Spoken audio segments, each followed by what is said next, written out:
Great. Okay. Good afternoon. I am Ward 4 Councilmember Janice Lewis-George, Chair of the Committee on Facilities and Family Services. It is 2:09 p.m. on Thursday, February 29th, 2024. We are holding this hearing via a hybrid format with public and government witnesses testifying via Zoom and here in room 120 of the John A. Wilson Building. This hearing is also being broadcast live on my website at janiceward4.com/live. We held the public witness portion of this hearing on Monday, February 26th. All testimony and pre-hearing documents from that hearing and today's hearing are available now on the council's hearing management system website. Witnesses are reminded to please submit a written copy of their testimony for the record by uploading your testimony to the hearing management system. I gave my opening statement on Monday. So at this time, I'd like to recognize and thank my colleagues who are joining me here to see if they have an opening statement. Thank you very much. I will forego an opening statement. Thank you. Joining us today is Department of General Services Director Delano Hunter. Thank you, Director, for being here with us today in person. Before you begin your testimony, it is the practice of this committee to swear in its government witnesses. So can you and other members of your staff who plan to testify today, please raise your right hands. Do you swear or affirm under penalty of perjury that the testimony you're about to give to the Committee on Facilities and Family Services is the truth, the whole truth, and nothing but the truth? I do. Awesome. Thank you, and you may begin your testimony. All right, thank you so much, Councilmember Lewis-George. We have a presentation. Have we been granted access so we can pull that up?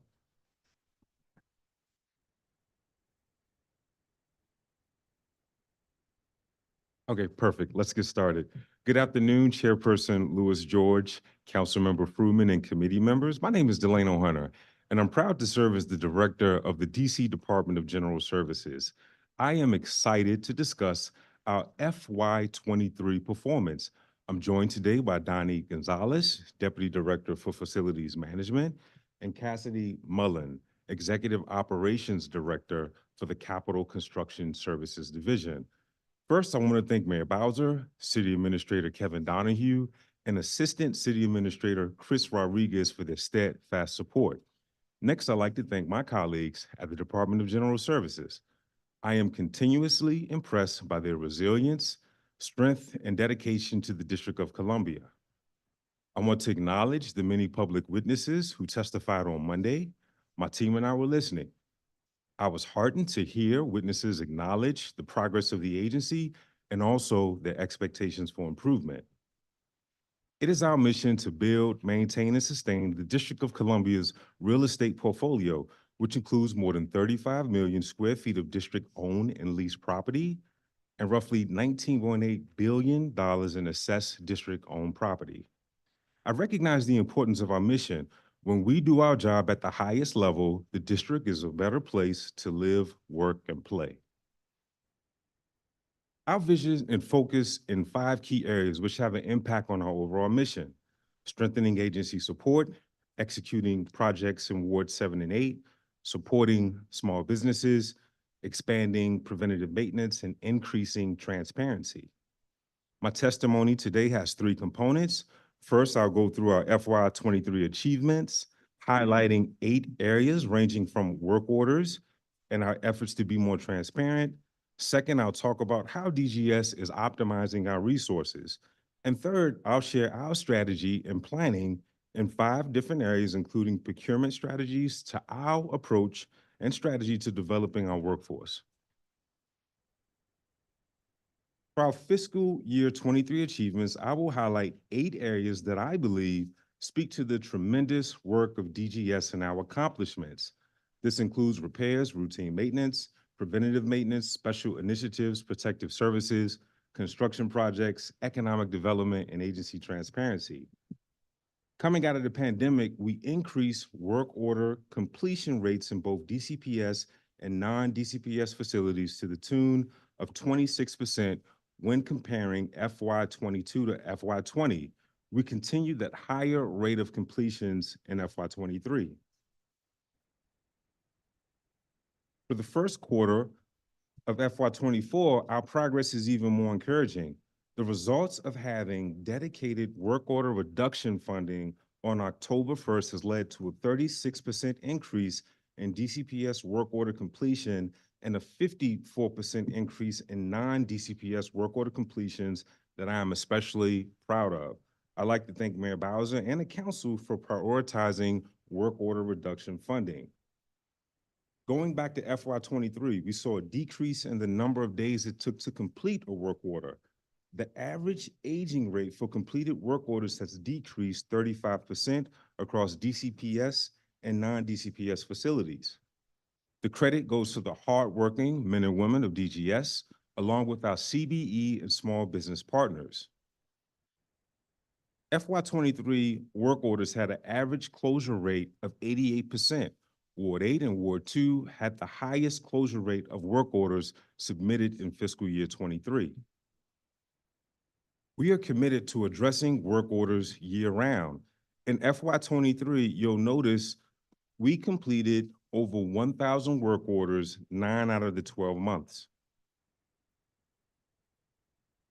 The DCPS work order submission rate stabilized in FY23 compared to pandemic and post-pandemic environments. When students returned to the classroom in FY21, there was a surge in submissions that continued through FY22. After more than a 30% increase in work order submission for FY22, FY23 work order submission rates flattened. We think it's very possible to see a decrease in work order submission in FY24. Looking at the repair work done by in-house FTEs and contractors, it is clear that both are vital to our mission. DGS in-house staff are responsible for the majority of the top 20 problem types for work orders.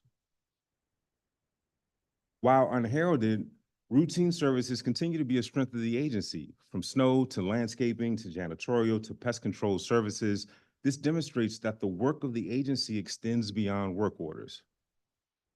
DGS has advanced through the maintenance strategy spectrum to reduce reactive maintenance and expand preventative maintenance. As current and future PM initiatives are implemented, maintenance can evolve into a predictive status.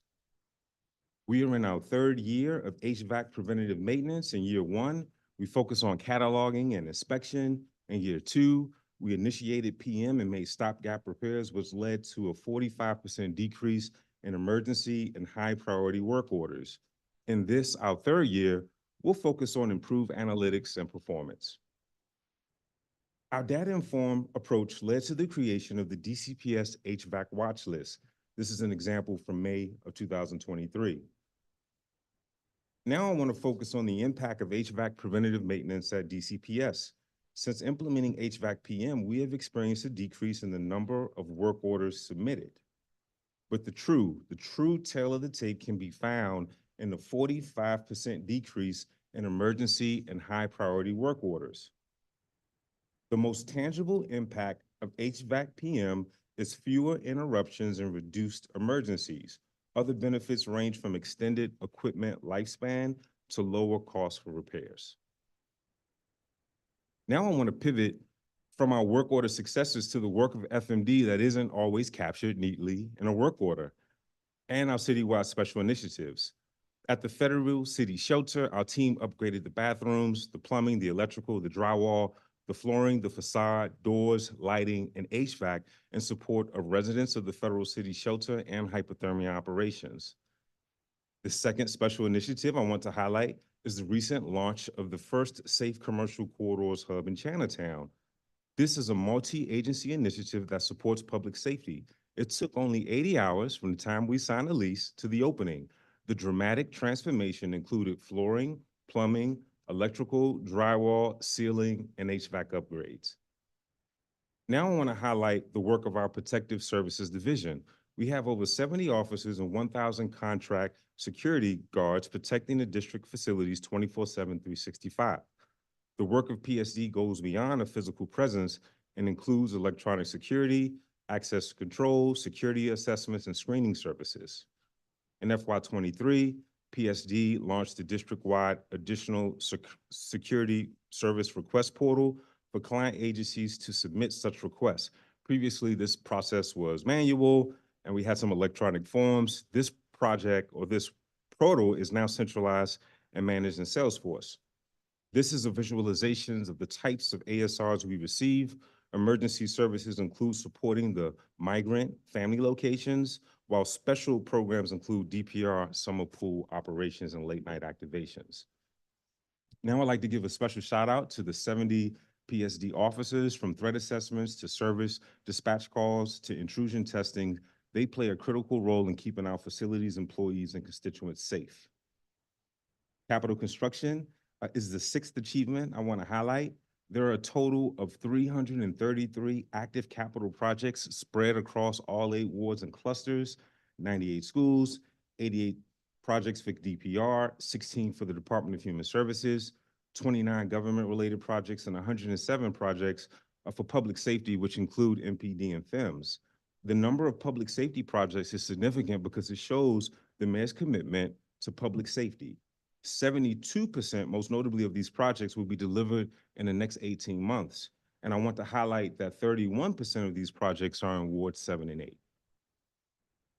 These are photos just from a few of our notable projects in FY23. The capital construction team completed 114 projects in FY23. Half of those projects were for DC public schools. They're projects like the Raymond Elementary School in Ward 1, which is the first net zero renovation that we have done with an historic building. Bard High School in Ward 8, which is another net zero project in FY23 that we are proud to say is outperforming its energy use intensity goals. We delivered 14 projects for DPR, which included the Arboretum Community Center. And in the Public Safety and Justice Cluster, we had 25 projects, one being an OUC radio tower relocation. And this relocation was essential to supporting call reliability. In the Health and Human Services Cluster, 9 projects were completed, including the first sobering center in Ward 6. And finally, our construction team completed 9 municipal projects, which included the DGS headquarters in Ward 7. Of the 114 projects we completed in FY23, 40 of them were in Wards 7 and 8. There were 17 school projects completed, and while Bard was a complete renovation, Anacostia High School was rekeyed, which improved security, and we constructed a new entrance for the pool for public access at Ballou High School. We are especially proud of our new DGS headquarters. You can see the awards listed, but I would say most notably, just 2 weeks ago, we achieved the LEED Silver status by the U.S. Green Building Council. Other award-winning projects include the Arboretum Recreation Center. And then here are 4 projects that have been recognized with awards. When you think of DGS, you think of capital, you think of schools and recreation centers, but also, and not just vertical, we're also horizontal. You'll see projects from the St. Elizabeth Campus Infrastructure Project and also the Ward 3 short-term housing location. You know, I want the public to know that DGS employees are considered thought leaders and are regularly asked to speak before local and national convenings on construction and sustainability. You can rest assured that you have the very best working on behalf of the district. The CCSD team has 13 net zero projects, including 5 that have delivered, which total over 850,000 square feet of net zero facilities. This will be a busy summer for DGS as we expect to deliver 5 new school modernizations, an addition, and a phase 2. We have 41 projects that we are looking forward to delivering to our partner agencies. In total, we will deliver 30 schools and 14 projects for DPR, including the Anacostia Recreation Center in Ward 8 and the Texas Avenue Dog Park in Ward 7, which will be the first dog park east of the river. We have a total of 25 projects in the Public Safety and Justice Cluster. There are 4 capital projects that we are delivering for Health and Human Services this fiscal year as well. I recognize the duality of DGS. In addition to building, maintaining, and sustaining the district's portfolio, we are an important economic driver in support of the Mayor's Comeback Plan. First, across operating and capital budgets, the DGS Contracts and Procurement Team issued $1.8 billion in total contract awards through 1,600 separate procurements. Mayor Bowser has charged us with supporting the growth of our CBEs and our small businesses. Annually, we are responsible for approximately 30 to 35% of the district's annual CBE investment goal, with this year's goal being $368 million.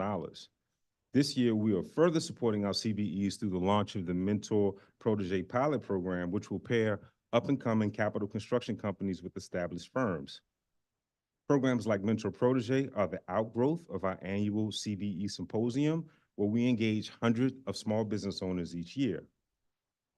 Our leasing portfolio is yet another powerful tool we use to support economic development. Leasing projects, which are inclusive of proposed and active leases, have a projected total $281 million in investment power. I want you to witness this time lapse. This is at the DC Health headquarters, which just opened last week. In fact, they completed their move this week. This was once warehouse space. Now it is a beautiful building, Class A office that also we expect to receive LEED Silver certification. They have the absolute best views of the city. You can see in the upper Northwest in Ward 3. You can see downtown. You can even see in Virginia and Potomac Yards, not much to see there. But you have literally a 360 view of the city. And also just a few blocks away, the Department of Housing and Community Development will occupy 1909 MLK Avenue, and their move will happen this spring. Under the leadership of our Portfolio Management Division, we are delivering projects that integrate sustained principles that leverage technology, and they understand the generational impact on our workplace. The final area I want to highlight in our accomplishments for FY23 are our efforts to increase agency transparency through the work of our Ledge Affairs team, our External Affairs team, and the FIRST team. The DGS Legislative Affairs team, for which of most of FY23 was one person, responded to over 970 formal inquiries from the council, ranging from performance and budget oversight questions and government inquiries from various council offices. Legislative Affairs participated in over 60 council briefings and participated or organized over 100 walkthroughs of various government facilities with council. The External Affairs team is active and engaged on behalf of DGS on all social media platforms. In FY23, our social media accounts generated 365,000 impressions across all digital platforms. Now, we recognize this is just one way to engage residents. We are expanding our community engagement through video campaigns in FY23. Our DGS YouTube channel received over 12,000 views and 208 watch hours. We have videos on issues such as the CBM Symposium and also the groundbreaking of the Texas Avenue Dog Park. These are just some of the collateral and infographics drafted by our External Affairs team to community stakeholders as part of our public education campaigns to simply explain how DGS does business. Recognizing that not everyone gets their news from social media, we have taken an extra effort to garner earned media so that we spread the word so residents know exactly what we're doing. There was an increase in various engagement measures for FY23, and again, because not all folks watch the news, not all folks consume the content on social media, we also, in the aftermath of COVID, have increased our in-person community engagement as evidenced by the 277 community meetings attended, which represented a 41% increase. The role of DGS First Team has expanded beyond just the data intake team to now include holistic business intelligence, partner service agreements, SOPs, data reporting, and best practice management. The dashboard continues to be a popular destination for DGS's website with over 3,100 unique views in the last 6 months and 150,000 views since October of 2021. Now that we've had an opportunity to thoroughly discuss DGS achievements, and that was just the tip of the iceberg, I will now move into the second part of my testimony, which is how DGS is optimizing our resources. We have a very diverse portfolio. Again, most people think of schools and recreation centers and fire stations and police stations, but our portfolio also includes 2 museums, 29 medical facilities, 14 parking and impound lots, and 79 residential assets.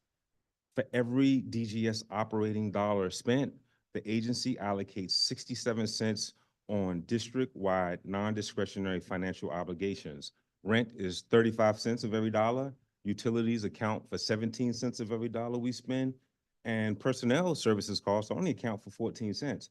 25% of the non-discretionary spending goes to FMD for repairs and maintenance, and 5 cents goes to PSD for our security needs. This slide provides greater detail on the dollar allocation. It'll be posted on our website for those that want to take a deeper dive. So you can have confidence in knowing where every dollar that DGS spends from a non-operating perspective is allocated. Now, for the last section, I just want to briefly go over performance improvement plans that we have planned for the agency. Now, this is not an exhaustive list. I'll focus on 3 key areas that'll impact, that I feel will be felt by stakeholders and residents. This includes strengthening agency support, expanding preventative maintenance, and increasing transparency. I want to delve more into one goal in particular, and that's about improving contractor efficiency and accountability, which I know the chairperson cares a great deal about. First, we are adding a new contract for elevator maintenance. This will add an evening shift to expand our ability to respond to elevator concerns faster. Currently, we have 259 elevators across our portfolio. This new contract will make 8 to 9 mechanics available to us, with 6 mechanics dedicated to DCPS sites. Secondly, we have a new trash and recycling vendor. This will provide streamlined services, real-time service data, GPS tracking, onboard cameras, and a scale or weighing technology. And then lastly, we are working to restore our CMCs to pre-COVID funding and also pre-COVID responsibility. Councilmember, I know this is something that's near and dear to your heart. This is what accountability looks like. We now have GPS tracking on our trash vehicles, video verification, which you see here, and a dashboard that serves as a repository for all things waste. This is just an example of what I'm really proud of. Now we know that that can has been serviced. And also we'll see the cars that block the cans and prevent it from being serviced.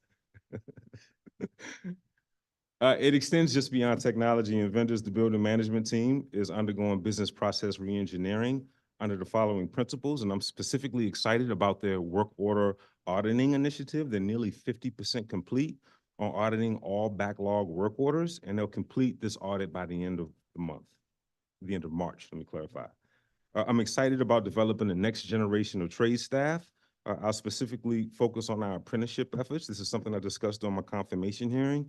We have 7 maintenance staff that have transitioned from custodial and janitorial work and groundskeeping work to 7 skilled positions, 5 painters and 2 plumbers. I firmly believe that our next generation of skilled trade staff currently are within the agency, and it's just our responsibility to engage them. I'm encouraged by this, and this is something you'll see a lot of in the months, quarters, and years ahead. The first part of our vision to expand PM surrounds doors and locks. In this implementation right now, we're close to completing our inventory of all doors and lock assets. I look forward to making progress in the months ahead. Also, I just want to briefly touch on preventative maintenance and our expanded HVAC PM program. We're serving now an additional 43 sites across DACL, DMV, DPW, DHS, and DPR, and that process is going well. They have completed the inventory and cataloging of these assets, and now they're beginning their first round of preventative maintenance. The final part of our strategy really encompasses our partner service agreements. This will allow us to clarify the responsibilities between both DGS and our client agencies. And then also with those planned service agreements, we'll know exactly what agency is responsible. We could be more strategic in terms of how we allocate our resources and work together. If you can actually go back 2 slides. I don't want to skip this because this is really important. The FY23 was a strong year for our solar power purchase agreement. Bundle 1, which included John Lewis Elementary, Banneker, and also Tacoma Recreation Center. Now we're moving forward to our second bundle. And that bundle will include nearly 20 locations, and CBEs will perform that work. That solicitation will hit the streets in the next few weeks. In addition, I'm really proud of the planned launch of our Energy Savings Performance Contract, or ESPC. That'll include an additional 20 to 30 sites, and that will also launch this spring. And the benefits of that is that energy will cost absolutely zero. In fact, for our first bundle, 1.9 million megawatts are being produced, and it'll cost district taxpayers $0 for electricity over the next 20 years. All right, so what you see here is just a bit about our partner service agreements. There are a number of fields And this is all designed to delineate who is responsible for what. Next slide. Just briefly, as our school readiness efforts take shape, it's a year-round effort. We had some successes last year we want to build upon. We'll continue to increase our coordination with both DCPS Central and also stakeholders. That was a success of last year that will continue. All right, and then last but not least, there is no down season for DGS. The work is 24/7, 365. As we exit the winter months, we're now focusing on citywide heating and cooling. We're also preparing for our spring and summer readiness efforts associated with DPR pools and splash parks. And then last but not least, our work begins now to prepare for next school year. So this concludes my presentation, Council Member. Really appreciate, again, your partnership and also the partnership of Councilmember Fruman and members of this committee. And at this time, I'm pleased to answer any questions that you have. Thank you so much, Director.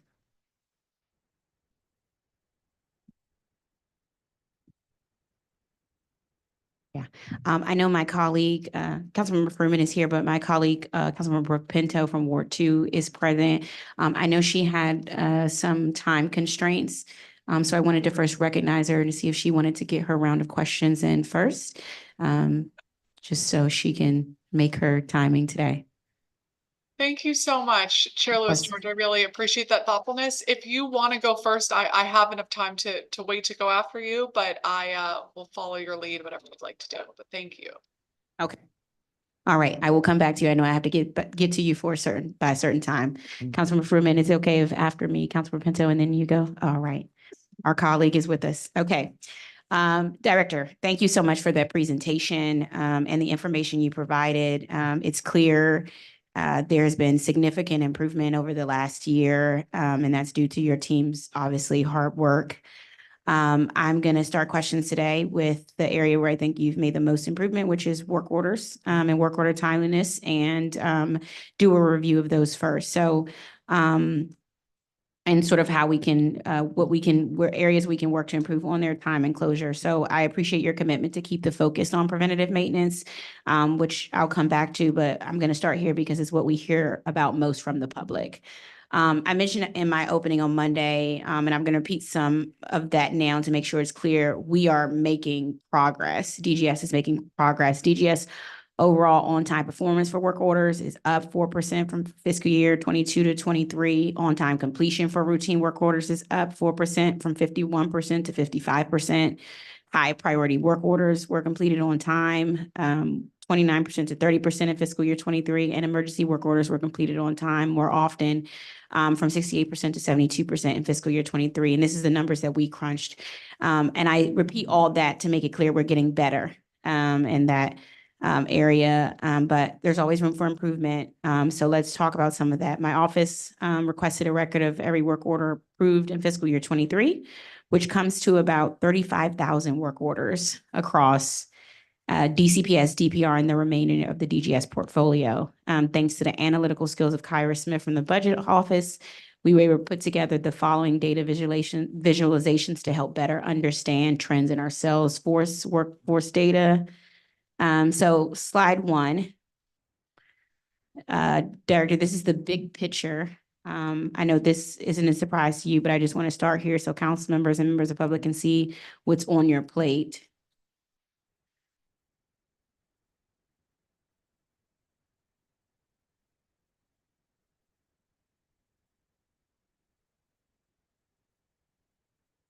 Yeah. So you can just see sort of, they can get a sense of sort of what work orders and the problem types and the areas in which you all have to complete within in work orders. Next slide. So electrical services orders, work orders by priority level and actual problem type, Director. Now we're one level down, looking first at electrical services. It's clear the biggest chunk of work orders in this problem type is like routine lighting requests. And it looks like we're completing about 57% of them within 45 days. How can we do better here?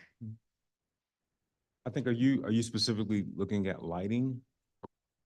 Did you reference lighting? Lighting, Okay. that's the one. When we look at the data, lighting is the one where we could see some improvements. That's right. I think that the trends are encouraging. What you saw was a in my presentation was a dramatic reduction, almost of 50 days in the time it took to complete work orders. The not so dirty little secret, I think that we all recognize, is sometimes routine work orders take a backseat to high priority and emergency work orders, right? I don't think that that's a secret here. The way to sort of stem the tide is what the mayor is doing in partnership with the council, investing in preventative maintenance, investing in small caps, also increasing our dedicated work order reduction money from day one. The fact that we had close to $7 million available on October 1st is why you see those dramatic increases, and that's why we're driving down the number. We're increasing the number of work orders, but also driving down the time it takes to complete the work orders. Is there anything you want to add? Yeah, I was gonna say. Director, you mentioned earlier, the difference between reactionary, maintenance and preventive and predictive. When we invest in PM, we move from a reactionary standpoint to a more proactive, and that's where you can see a direct correlation in the decrease of work orders. I was just wondering, and I agree with you on all of that. I was just wondering, in the lighting problem type, was there something that we, that would help improve this, completion time? Was it, I didn't know if there was a specific problem like work, supply order issue or not having enough service people for electrical services. I just didn't know if there was a sort of a big reason, but what I'm hearing you say is that routine lighting requests sort of just, the reason why this closure isn't as high is because it just falls to higher priority work orders. That is the case. I Okay. would have to take a deeper dive, right? Because some are handled in-house. Got But it. once you get past a certain height, they're handled through contractors. Gotcha. So at times we do see lights, sometimes, let's say at outdoor, a playground, or let's say, or an athletic field. Yeah. Sometimes those lights that require contract services, you take a little more time to get to. Got it. I will say, with some of the dedicated work order reduction funding that was granted for DPR this summer ahead of spring, again, the goal is to close more of those Yeah. outdoor work orders, including lighting. Absolutely. Great. That's great. I was just trying to see if there was a problem area we could fix, a loop we could fix. It might be contractor services, those we contract out doing a better job with electrical services. I want to go to slide 3. Let's talk about environmental work orders. So my eye jumps to the high priority pest control bar on this page. We're only completing about 11% of requests on time, which in this case is 10 calendar days. Pest control is obviously an issue. This is something we hear across the portfolio. And it's something that comes quite often through in our schools, DPR centers, our shelters when we visited them. So pest control, I think, has jumped out as a huge issue for us. As you can see, that 11%, we're literally only completing 11% of those requests on time. Why do you think that is happening? Deputy, can you discuss our sort of pest control posture, and can you also just speak to the number of routine services, which are over 2,100 on a monthly basis for pest control? Absolutely. So when it comes to pest control, we service the entire building on a routine basis. But it really requires a partnership with the tenants of the building. It's a matter of how you conduct waste control inside, how you dispose of food. It's really a partnership. And we find that when we have a close partnership and folks are working together to minimize essentially, leaving food out, we see an improvement in the pest control. But our posture is routine, and we do occasionally get an additional work order that we address. Do you do most of this in-house or is it via contractors? It's mostly contractors. It's mostly contractors, okay. On the other hand, we're doing very well with responding to routine environmental requests on time, completing with them within 45 days. Can you share an example of what that means? In terms of Environmental. Well, we sometimes get requests for mold remediation or Got it. Air quality test requests. And we have contract support as well as in-house teams that respond to those. Got it. Okay. So as we look at just in the next year, we're gonna have to do something different around pest control. I'm not quite sure what that is. I'm, obviously leave it to you, Donnie, and the Director Hunter. But we gotta improve sort of the pest control, getting those requests done on time. Because the issue with the issues with rodents is they don't die, they multiply. No. And some of these, I want to take a deeper dive because I do know the Department of Health, they assist us with some of the Yeah. outdoor rodent abatement. So I wonder, and I want to study this, I wonder if a portion of this could be work orders that have been transferred to DOH, just haven't been closed out from Yeah. an administrative standpoint, but we'll That respond to would be getting good to know, and that could help us sort of figure out how we can get DOH to help us close that gap. I want to go to the next slide. Next, we're looking at exterior service work orders, which includes a lot of sub-problem types. I'd like to ask you about the routine fence and gate requests. We're roughly 56% of the requests were marked complete within 45 days. What can we do to improve that percentage? With those types of work orders, we really need to invest in more specialized projects or some of the one-time initiatives. It's one of the areas where we are reactionary. We don't have at this time preventive maintenance in place. However, with the increase in requests that we're now seeing in 311, we do want to establish a more proactive stance when it comes to playground equipment and fencing and a lot of these exterior work orders. And then I would also say that not all fence repairs are created equal, right? But very often, if you have a vehicle, let's say at a school that has damaged a facility, on some instances where it poses an actual like safety risk versus more of a cosmetic risk, those are closed a lot faster, right? So the goal is to get all within SLA, but I think it's important to note that not all are created equal. But the Yeah. goal is to get to them all within SLA. Yeah, we had some testimony about a gate. I mean, we'll get to those later, but in Tacoma, and we'll get to Mhm. those when we get to some of the witness testimony about gates that we've just seen across the spectrum of DPR centers, particularly in Ward 4, where we've seen that be an issue. I want to go to slide 5 and look at HVAC. We're looking at HVAC service work orders. So all of our heating and cooling requests. Here, we're seeing some much lower rates on time completion, less than half of routine requests, and far below half for high priority requests. Why do you think that is? I think that this contradicts some of the data that we have crunched. I would have to look at the methodology of yours. Those numbers to me don't coincide with what we have. Okay. Well, this is a number. Let's then, if we could just talk about the routine ones for a second, because we do really well in emergency and high priority. It's the routine ones where we are seeing the large numbers. And I'm just wondering sort of why so many of these requests are considered routine, and sort of what does routine mean as it relates to HVAC?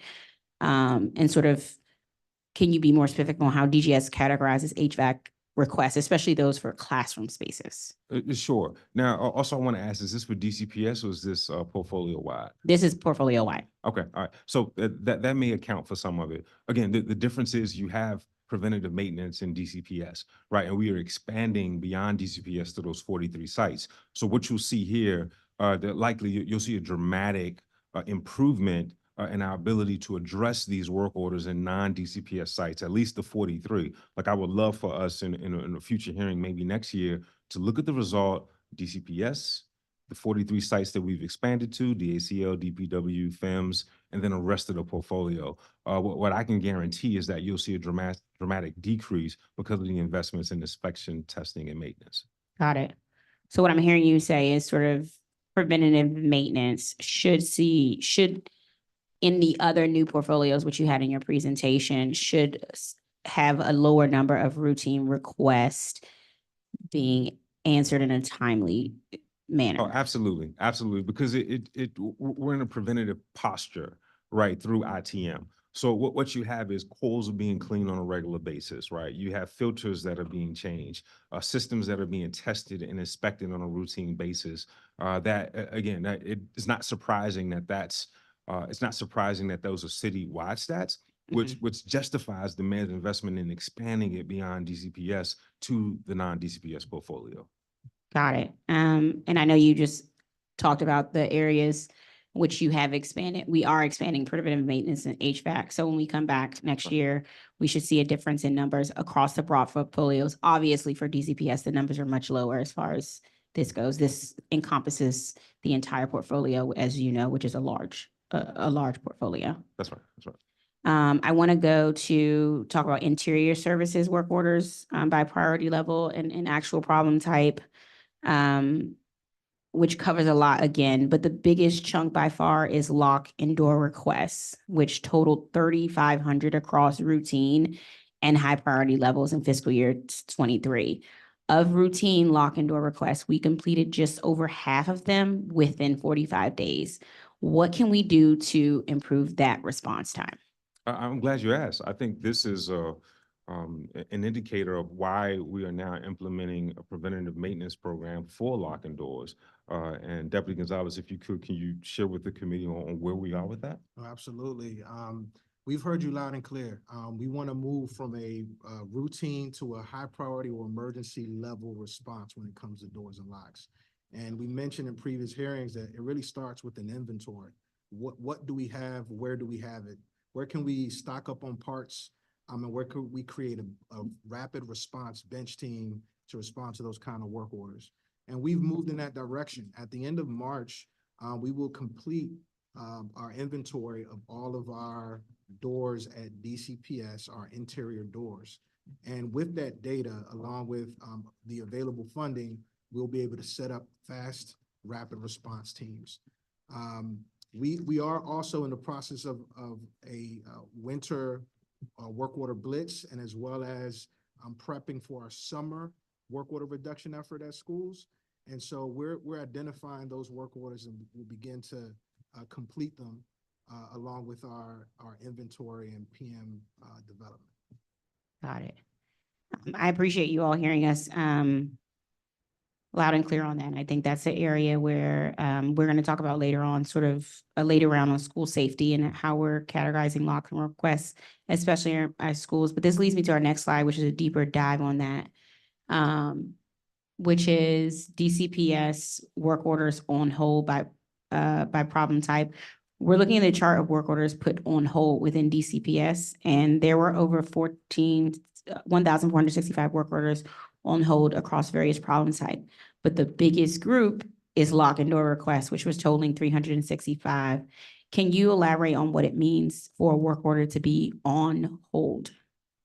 So some of those are key duplication requests. And I think that the DCPS, I don't want to speak for DCPS, but they've shared with the committee that they are working on a sort of a key holder policy. And I think they've acknowledged that as teachers transition from school to school, there's a better way to collect those keys and then centralize it, right? Because of just the nature of key requests, they must flow through DCPS's central office. Again, it's something they're working on. We're going to assist them. We do cut the keys. It can be expensive, but we do have the ability to do so. But what we've agreed is that it makes sense for DCPS to first establish their key holder policy. Okay. What I was interpreting on hold as was that, like, when a work order can be completed within 75 days, it gets an ECD. If it can't, then it gets placed in the correct sort of in the on hold category. Mhm. And then I guess my question for the on holds were, do most of those require capital investment to resolve, or can they be completed within the FMD operating budget?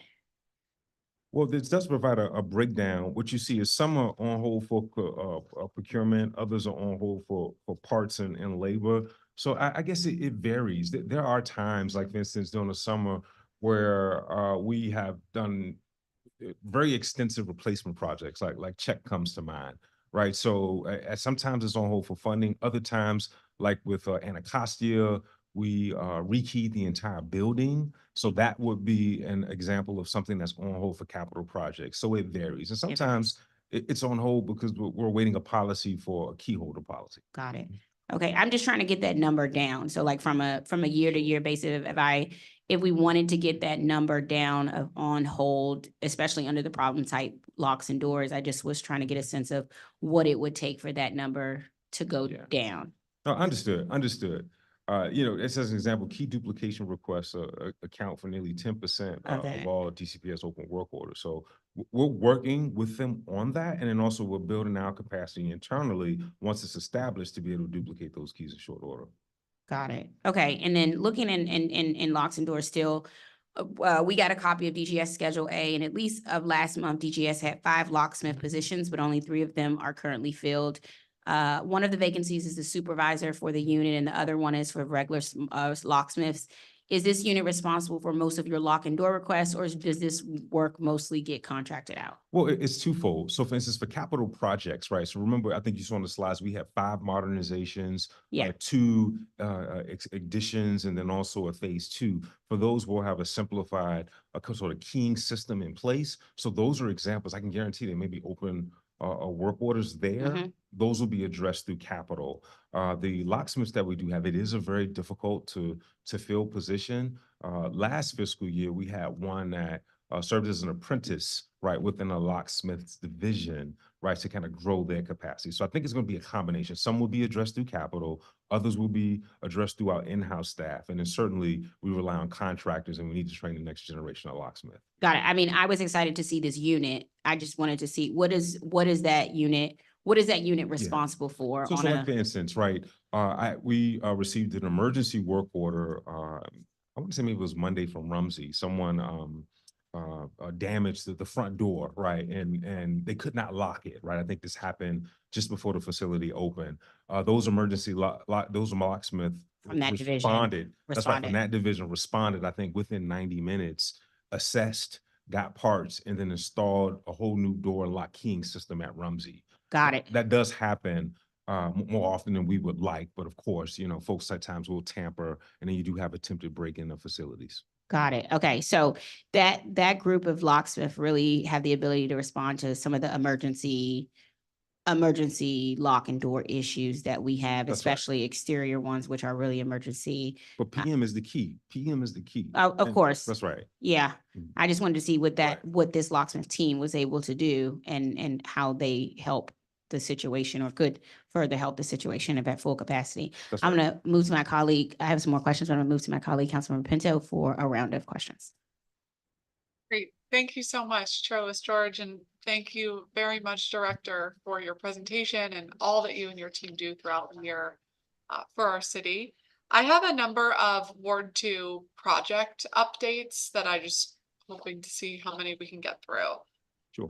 So the park at New Jersey and O Street Northwest, it was listed in attachment 69 as being behind schedule. And last October, DGS informed my office that construction would begin on this park by late January or early February and be completed by this summer. And on February 1st, DGS said you anticipated mobilization of the general contractor in late winter. So is this contractor going to be mobilized in the next several weeks? Good afternoon. Good afternoon. Yes, we're excited to announce, and even though, yes, there have been delays on this project, that the project is going to be starting. We're going to have a contractor mobilizing on or about April 1st. That is our target date. On or about April 1st? Yes. Okay. So are we still looking to be on track for the summer completion? We are pushing strongly toward the summer. Just because of some of the delays we've encountered that may shift back into August, September delivery date. But we're working on with our contractor out there on ways to mitigate any time loss. Okay, and why were there so many delays for this project? So we encountered a lot of what I would call permitting issues, and that's not a slight to any other agency. It's just as we progressed with the design investigation in the work, we had to do, for example, a lot of archaeological studies that we didn't anticipate doing, and we couldn't mobilize start construction while we were still doing that. So that's an example, but there were things that, frankly, we didn't anticipate having to do that we ended up having to do before we could finalize our permits and mobilize construction. If I could, Cassidy, I just had an update from the team. Actually, it's March 1st for our timeframe to actually start for New Jersey and O.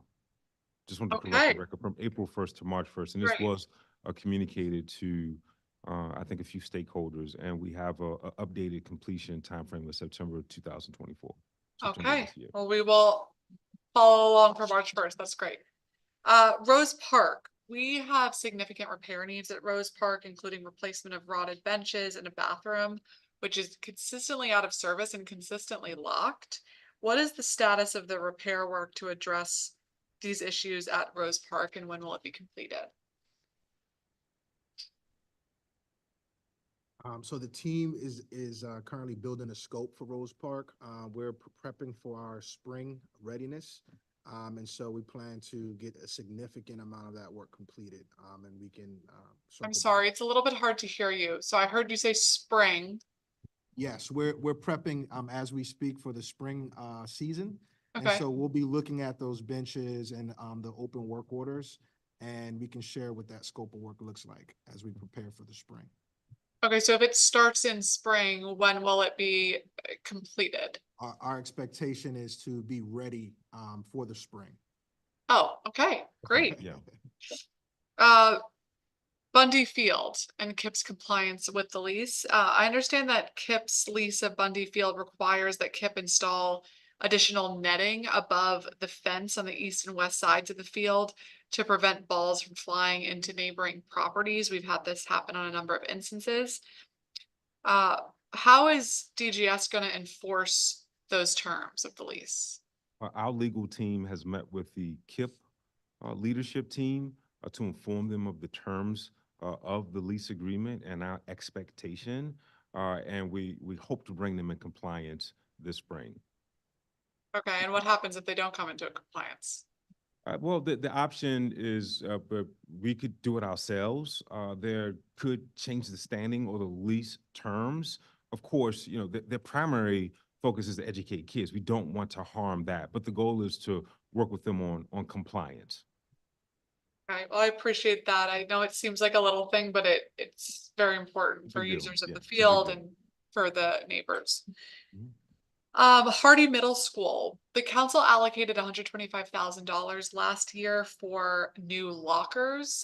This was a frustrating mission as the lockers were too narrow to fit backpacks in, but we were told those couldn't be replaced without a specific line item in the budget, and so we found the money and put $125,000 in. But DGS has indicated that this project is in the planning phase and will be complete by the end of 2024. But in October of 2023, DGS told my office that the lockers would be installed this summer. And this has been ongoing for years and years. And so I really want to make sure that the lockers are installed so that students can benefit in next school year. Yes. Can we move on the timeline? Yes, we have a vendor on board just very recently for this work, and yes, we are targeting a summer completion for this work. Okay, fantastic. Hardy Middle School auditorium redesign. We allocated $500,000 last year for the design phase of the Hardy Middle School auditorium redesign. On February 1st, DGS told my office that the target completion date was this summer, but the pre-hearing responses you submitted to the committee indicate a few different dates, including the end of this summer, the end of fiscal year 2024, and March 2025. So to clarify, will the auditorium redesign be complete this summer? So for the auditorium at Hardy, our target is to have the work done by the end of this fiscal year. So of September 2024? That's correct, yes. Okay, great. Garrison Elementary School, the council allocated $3 million last year for field lights at Garrison Elementary School and Johnson Middle School.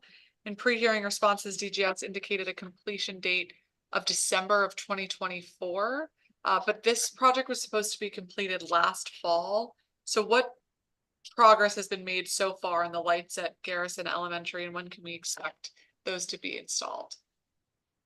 Yeah, so we procured a vendor to do both projects at Garrison and Johnson, and we're targeting doing the work on both fields this summer to minimize any impacts to school programming or operations.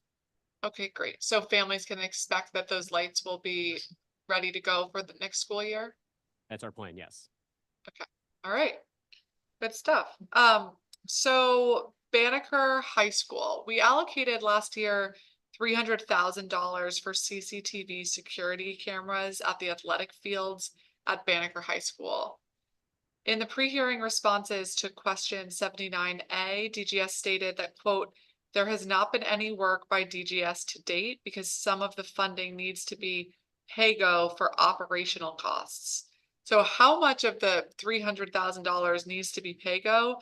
And what steps has DGS taken so far to identify pay-go funds that could be converted for the operational costs for this project? So we're in the process of soliciting a vendor to do the work, and at that point, once we have the final cost, we'll know the precise breakdown of pay-go and operating that's needed. We're pretty optimistic that we're going to be after certain projects, we've gotten better budget information over the last couple months. We feel confident we should have enough to get that work done, and we're targeting the work in this summer. This summer for the CCTV cameras to be installed. But that's correct. Okay. Okay. So one of the things that I hear a lot from constituents is about notice for timeline delays. We just went through a number of projects that the timeline was shifting for a series of reasons. Sometimes it's permitting, sometimes it's contractor delays and other issues. But how can we make the process more efficient, both in completing projects on time, but letting either the council offices or the public know when a date that was otherwise previously shared has shifted? Well, there are close to over 330 like active capital projects, and a very dedicated and diligent procurement team that's processing close to 1,600 procurements a year. Some of it is a matter of just following our normal process per the rules that we have. But I do agree that there is an opportunity for improvement as it relates to both parks and school projects. So willing to huddle with your office, also with those client agencies, to figure out how we can get more regular and routine updates, even if sometimes the update is there is no update.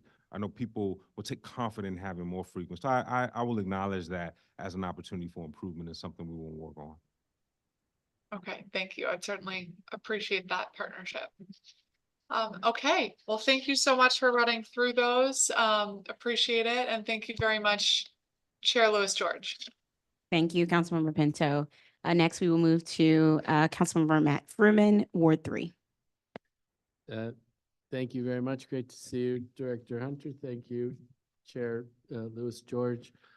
I'm going to pick up briefly where Councilmember Pinto left off, because the idea of changing target dates is an issue, but it actually can lead you to not want to put target dates out there because they might change.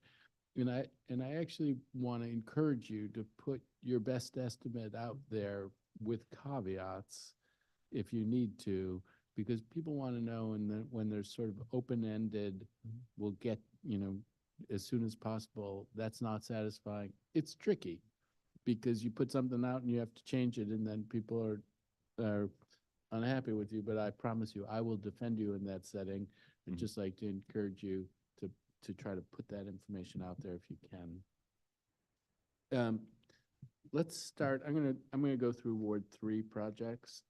MacArthur High School. You heard a lot about MacArthur High School at the testimony.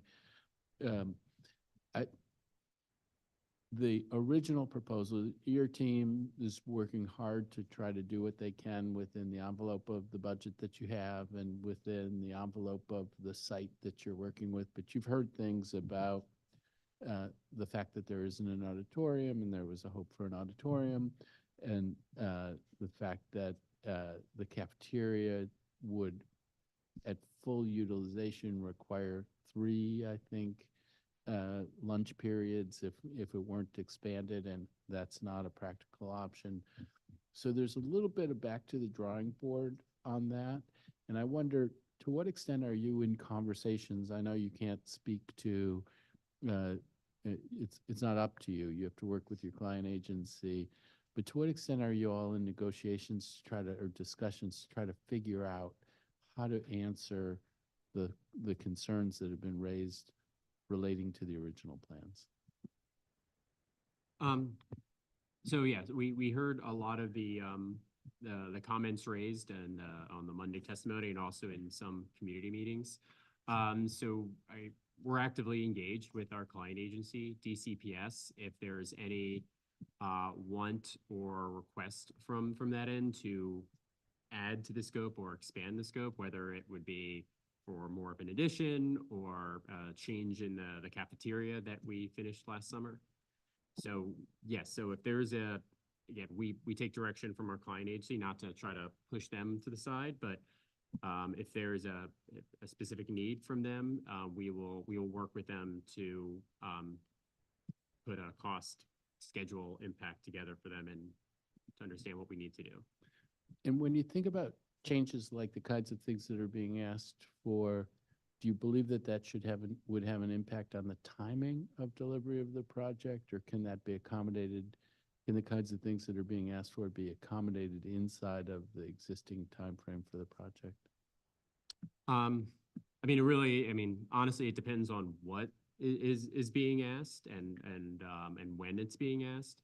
But I would have to say that for any request, especially at this stage of a project where we already have a design build team on board and we're working feverishly to prep the building for this coming summer's open and getting additional classrooms ready for the school, I would say that a time impact would have to be at least considered as part of our analysis. So, and speaking about getting classrooms ready for next year, that's a pain point, because I think the plan is 8 new classrooms. And when I look at the layout of the plans, there's a bunch of classrooms that would be unoccupied next year that aren't being touched. And is there a reason why you're not planning to fix up those classrooms, which seems like a natural way to add the kind of capacity that's been asked for? And well, is there a reason other than budget that is keeping you from doing that? It's hard, not a simple way to answer it. So budget did play a role, but the primary factor is that this project has to deliver over multiple phases. So we're delivering a phase this summer, summer 2025, and then ultimately summer 2026, which includes the actual addition to the school. And in addition to that, we have to be considerate of the school's population that's going to be increasing each year as, you know, we go from 9th grade to 10th grade, 11th grade, so on and so forth. And one of the trickiest elements on a project like this with an addition is we need to consider the how that addition is going to be attached to the existing building, because usually, I mean, it's nice if there are, but usually there's not a big hallway that you can just hook up to and just continue the hallway. Usually you're having to take out rooms, offices to then build into that addition. And so one of the reasons we've been trying to, I don't want to say limit it, because it makes it sound like we're trying to put a straitjacket on people, but is because we don't want to have, we want to be as considerate of the school as possible and not have students and teachers living in a construction site, keep having to move them around. We want to have, like, when we open a classroom, we'd like to say, this is your classroom. We're not going to have to keep shifting you around. So that's the biggest thing we wanted to consider, and not have too many completed classrooms that we then have to go back and tear apart and redo. So it's more of a considering not just the work we're doing this summer, but the work we're going to have to do 1 to 2 years from now. So I hear you. I was curious if it might be something like that. As I look at the plans, there's a whole wing, and I forget which level it's on, that isn't being renovated. And I wonder if you could meet the goal that you're talking about by simply not renovating the classrooms at the far end of that wing, and then you could answer the mail for the request for a significant number of additional classrooms and deal with the issue that you're talking about. So I hope that can be a part of a conversation going forward.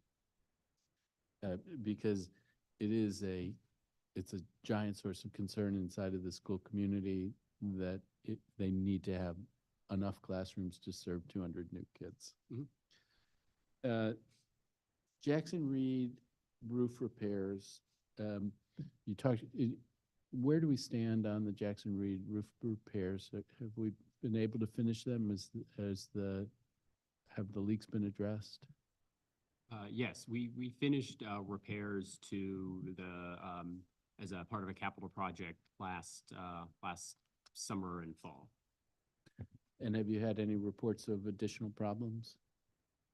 I am not aware of any, but we can always verify with DCPS. So sticking on leaks, Hearst, I think I've sent you, I hope you've seen pictures of Hearst where there's a leak and there's mold and there's a barrel that's been set in place to capture the water, but that can't be the long-term solution. What's the plan for Hearst? Sure. Our contractors mobilized, initially, I want to say President's Day Monday or in that vicinity, and they made temporary patches at that point. They now will start the permanent replacements tomorrow. And also simultaneously, we're doing a full assessment of the roof to determine if there are any capital needs. As you know, that facility was modernized, I think, in 2015. So we're approaching that 9 or 10-year mark. And this assessment will give us a fuller sense if there are capital upgrades that are needed. But we're confident that the repairs that are being made will sustain. I mean, I actually have been there and seen contractors up on the roof, and one of the places where roof leaks have been a real source of sensitivity is over the auditorium, because there's a sense that you do repairs inside of the auditorium, the roof leaks, damages the repairs that you've done, and so there is, this is a chicken and egg where it's clear we want to get the chicken done before we do the egg. So I do hope that that the roof over the auditorium, that we can be at a high level of confidence that it's waterproof as we move into the other repairs in the auditorium. Absolutely. Understood. And last year, I mean, you guys deserve a lot of praise. I mean, last year getting the schools ready, I've visited the schools many years. It was demonstrably better this last year than any year before, and I'm optimistic that next year it'll be even better. One of the issues, as you know, and it was on the news, was the HVAC system at Mann. I was there a number of times, and actually this rodent issue that you've identified, one time I went there and there was a contractor in that little fenced-in area, and he said, well, you know, every time we do this, the rodents chew through the wires and it creates another problem. Where do we stand in getting the HVAC system moved out of that rodent infested area and up onto the roof? What's the hope for timing on that? You know, this is something that facilities is looking at and actually as a recommendation for a capital review. And so we're working with our ITM vendors on looking at possible relocations, and we're going to work with capital to see what we can do. In addition to just the increased pest control there.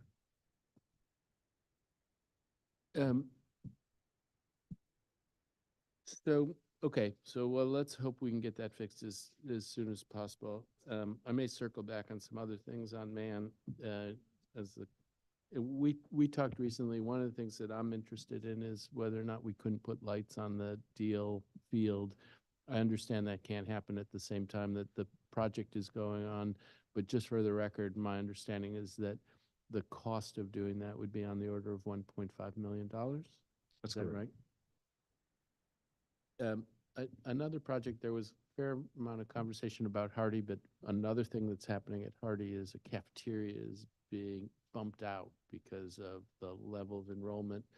But you don't just need cafeteria space for kids as the enrollment grows, you need more classroom space. And the idea has been floated that perhaps on top of that bump out for the Hardy cafeteria, that we could add 2 classrooms. And I don't know whether that's been a thing, that may be a thing that's just been raised in the last couple of days, but I don't know if you've given any thought to that.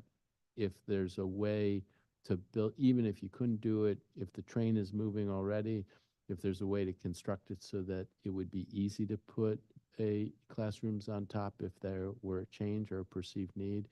Have you given any thought to that? Have you heard about that idea? Yeah, so I believe this was brought up at Monday's testimony. Honestly, at this point, we haven't had an opportunity to investigate it and really even had discussions yet with our clients on whether it's a school need or not. But obviously, if it's something that DCPS wants us to explore, we'll work with them to explore whether it's feasible or not. All right, thank you very much. We have been joined by at-large Councilmember Christina Henderson. I will recognize her for a round. Thank you so much, Councilmember Lewis George. Good afternoon, Director, and to you and your team. I want to start with some questions about various projects that sort of following behind some of my council colleagues, but I'm not a ward member, so I'm gonna be jumping around the city.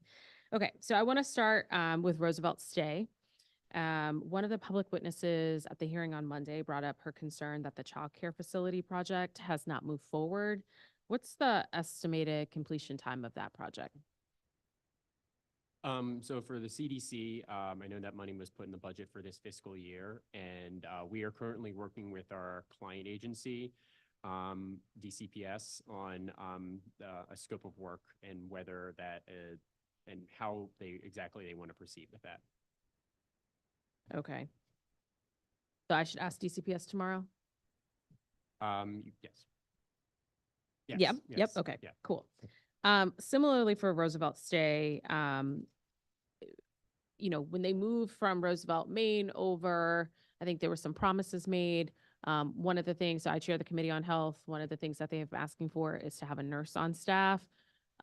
Regulations say you can have a nurse unless you have a health suite. And so the new Roosevelt Stay campus, I guess, did not have one or didn't have one up to code. Is there any timeline on delivering on a health suite at that campus? That is something I'll need to follow up with specifics on with our client agency. Okay. We did deliver as part of the $14-15 million scope we delivered this past summer. There was a health suite included with that. So if there's a particular issue we need to address or it's the DCPS, we'll follow up on that. Okay, so the scope of work from this past summer included the health suite. The question is whether or not it was all completed. It was definitely completed. Again, I can't speak to specific regulations or if there's I'm not aware of any issues with the health suite, but we will follow up with our client agency. Great. All right. Next client, DC Health. So at the DC Health performance oversight hearing, pre-hearing questions they sent us, we asked, what are the list of your properties that are associated with you? One of the properties they had was listed was a building on Blair Street, which we assumed was perhaps they were about to use this for a new shelter, maybe, maybe not. But when I asked the director and her team about, well, what are you all doing at this Blair Street location? They said, yes, DGS said that this is our building, but we have no idea what it is. And so I'm coming to you guys to ask, does DC government own that property? Are we leasing that property? And who is the actual agency that is using that facility? Because right now it seems as though DC Health is being charged for a building that they have no idea what it's being used for. We'll look that up. I have a suspicion, but we'll look that up. I have my team that's researching and sending information. Okay. Maybe by the interview round, we'll have a question. Do you know the address for Blair Road? I want to be precise. We can get you a more Okay. direct. Well, I want to say it's like 426, but I want to, Okay, it's okay. northwest though. Yeah, and our portfolio team is listening in, and we'll just look up DC Health's properties, and we'll see if there's a Blair Road address. Okay, great. Okay, thank you. Also sticking with DC Health, my understanding is that we've identified a new location for shelter. What are the next steps in terms of moving that project forward? It's under discussion by the mayor and her team. We have had very detailed discussions with DC Health, the Office of the City Administrator, Mhm. and but hope to have some news soon. Okay. Moving to Ward 1, still in the health cluster, but now DBH, Department of Behavioral Health. Where plans, the city is to open a second stabilization and sobering center in Ward 1. My understanding is that the RFP was slated to be re-released last month. I wanted to get an update in terms of whether or not that took place. Sure, let me confirm. I believe it was released, but let me confirm. Okay, and that was for a design and a build out? That's right, All right. correct. Okay. DBH mentioned that the site requires an extensive amount of environmental study due to the age of the building, as well as cleanup necessary to abate lead asbestos currently in the building. I think it was a former firehouse Right. prior to. That's right. I understand that DGS must complete this work before any other work is done. Do you anticipate that the same contractor who takes on the design build would also do the environmental? That's right. That's right. They'll be responsible for the level 1 environmental assessment, facility condition assessment, and all of the necessary components to move forward with that project. Okay, great. All right, moving to Ward 7. And you know, I want to take a guess. you know where I'm going with this. Okay, so 4 years ago, it's been 4 years, y'all. I added additional funding to the budget for a dog park east of the river. I was so happy to see that you guys broke ground a couple of months ago. I'm sorry I couldn't be there for that. Your website states that the park is scheduled to open mid-2024. Can you walk us through the next steps of what needs to be taken? And, you know, you did a groundbreaking, but has construction actually started? Sure. So yes, so this is, mid-2024 is still our target. I will need to get back to you with the exact, timing of the schedule. I don't have it in front of me. But yes, this is a exciting project, and we're targeting a summer, 2024 opening for the park. for the dog Summer park. 2024. Yeah. Mhm. Okay. I just, I understand now going through this project, all the various pieces, right? DOE has been involved, DC Water has been involved. All the permits have been approved, correct? So at this point, it is just literally a construction type of situation. Right. Yeah, and I will add for context, the biggest hurdle we faced on this project is that we are forced to terminate the contract with the original vendor, and that put in a time where added time where we had to then resolicit the project to bring on a new contractor to complete the work. Yes. If I could, I wanted to confirm the stabilization, center for Ward 1 is on the street, and it closes on March 20th. March 20th. Okay. All right. Anyone listening? I know we've had a couple of RFPs, not your guys' RFPs, but there've been some RFPs that have been out there where we haven't gotten any responses to. So hopefully that's not the case on this one. Staying in the Ward 7 arena. So, Director Hunter, you're familiar with this, with the Boys and Girls Club location on Benning Road. It's next to the Office of Neighborhood Safety and Engagement. There is a retaining wall. I'm not even calling it a retaining wall. It's just a wall that are in between the two properties, That's but right. it's on the DC government side, and it is currently crumbling. Do we have any plans to fix this? Obviously, the Boys and Girls Club is concerned that should this crumble and fall, it would impede their ability to access their parking lot to get students in and out for programming. We have we received several estimates for that wall. They all are 6 figures. I've asked the team to. 6 figures to fix a wall? It's extensive. It was that once for a year. And that wall, because it's not just that span. So you're probably looking at about a 30 to 40 foot span for that wall, and there's failures in multiple locations. Okay. I've asked the team to reassess. Again, there's an opportunity cost. 100,000 isn't cheap. Yeah. I've asked the team, the fact that we received multiple quotes and they all in that low six-figure cost frame, to Okay. me indicates that it's valid. That is the actual cost. Do we need the wall?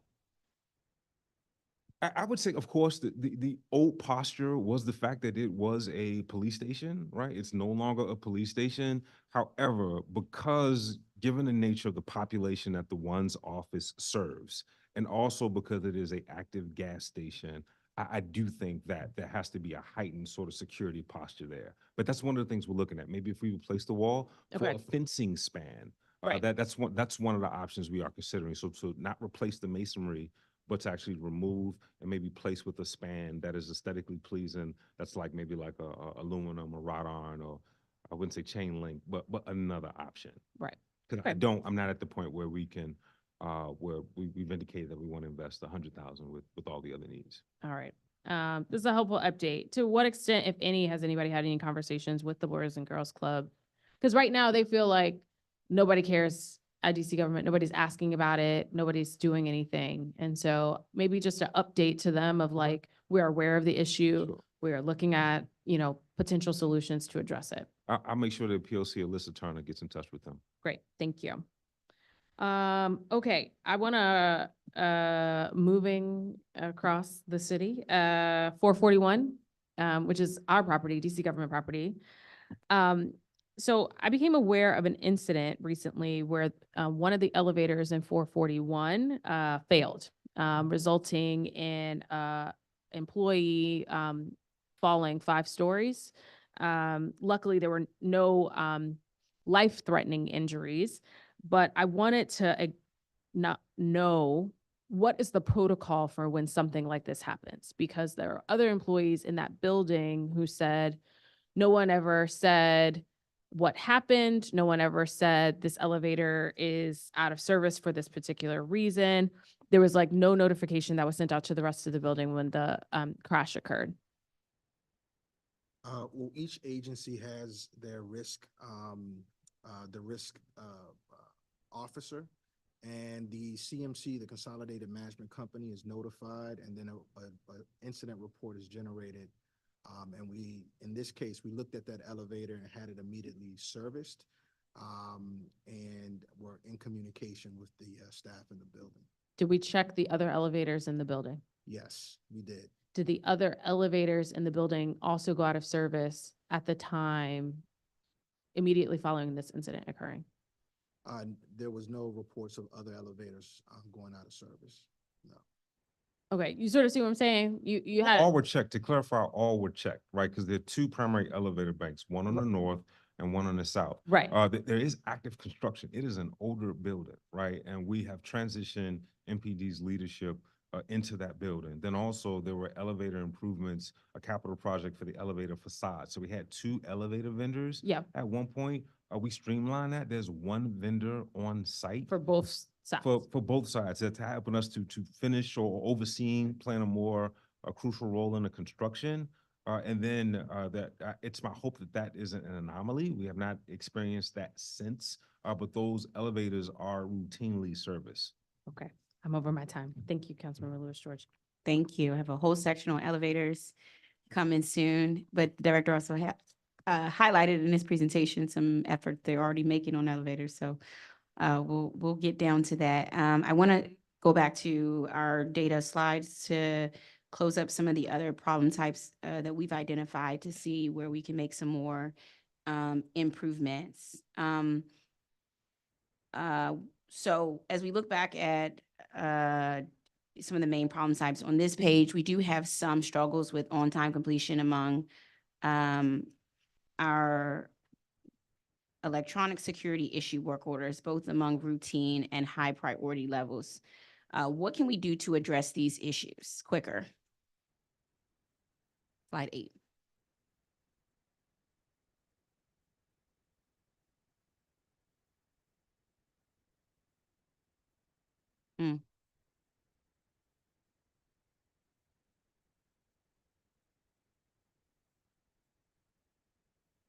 Okay, and so outside of DCPS, does DGS manage responsibility for electronic security issues on your own?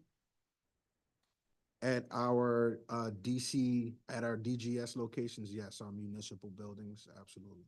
Okay. And DPR as well? At DPR, I don't recall many locations with access control, electronic access control at DPR, but we would be responsible for that as well. Got it. Okay, another work order type that has come up and we crunched the data on in slide 9, you'll see is plumbing service work orders by priority level and actual work problem type.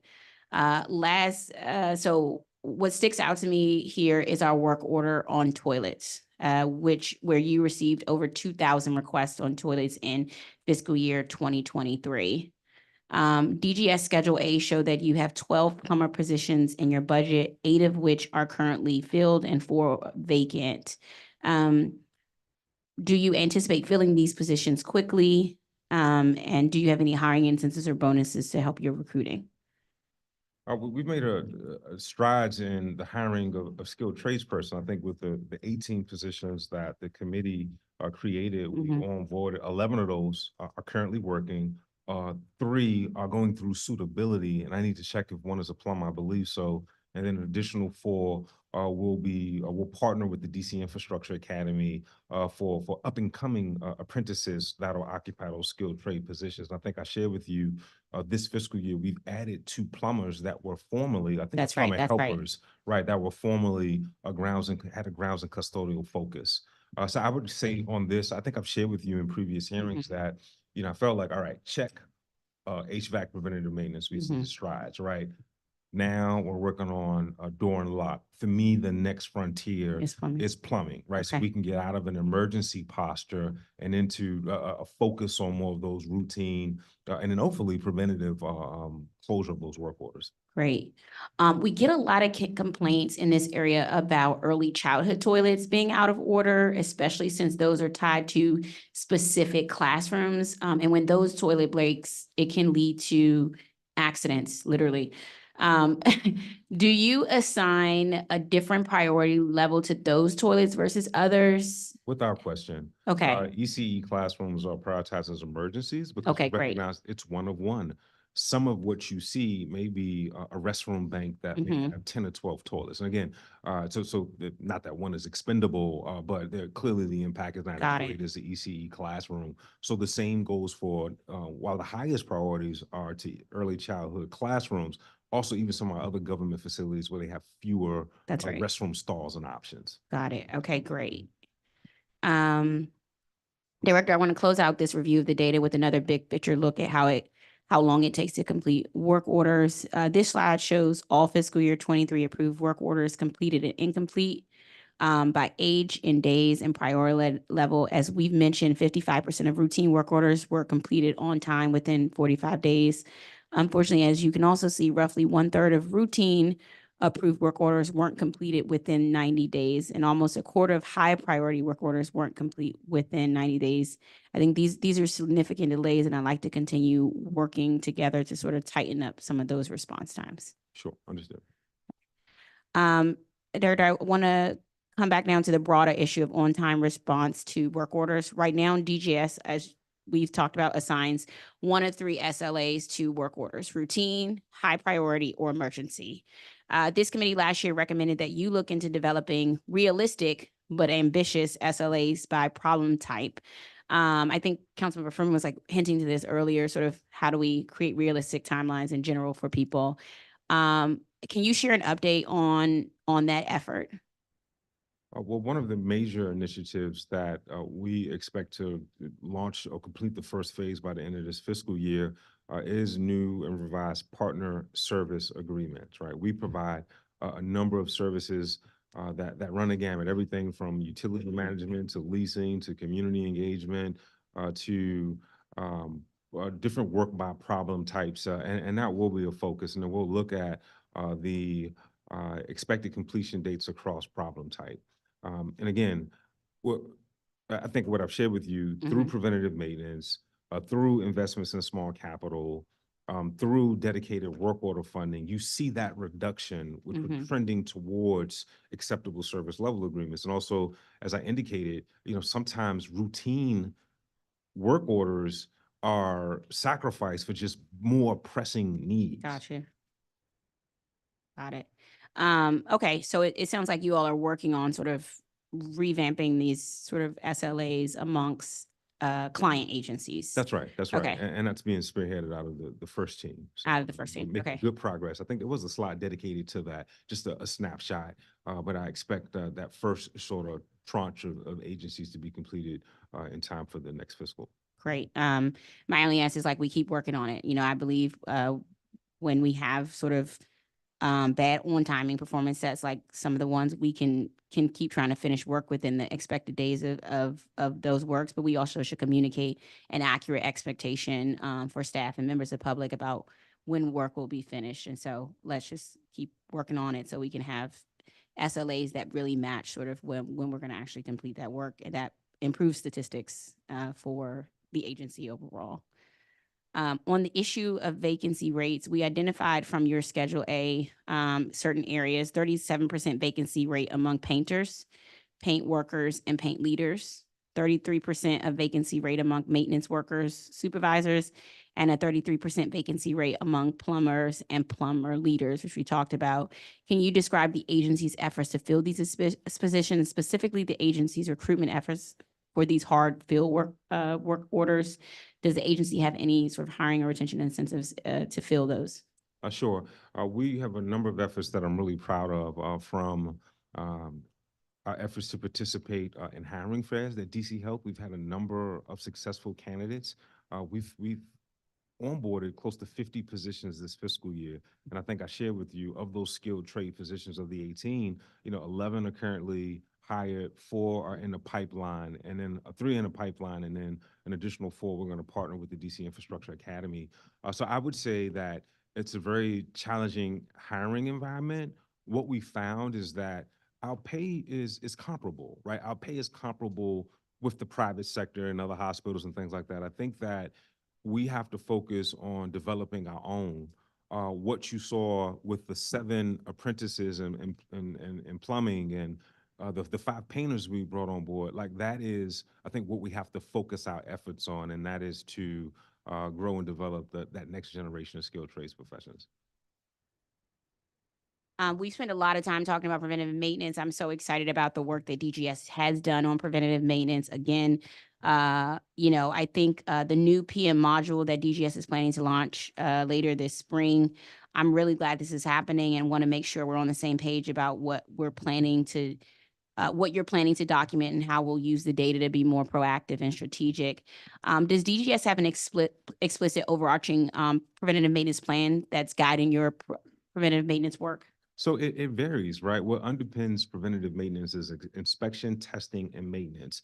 We have that for PA systems. We have that for elevators. The most notable example that we've discussed is HVAC, and then we're expanding that for lock and door.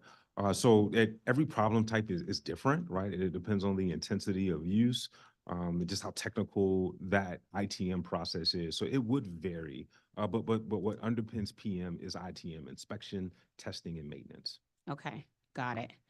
And so those are sort of using those, is that the way you're able to sort of, how are you gonna grade yourself as far as goals and prioritizing?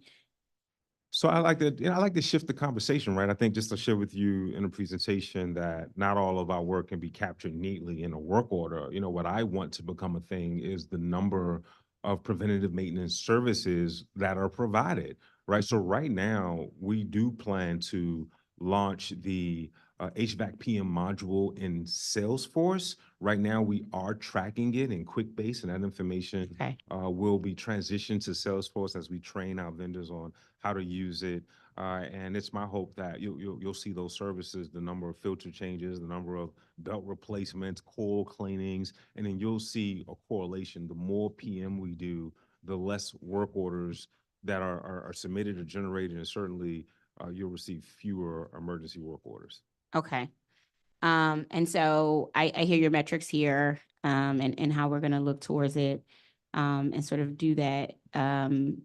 You shared in pre-hearing responses that DGS is launching the 4.5 million HVAC preventive maintenance effort in fiscal year 24 at priority DPR, MPD, and DACL sites this year. Can you share a list of which DPR, MPD, and DACL sites will get HVAC PM this year? Sure, it's actually listed in our slides. We also included DPW, Great. DACL, MPD, and a number of slides, and that location by location listing is there. Okay. Okay.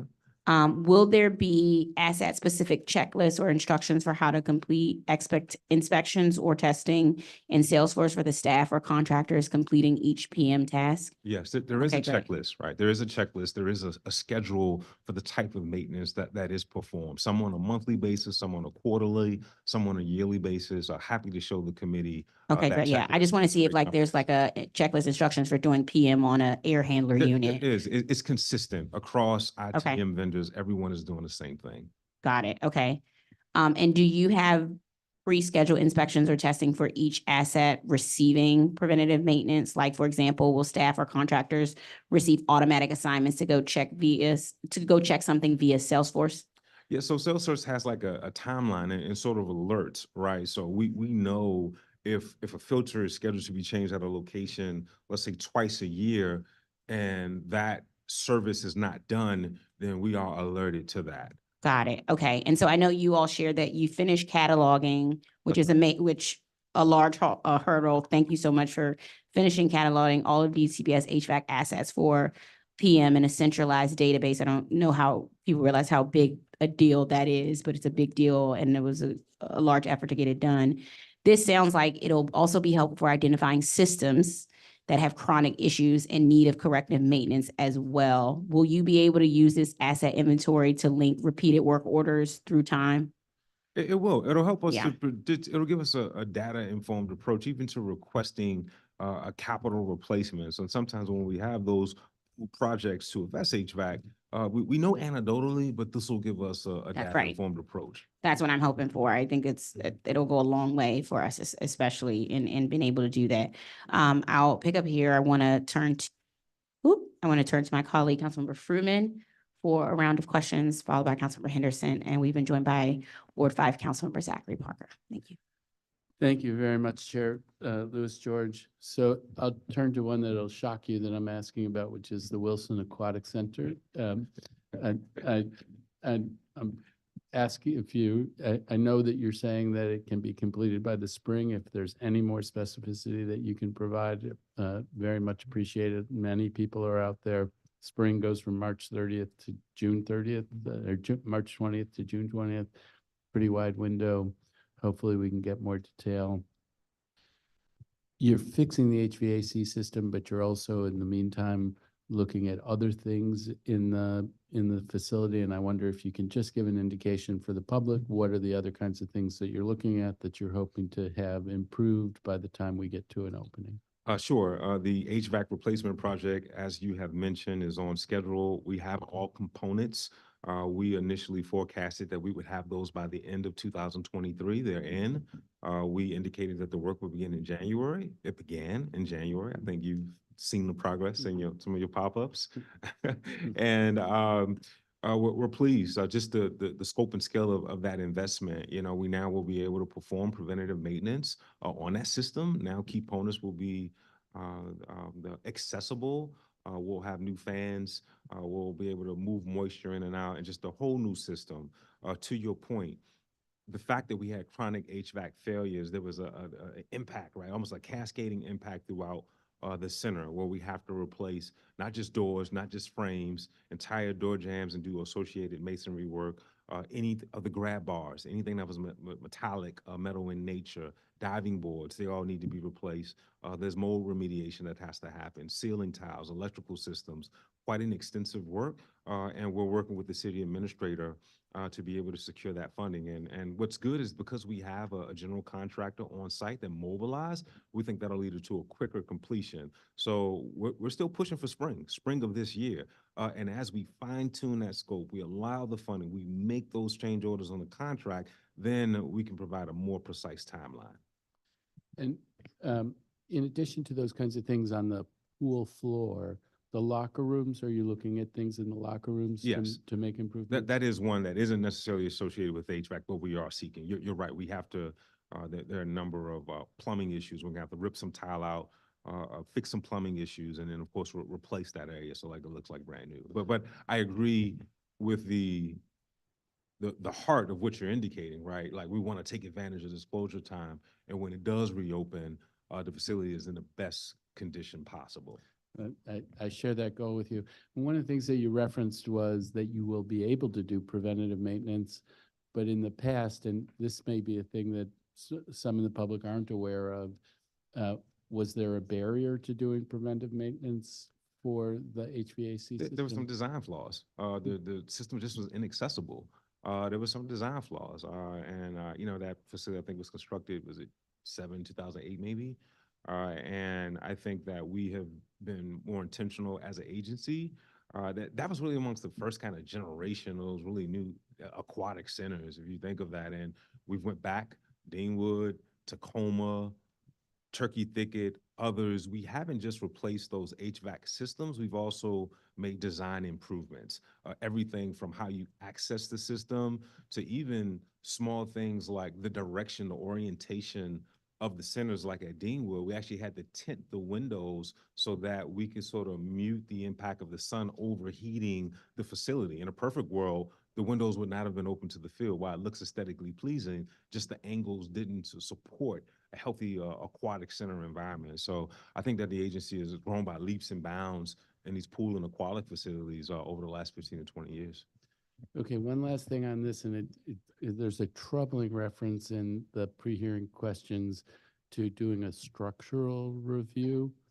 And can you speak to that, and how concerned should I be about something coming up that could then throw an additional spanner into the works and slow this project? We don't anticipate, correct me if I'm wrong, Cassidy, we aren't tracking. We've done our assessment. That is what this process entails.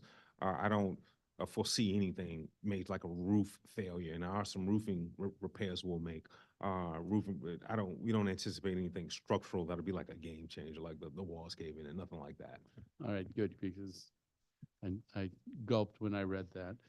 The JELF project, which is a Ward 2 project, I'm curious how that is moving along, and I think that you're aware that there are folks, there's different people in the community who are saying, who have different views on this, but there is a camp that is concerned that there won't be as much useful space for the Boys and Girls Club, which is a critically important component of the community and of the JELF Center, long-standing, great program. Where are we on that? Do you think that you have answers to the concerns that have been raised by those folks? At the DPR hearing, someone from DPR expressed the opinion that at the next community meeting, they may be able to do presentations that would assuage concerns. If that's the case, what's the timeline for that? Where are we on JELF? So we, a couple updates. So we are working right now on soliciting a general contractor for that project. And we are, I believe, the anticipated schedule for the next community meeting is probably the next, I think, 4 to 5 months. One of the big hurdles, milestones, excuse me, that we're working to hit is presentation to the Commission on Fine Arts. We've had a lot of back and forth with them, the Georgetown Board and Historic Preservation, and had to make refinements to the design. So we're going to take that to them. And then once we have their review, then we're gonna, DPR will schedule the next community meeting. At which I think I echo DPR's statements that we believe that the updated design will, make them feel a lot better about the end product.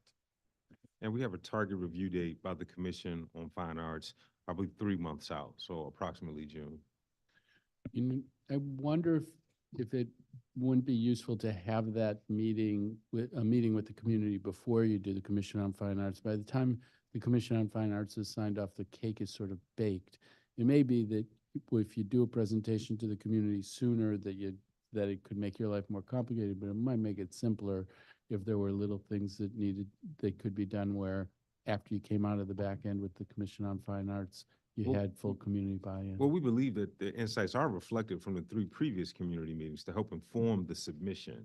So we think we have a handle on the direction we should head in, and that is informed our submission to the CFA.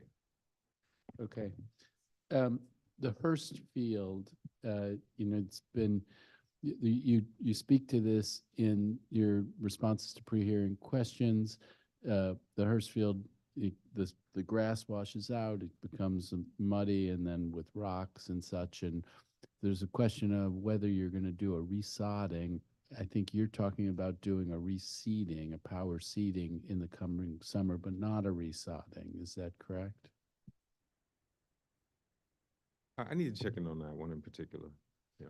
Because, I mean, you may know that there was a proposal by a soccer league to turf the field, and it was going to be almost very heavily for their use, and DPR said no to that. But there is the possibility of partnerships out there to do a resodding or to do something, but we want to coordinate with what you're doing. And if you were already going to do a resodding, then that would be one thing. If there was a way to do it in partnership, that would be another. I don't know if there's an appetite amongst stakeholders. We've heard loud and clear that they don't like capital investments in exchange for guaranteed field time, right? And organizations that are typically looking to make those investments want some of those prime time hours. The name of the game at DPR, I know that very well, similar to you do. I know you've been working on these sort of issues for the past 20, 25 years. Everyone's clamoring, Councilmember Parker, I think it was in his letter, everyone's clamoring for the same field space. So what we have heard from the community, i.e. Jellifield, is that the community does not want any exchange for capital investments and fundings with a guarantee of field time. Yeah, I mean, the thing that I'm exploring, and it's not a sure thing at all at this point, but having the major users of the field today, including the community team. So it wouldn't be one entity's exclusive use. It would be all of the players coming to the table and trying to make an investment, but we'll see where that goes. Whatever happens, we have to improve that field. It's a challenge because I would say we have to improve that field, but we can't put a fence up around it. And I know people feel like those things might be in tension, but I don't see a fence at the first field. I'll just say, it was proposed to do turf on that location. That was rejected by the community. It's very difficult when you don't have a fenced-in asset, right, to control usage. Grass fields should be closed during the winter months, typically for optimal performance, and you know this very well. When you don't have a fenced in, when you have dogs that are using the field, it takes an absolute beating. And what we've seen in the district is that it's incredibly difficult unless it's fenced in. Councilman Park, with Taft Field is in decent shape because we're able to lock it, right? And we don't issue permits during the winter months to give that Bermuda grass time to rest and reset ahead of the beating it'll take from late March through November. Okay, I'm going to change over to the archives briefly. When you listen to the testimony, you know how strong the feelings are about that's a building that ought to be net zero. That's one thing. That's a building that should not rely on natural gas. I think the argument is that on both of those things, the law requires, you may not see it in the same way, but there's a strong feeling that this is going to be a showcase building. What can we do to make sure that it's net zero? What can we do to make sure that it doesn't rely on natural gas? I know in your pre-hearing questions, you say you've been looking at all different kinds of things. I wonder where you are in that process, and do you remain open to trying to find a way so this building doesn't have to rely on natural gas? We are constantly revising and improving the design, kicking the tires. I think we met with the Sierra Club maybe 3 weeks to a month ago to sort of explore some options. And in fact, Cassie, if you could, can you just speak to some of the qualities that already exist in the building, some of the sustainability features, and some of the things that we're exploring? Sure. Thank you, Director. Excuse me. So I think I want to start from the jump that this is a project that is already very, I guess, green and sustainable. And I think this is an example project of, among others, that net zero is just an incredibly difficult threshold to meet. There's just a lot of different factors that have to come together, to work together. Not just the building's HVAC system, but where it is, how it's oriented, what's existing, what's not, and then just what the type of program is. I think we're constantly revising the design and updating the design, even if we're at a pretty advanced stage, to make this building as sustainable as possible, and work to make this a, for lack of a better word, an all-electric building. We're still finalizing some updated energy modeling at the moment, so at this point, I don't want to get too in front of skis and commit to things, but I think one thing I just do want to say again about the archives project, just the sustainability elements in here have been very strongly considered throughout the design process that we've been in for multiple years now. And I think just a couple examples of that is that the building, in to certain respects, is effectively a museum of sorts, because it has to store a lot of historical documents and items, and the energy use intensity, which is basically a measure of how much energy that building consumes relative to its size for a museum type. The national median is about 56. Right now, our target EUI is about 40 based on the latest energy modeling. We're already our target shows, mainly because of our solar array, we're going to be offsetting about 13 to 15% of the building's energy through on-site renewables, even though I believe the threshold in the Greener Government Buildings Act is 5. So whereas we may not be hitting that net zero threshold, I think there are really important, and should be mentioned, significant sustainable elements in this building already. So I'm done, but my takeaway from that is, one of my questions are, do you continue to look at ways that you might avoid needing to rely on gas? And I'm hearing you say you may or may not have found that, but you continue to look to try to achieve that. Is that fair? Yes, sir. Absolutely. Thank you. Thank you. Councilmember Henderson. Thank you.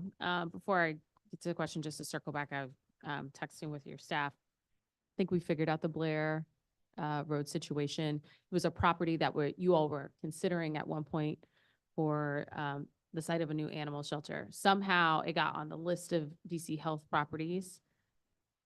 Here, no, there. We'll work it out with DC Health, because they were basically, someone over there was like, well, can we ask DGS for our money back? And I was like, but did we actually lease it? So nonetheless, I want to turn to continuing on the projects. Infrastructure Academy at Spingarn. This was slated to deliver in spring of 2025. That now has moved to to fall of 2025. What's the reasoning for the delay for that project? Increased scope. What we had initially contemplated, there have been revisions, and I think that speaks to a point that Councilmember Pinto brought up about, like, why do timelines slide? Yeah.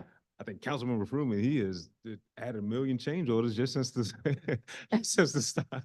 Classrooms on top of ceilings, and like, he's like the change order king. But that's a normal process. I say that. I say that in jest. Like, once you get in, folks look at this as, wow, let's do it right. Like, let's expand upon this. Right. So very similar to DOES, they there were certain elements that they were insistent. They said we have to have an accredited standalone auto lab. It is crucial to our program. Yep. We now will deliver that, right? There are some other elements, from elevators to showcase stairs to other elements that they were very insistent upon. We work with the mayor, and more additional dollars are being invested. So that is the reason why this has been modified to accommodate the change in scope. Okay. All right. Let's talk a little bit about this OUC partnership for the folks who are listening, Office of Unified Communications. So my understanding is that you're working in concert with OUC to allow for residents to use 311 to request playground maintenance at both DPR and DCPS. Has this already begun? It has. It launched this January. Okay, In fact, we've had a number of requests, I think in the hundreds since it's launched in January. And we certainly see some themes. okay. Let's, that was my next question. What are some common things that folks are bringing up? There's some of them are duplicates, and you know, I'm very sensitive to the condition of playgrounds. Having a Right. 6-year-old and an 8-year-old that actively use these playgrounds, it's very important that they're in good working condition. I think what I shared earlier, historically, sometimes work orders like this are considered low priority, and it's just sort of be like cannibalized by the emergencies, right? When a roof is falling in and the Mhm. leaks, like just things that are considered more pressing. So this year, because we now have dedicated work order reduction money for the spring, I think to the tune of almost 7 figures for DPR, we are prioritizing those work orders for those playground pieces. Okay. Sort of building from that, so I can't remember which day it was, but let's just say before this hearing, not today, but sometime in the past 2 weeks, there was a hearing with the Department of Parks and Rec. I don't actually remember which day, legitimately. And I was having this conversation with Director Freeman about work orders. And she suggested that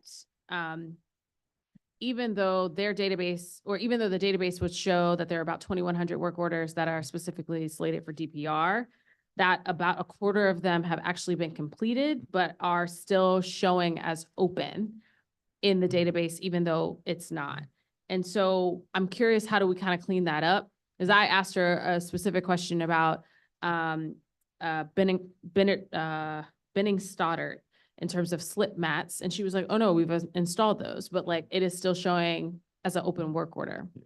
Yeah, no, I'm so glad you asked. Our building managers are now performing an audit of all backlog and open work orders, about approximately 11,000. Okay. And they've completed 47% to date. And we expect by the end of March, they'll be 100% complete. And before, so they're verifying with pictures, Okay. right? Is this work order closed? Because at times, you know, our staff is hardworking, and sometimes they'll prioritize completing the work, but not necessarily closing out the actual work order. And that's a culture change that Donnie, Steve Anderson, and others are sort of emphasizing. The job is not done until you document that the work is completed and it's reflected in Salesforce. So we're going to scrub those 11,000 work orders. I imagine a number of them to be duplicates, a number of them to have already been closed, some that are capital eligible, and then others that are, you know, the purview of that specific agency, like hanging a TV, right? That's not Right. something, you know, that we do. Well, you guys don't hang TVs. But, you know, we used to have a geek squad back in the day. Well, that's I kid. Oh, We do, like, typically, it's not, like, say for instance. okay.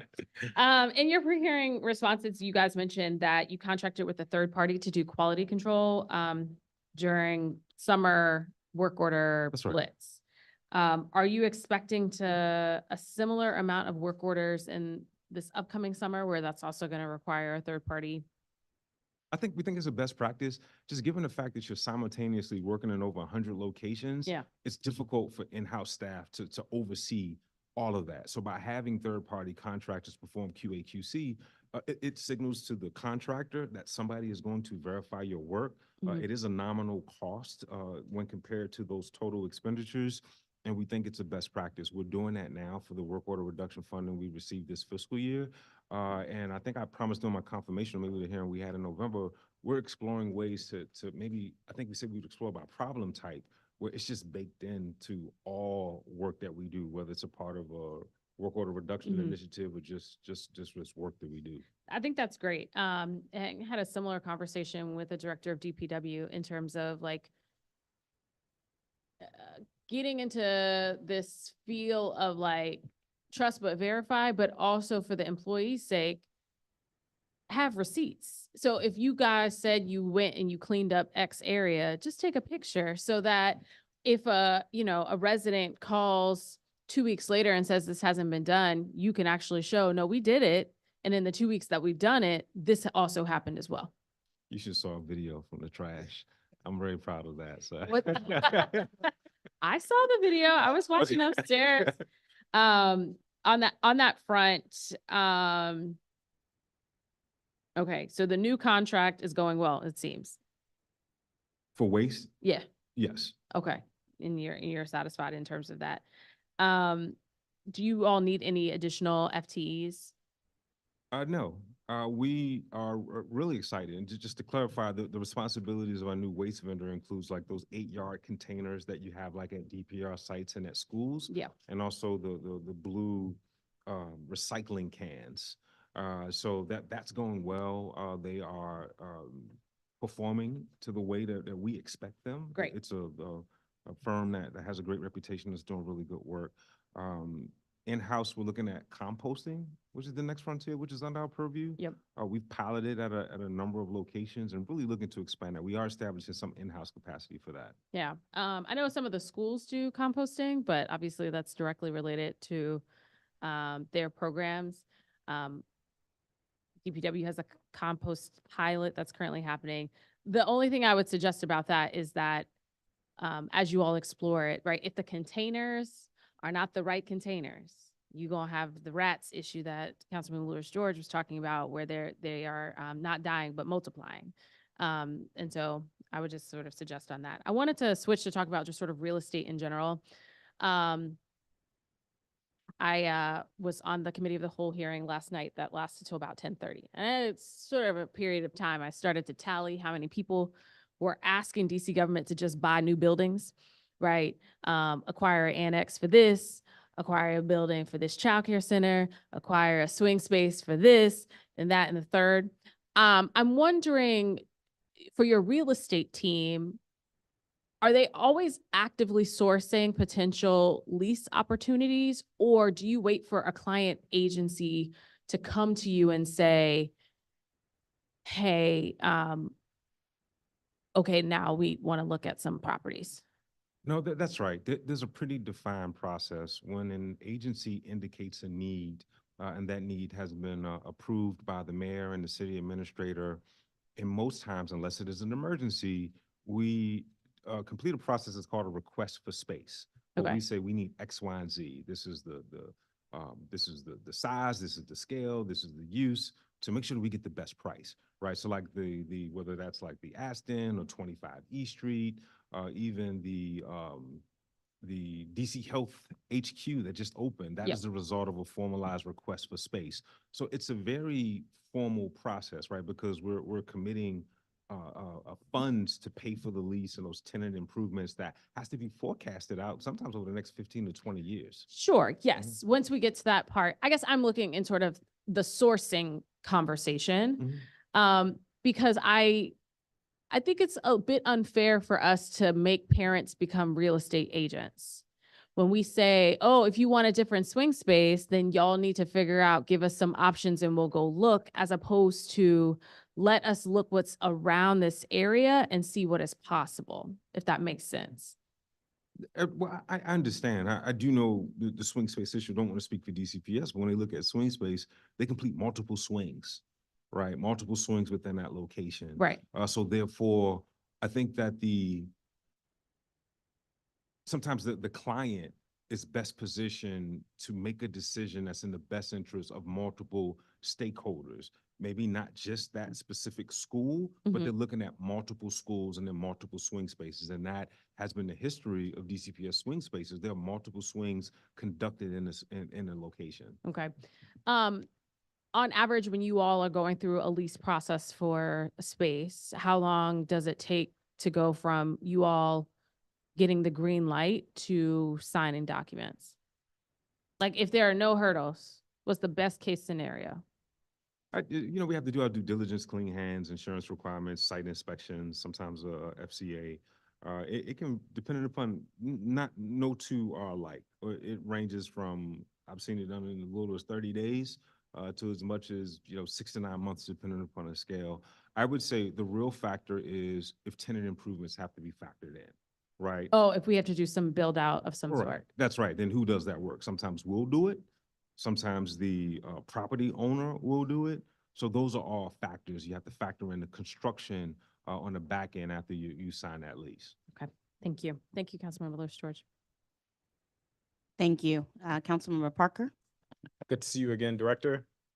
In last year's budget, I identified small capital projects, and your pre-hearing responses when you were asked to give an update, all of them list a generic response that the scope and nature of the project was deemed ineligible for capital expenditure per OCFO, preventing DGS from moving forward. And that included improving or repairs to the cafeteria at Langdon, roof replacement at Burroughs, a roof replacement at McKinley Tech,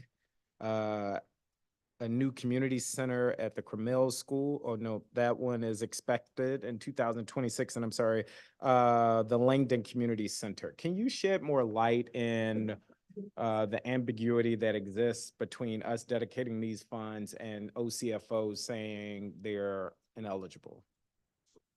Cass, I think you're best positioned to talk about, like, if you can, explain what is capital eligible versus what we have to pay for with paygo versus operating.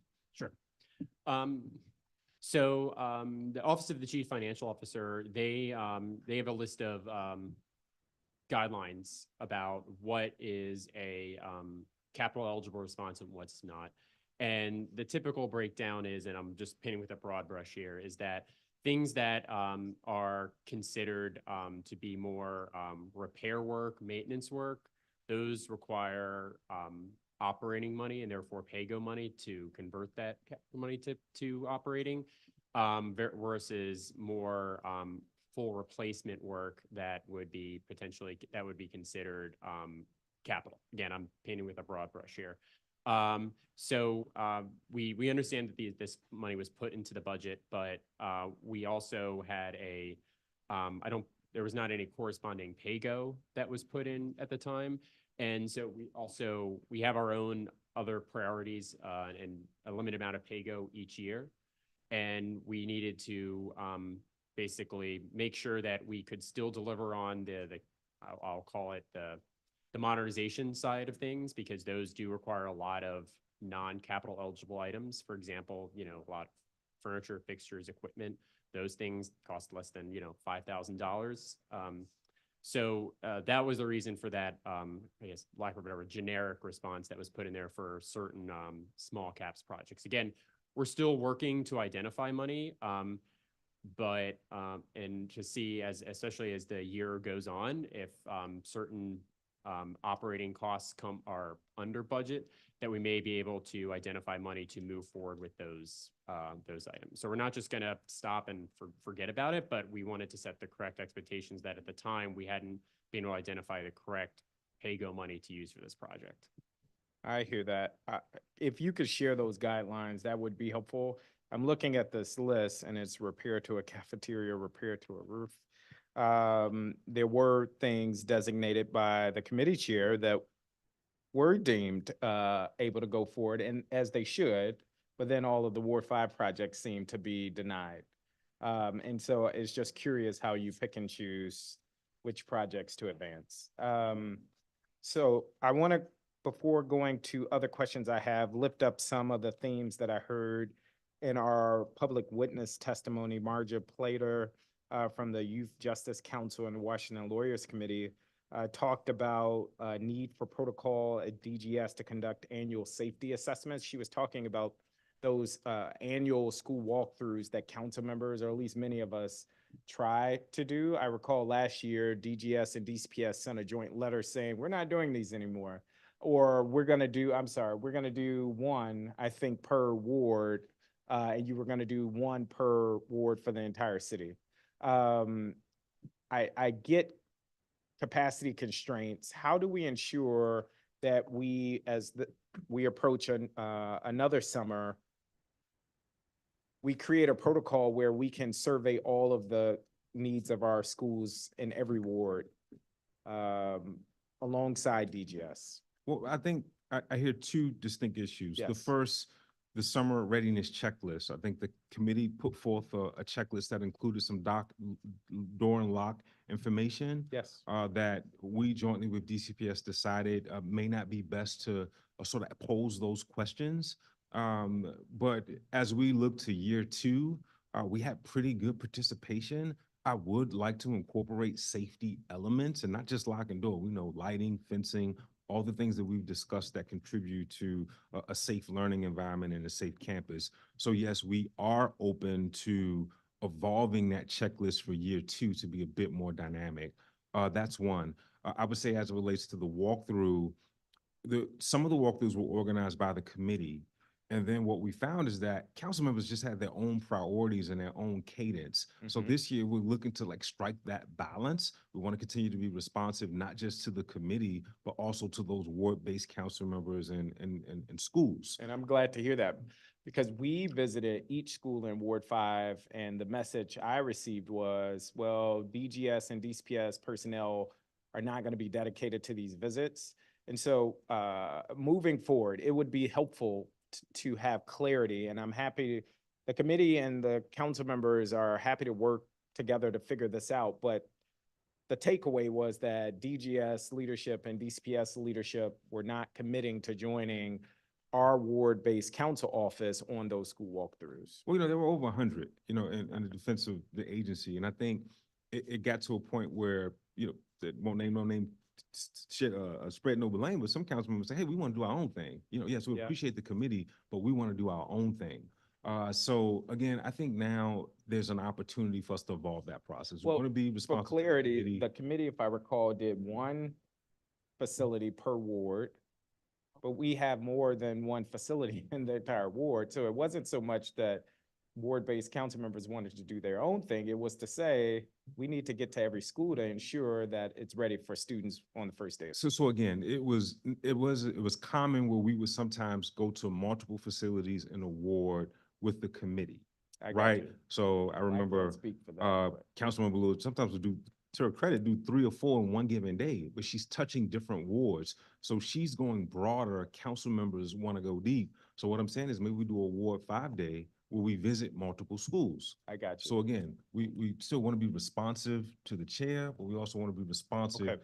to council members and all. So that sounds like a commitment to align on something that meets both of those needs, the needs of the committee for a more broader perspective, but also the needs of ward-based council members that need to ensure that all schools in Ward 5 are ready. There's a solution there. I'm Okay. confident there's some middle ground there. Because Yes. what ended up happening, we did do those walkthroughs.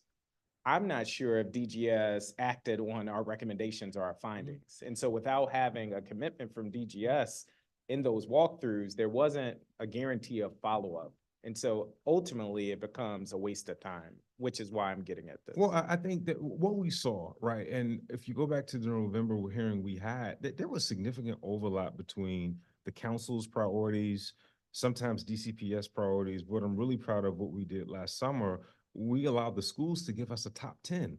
And sometimes the top 10 from the schools may have had very little overlap with DCPS Central, but had complete overlap with the council member because you all are taking your cues from school leadership about what's important. So I think that's the difference this year, and that was very successful. So when we walked Sousa, the principal said, I need this auditorium. Lights, redid those lights. I think there was another school where it was all about bleachers, and for her, bleachers were a big deal because she And to could make sure have I'm clear, in those walkthrough, did you touch every single school? So keep in mind, we do our own walkthroughs separate from those walkthroughs that are with building Got it. managers and those Yeah. SLAs that are just And those I would say from MSLs my- that are focused. I took way too much time on this. I wasn't trying to belabor this. I'm happy to join you on those. I guess what I'm inviting is to do the walk together so that what I'm seeing and hearing is what your team is seeing and hearing. And there isn't this report that we have that isn't acted upon. Councilmember Parker, I Yes. just wanted to mention that timing is often a factor. Absolutely. Because there's an entire procurement process that we don't always consider. So as we develop this scope for summer, that's really starting in the spring. We want to start the procurement process with an exact scope of work. So towards the mid or late summer, if we start identifying new items, it impacts the procurement process. I So got it's you. very important that timing is considered. Well, I'll follow up. I'm happy to coordinate with the committee to find a way for us to visit Ward 5 schools together. I think it would be more impactful that way. I also want to lift up feedback from Kathy Riley, the Executive Director of SHAPE, who testified on a number of things, but she reflected on the L2 positions at DCPS, and how custodial workers are classified as L2 positions. required, although principals can petition to remove them from the budget. There was this idea thrown out of what if the custodial workers in our schools lived within DGS's budget? Do you want to opine either on the L2 position and or how that might function for custodial workers to operate under DGS? I've not looked into this in my 11 Okay. months at the agency. Would want to I've not looked into it. Honestly, it's just not on my radar. I heard it on Monday, and that's the first that I've ever heard such a proposal. Okay.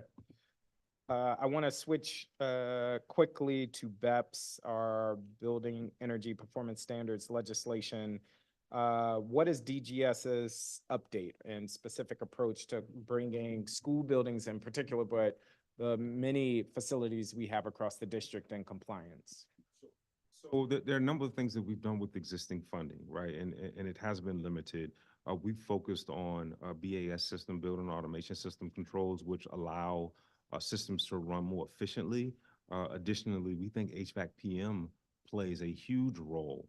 For us, we think that the most cost-effective approach is through the energy performance savings contract, right? And that is what we are launching this spring for 20 to 30 locations. And in a nutshell, or in lay terms, what this means is that we'll receive proposals that they'll look at maybe a school or recreation center or senior wellness center, and they'll say, hey, through making these upgrades at no cost to the district, we believe it can generate these sort of reduction in energy, and then it compensated based upon their ability to achieve those. This is something that we're really excited about. This is the future, and I'm proud that we're going to launch that this spring. What barriers, and Chair Louis George, if I could have 2 minutes, and then I'm going to run to another committee hearing. Okay, awesome.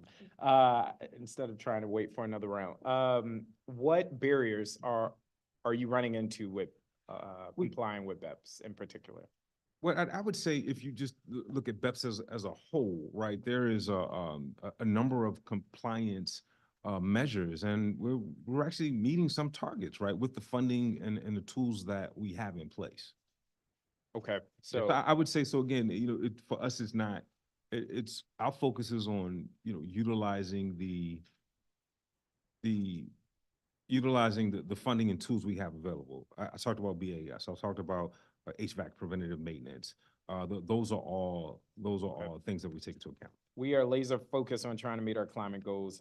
And on Tuesday's legislation, there is a proposal, I don't love the name of it, but the BEPS Delay Emergency Act that Councilmember Allen is putting forward. And I say all that to say, if there are challenges that DGS is running into, we would love to work with you as an agency versus just not having the agency in compliance. Sure, and I want to add, we are applying for federal grants. There are some federal grants through EPA. One in particular is the Climate Pollution Reduction Grant that we're looking to apply for. So that's another way in which we can make these investments through non-district tax dollars. Okay, the Climate Commitment Act of 2022 requires the district government to purchase or lease only zero-emission vehicles starting January 1st, 2026.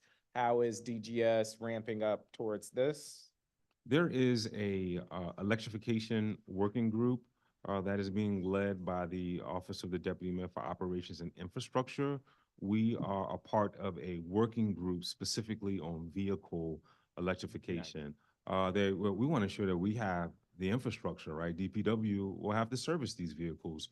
We, DGS, will need to store these vehicles with charging stations that will impact the types of leases that we enter to, the allocation for fleets to be able to charge those stations. So there are a number of issues that we're working through with that working group. Okay, and my last question, and I'm gonna run, you brought up BPW. We talked about this, but I want to get it on the record. The facility in Ward 5 that is in disrepair. We have reports of a leaking roof, mold and broken doors, and the list goes on. Can you give a status update around DGS's capacity to support this facility? That's one. But also, what would be the guidance to give to employees there or neighbors who are concerned?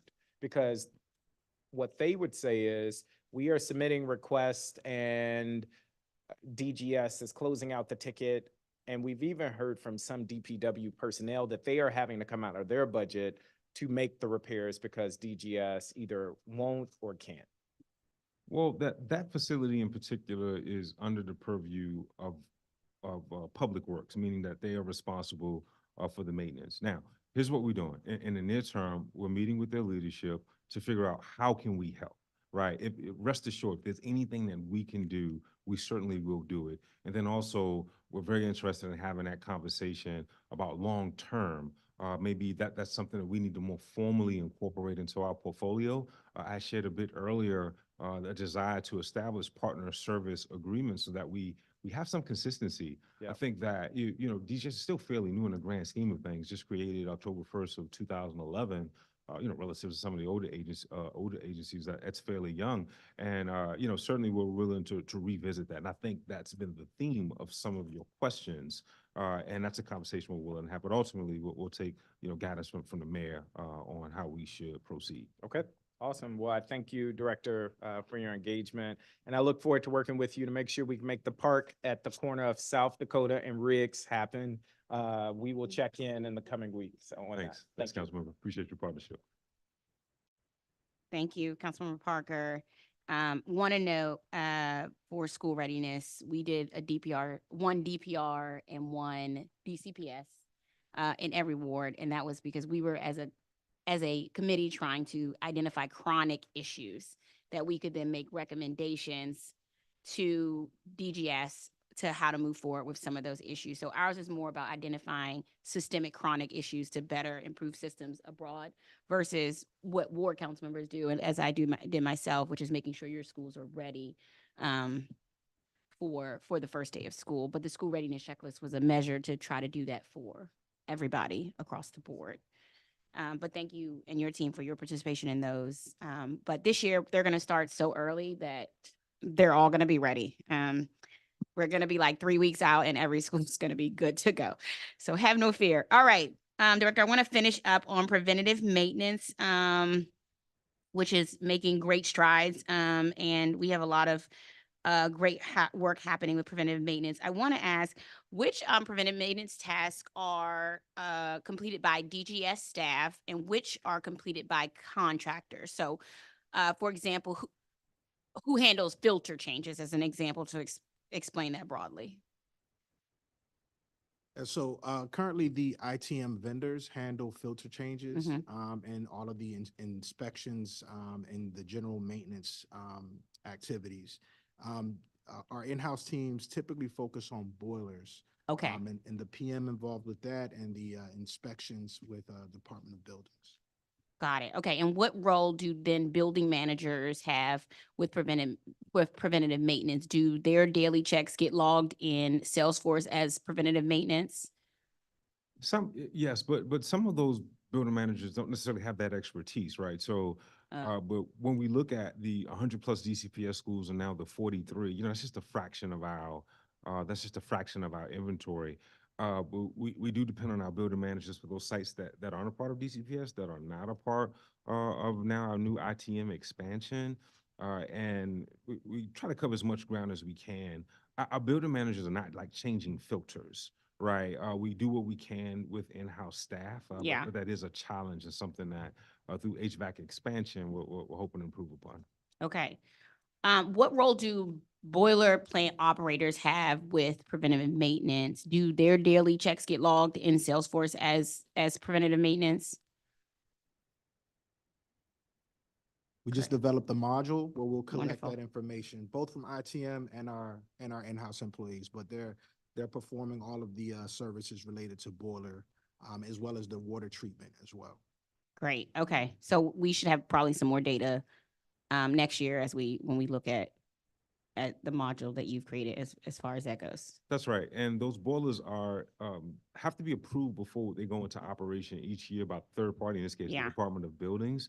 And that does serve as a measure to ensure that basic maintenance has been done. They will not approve unless it's up to the DOB standard. So that then serves as a check, just like now we're preparing for spring. Yeah. We're preparing for cooling. 6 months from now, we're back in that phase when Got we it. start in September, October to prepare those boilers for the heating season. Okay. And are you all logging hours and material costs associated with specific preventative maintenance task in Salesforce? So right now, that's being captured in QuickBase, right, through that module, right, where PM, Okay. the time, the hours, the cost, all of that will be logged in Salesforce. So right now, we do track when we make repairs, that information is captured. But again, the next frontier, which will happen this year, is launching that module in Salesforce. Right now, we're in the testing phase. And then after that, we'll migrate the current information that we're storing in QuickBase to Salesforce as we train our vendors. So I really think, like, in terms of like when it'll actually start, we're getting towards the end of this fiscal, beginning of next fiscal. Got it. Yeah, what we've seen sometimes is staff or contractors record 0.01 as the cost for completing a work order. Do you intend to record like the actual time and cost?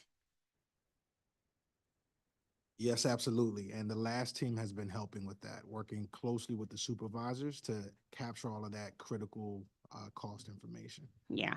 I mean, the work you're doing in PM is just amazing. And I think the more we collect this data, the better the agency will be off in the long run, is sort of making sure. So I just want to make sure as we begin the what is, I guess, the evolution of PM within DGS, that these are just some things I think about of making sure we're capturing and collecting. So this could truly be, transformative for the work, the time, the labor, and things of that nature as well. Does DGS PM preventive maintenance currently include water treatment for boilers? Yes, we do perform that separately from the ITM vendors, but it is part of our preventive maintenance. Okay, all right. I just wanted you to follow up there because I've heard that that's an issue, and so I want to make sure we do it. All right, I want to talk about elevators.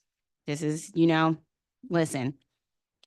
I'm gonna give you some. So, we've had specific issues. Obviously, Ward 4, Emory Heights Community Center, we had an elevator offline for about 8 months until we got a special part, and then all we had was it required a special order. And then elevator at LaSalle Backus in Ward 4 was broken at the beginning of the school year. The facility issue led to the before and after school provider champions deciding to actually pull out from serving the school because they're unable to provide before care for families who depend on it, in large part because they didn't have an elevator operational.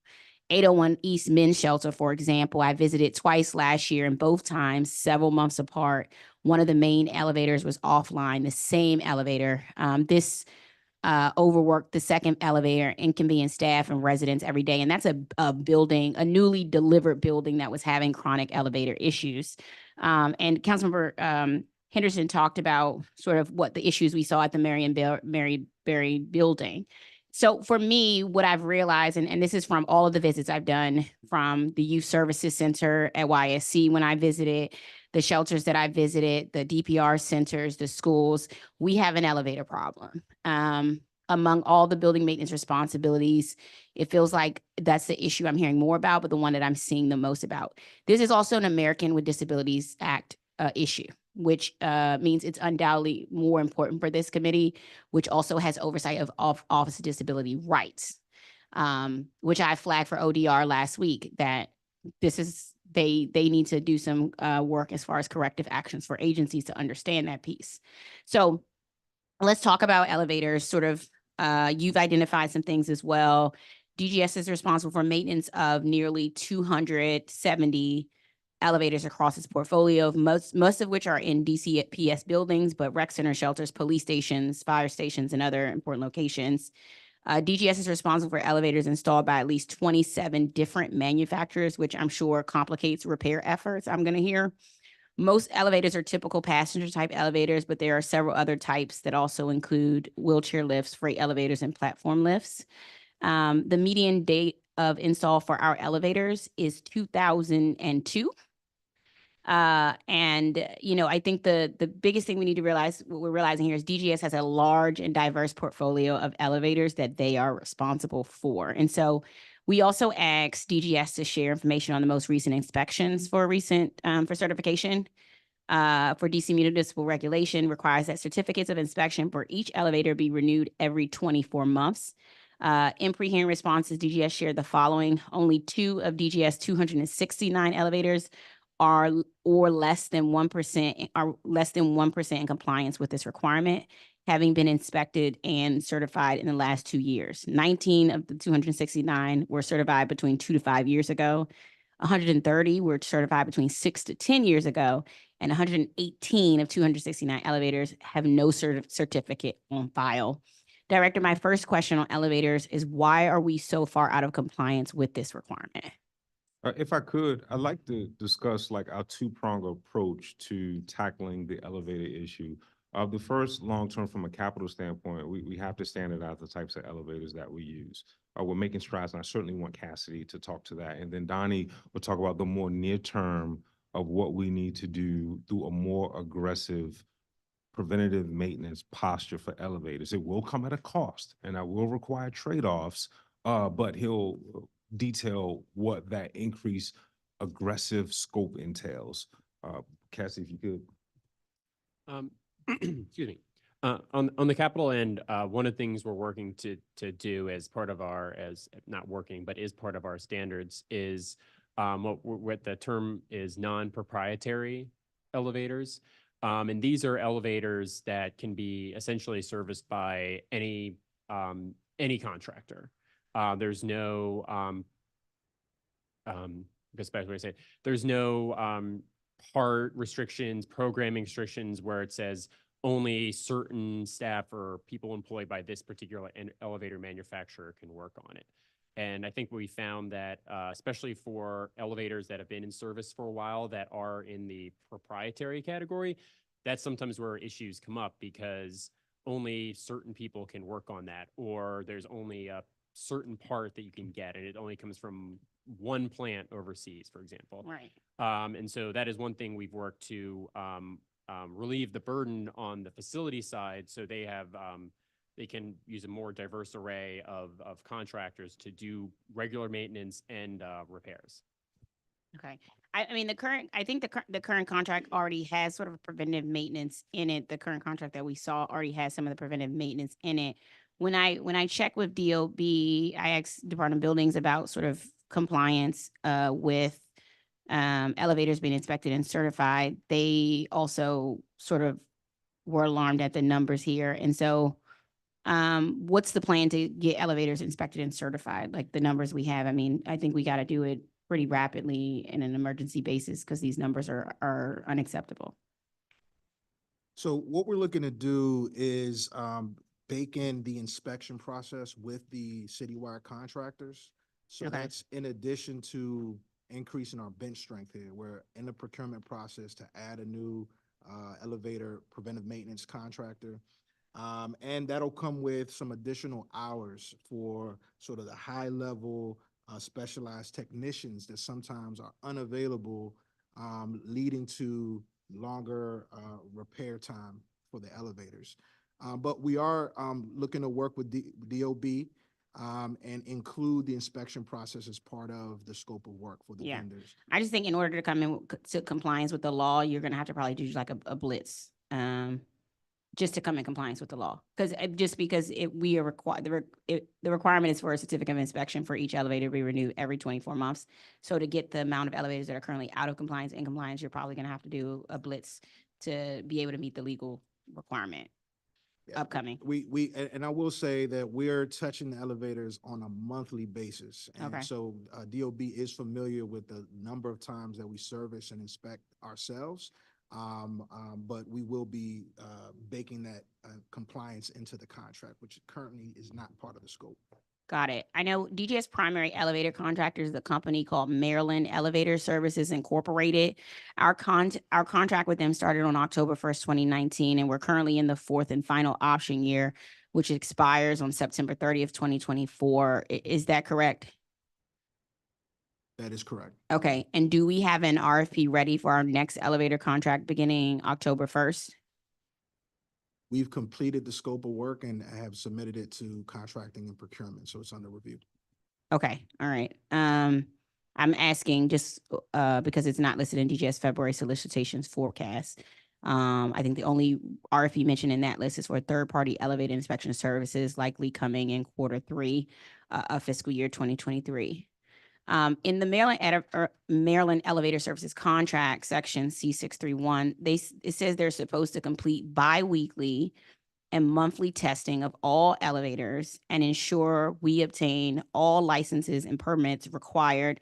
They say DCRA, but now known as DOB and DLCP, as we know. Is it their fault? I guess we're not in compliance. The contractor's fault? Correct. You know, my understanding is that, it was not part of the scope of work, but I will, I'll check in with the contractor and also with the COTAR, to review that. Got it. Because when I look at their contract, it clearly says that that's what they're supposed to do. And I get sometimes mistakes happen, but I'm, you know, the numbers don't lie here, and it seems like they're not doing their job. Their contract is for a not to exceed value of $1.8 million for basic services this year, plus $500,000 for cost reimbursements. The contract is written such that they're paid up to $590 for PM and maintenance for every elevator each month. So that's close to $150,000 per month plus reimbursables. That's according to the contract modifications that we passively approved in May of last year. Does Maryland Elevator perform preventive maintenance on every elevator on this list each month? Yes, they do. Okay. And how are we documenting elevator preventive maintenance? Are there any records to show for it from fiscal year 23 or 24 to date? And can you share that with the committee? Yes, there are some logbooks. There are manual logbooks. And we're, as part of the PM module that we've built out, that information will be collected electronically. And I just want to just clarify that Maryland Elevators is doing work. In fact, 71% of all elevator work orders were completed within a service level agreement, and emergency elevator work orders made just 1% of those work orders. So again, look, we're happy to clarify the terms of that contract. Yeah. I think what Deputy Gonzalez has sort of indicated, we have one tier of elevator service. We are looking to expand it, more technicians, higher caliber technicians. In fact, I think in my testimony, I indicated that I think 6 of the 9 technicians will be dedicated, which is a high caliber technician, just to DCPS, and 3 for the rest of our inventory. So there's an acknowledgement that we need a more aggressive posture to elevators, and then that's reflected in the procurement that I'll commit that will, I'm sure George is listening, we'll get that out on the streets this spring. Okay. I want to say, I hear you saying they're doing their job. I think the numbers don't indicate that, but let me see this. The original contract with Maryland Elevator from 2019 required them to submit a preventative maintenance schedule 30 days after the award of the contract. Does DGS have this on hand, and could we see a copy of it? Yes, we do, and we can submit that. Okay. Their contract also required them to share an initial deficiency list, better known as an IDL, 30 days after winning the award. That was section C6 of their contract, and I just want to know, do we still have that? If the vendor found issues with an elevator, they would have submitted on a case-by-case basis a deficiency list. Got it. Do you all have a particular plan for deferred maintenance of elevators? Well, there are a number of elevators that are that are factored into capital projects, like you referenced Emory Heights. For us, that's an older proprietary elevator that absolutely has to be prioritized within a modernization in the next year or so. So some will be addressed through capital. Others will be addressed through a sort of increased posture. For every ITM contract, there is money that is allocated for actual repairs. So again, by prioritizing this and investing more of our dollars, the thinking goes more bench strength, greater technical capacity, more dollars allocated to repairs. Got it. Let me ask you this. Are we, when I look at their contract, I mean, I know this has to be wrong, but some of the elevators in the contract are for buildings I'm not sure we're using anymore. Like, for example, it looks like we might be paying them to service 5 elevators at RFK Stadium. Am I reading that correctly? I think I can't. We Well, can't. clearly the stadium isn't. Right. Isn't operated. I can assure you that they aren't being compensated for servicing elevators on RFK. Okay. I just want to make sure they're not getting paid for work they don't complete. And seeing RFK Stadium elevators on there was alarming. So I just wanted to make sure. Are we working with any other elevator maintenance contractors besides Maryland Elevator? Right now, MD elevators are primary. Okay. What about elevators still under warranty? Are they serviced by the manufacturer? Yes, at 441 4th Street, they're serviced by the manufacturer there. Okay.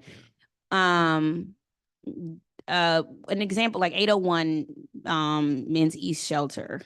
I guess I'm curious what happened there because that shelter was delivered. It's a beautiful, DGS did a beautiful job, obviously, on that space. It's one of the best in the country, obviously. But the elevator started having issues like from the very beginning. You cannot, I'm sorry. Go ahead. Like So- I'm sorry. No, you got it. Go ahead. I was like, you cannot discount the behavior of the residents of those facilities. We think look, we both went to DCPS schools. How many times did you ride the elevator? I don't even know. Zero. Probably. Exactly. I don't ever remember riding an elevator at Spingarn. And any Zero. teachers any students who rode the elevator, you had to be accompanied by an authority figure, likely an adult. Like you cannot expect elevators to be damaged and then say, oh, look at that, it's broken. Well, Like there's an intentional destruction in these elevators and we cannot discount that. Okay. So what my understanding was with 801 Men's East is the elevators we were put in did not take it, the type of elevator we put in didn't take into account the load of people, like the frequency of which, like certain elevators, the frequency in which those elevators are going to be used were not accounted for in sort of the type of elevator we put in. Is I that don't think correct? there's any elevators gonna withstand people intentionally vandalizing it, kicking it in, spilling liquid, setting Okay. fires, smoking substances like that. That is real. And I don't want to discount that. I don't mean to be so graphic, but No. again, there's no kryptonite proof elevator. Like you have to factor in controls on controlling access. We are of the belief that again, that's more of a programmatic decision, but there has to be greater controls in terms of elevator usage. Okay, so this isn't a sort of type of elevator put in issue where they didn't account for the frequency and load of people, individuals who would be using those elevators. I believe that the primary driver of the elevator challenges there has been vandalism. Okay. Who does DGS elevator inspections now? Is it DOB or a third-party inspection firm? It would be DOB. Okay. And then I want to ask about, will the next contract for fiscal year 25 require your vendor to hold specific elevator parts known to have long lead times? I'm sorry, Councilmember. Can you please repeat that? Will like the next contract for fiscal year 25 require your vendor to hold specific elevator parts known to have long lead times? What I'm getting at is we have a bunch of elevators who go offline and then we're waiting for a special order part for several months. And so I'm guessing I'm trying to be proactive here so that There's a lot of custom parts. We do keep some parts on hand in the elevator, but there's so many different parts that can actually break or need to be replaced that it would be pretty difficult to have to anticipate all of the different issues. But we do keep certain belts, certain parts, buttons on hand. Got it. I'm going back to my question before. You're hiring a third-party inspection service provider now. Are you not planning to use DOB's inspector moving forward? We're gonna take a closer look at that scope of work. And my understanding is that we'll be working with DOB on those inspections. Okay, I know earlier I talked about sort of the current elevators and sort of, was it the median date of install for our elevators is 2002. What's the life cycle for an elevator? Well, it depends. If you take care of it, I've driven elevators. I think I was at DBH, that elevator, the next to the World War Sobering Center. I think we commented that that elevator was the original elevator since we occupied the building. I think it was approaching 30 years. So if you have good maintenance and there isn't anything unusual like vandalism, it can. If you have a quality elevator where you have maintenance and there's regular routine usage, it will last. I guess I'm wondering, what about some of the proprietary, like the parts? Like, for example, like Emory is old. It's an old building. It needs to That's be right. modernized. I don't know what the elevator's sort of life use is, whatever that elevator life use is, it's done Right. it. And that's why when we searched for a special part, we couldn't find it because they probably don't that's right. make the part anymore. So I guess when we're thinking about new elevators we're installing or buildings that have old elevators, I think we're gonna keep running into that issue where we're waiting for a special part. That special part's not gonna work because the elevators are just so old That's right. and that they don't even create the parts anymore for them. What do we do now to be proactive about that? Where we have a large amount of, what I would call out of date elevators or past their usage life elevators, or don't make parts anymore elevators, whichever category, however you want to categorize it. What do we do? So that's a great point. I think to Cassidy's initial comments, like the importance of standardizing the types of elevators that we utilize. No more can you use a non-proprietary elevator, Right. right? You have to, a proprietary elevator rather. No, you have to use an elevator that we can service, right? We are Got it. focused on established brands. Like think about the number of modernizations that we're delivering. That's almost that accounts for almost 7-8%. Like think about those that are scheduled. All of those will have elevators. So some it will take some time. You reference elevators that are old. I think that reflect to a much different posture about how we built facilities in the district, right? Some of these elevators date back to the 80s, 90s, control board era, where the city just was not, maybe couldn't afford to make the types of investments in elevators that we desire. And I don't question their motives. I go back and I read articles about this, what they had to do in the 90s to build some of these facilities. So I think it's a different fiscal reality that has evolved over the last 25 years that has informed how we build and design our facilities, and that's reflected in our new standards. Okay. The other one I was thinking about when I was at YSC, for example, they had an elevator that was out for a while. It did get fixed, and I appreciate Donnie worked really quickly, especially because it was impacting sort of how they were able to deliver services to young people there. I think, we've flagged it for Office of Disability Rights and as far as compliance with Americans with Disabilities Act. So I think as we move forward and we look at the budget ahead, we have to take into consideration elevators, not just as a means because they're important, but because of ADA compliance and coming into compliance with that. And so I'm hoping we can get some quick action on a number of those because it impacts our seniors, our students, and all of our government buildings. Thank you. Councilman Freeman just left. You have our word. We are prioritizing elevators. I was about to go to and- Councilman Freeman. We are prioritizing them across capital and our facility maintenance division, and can't wait for the committee and the public to see the progress in the months and year ahead. Okay. We talked a little bit, I appreciate that.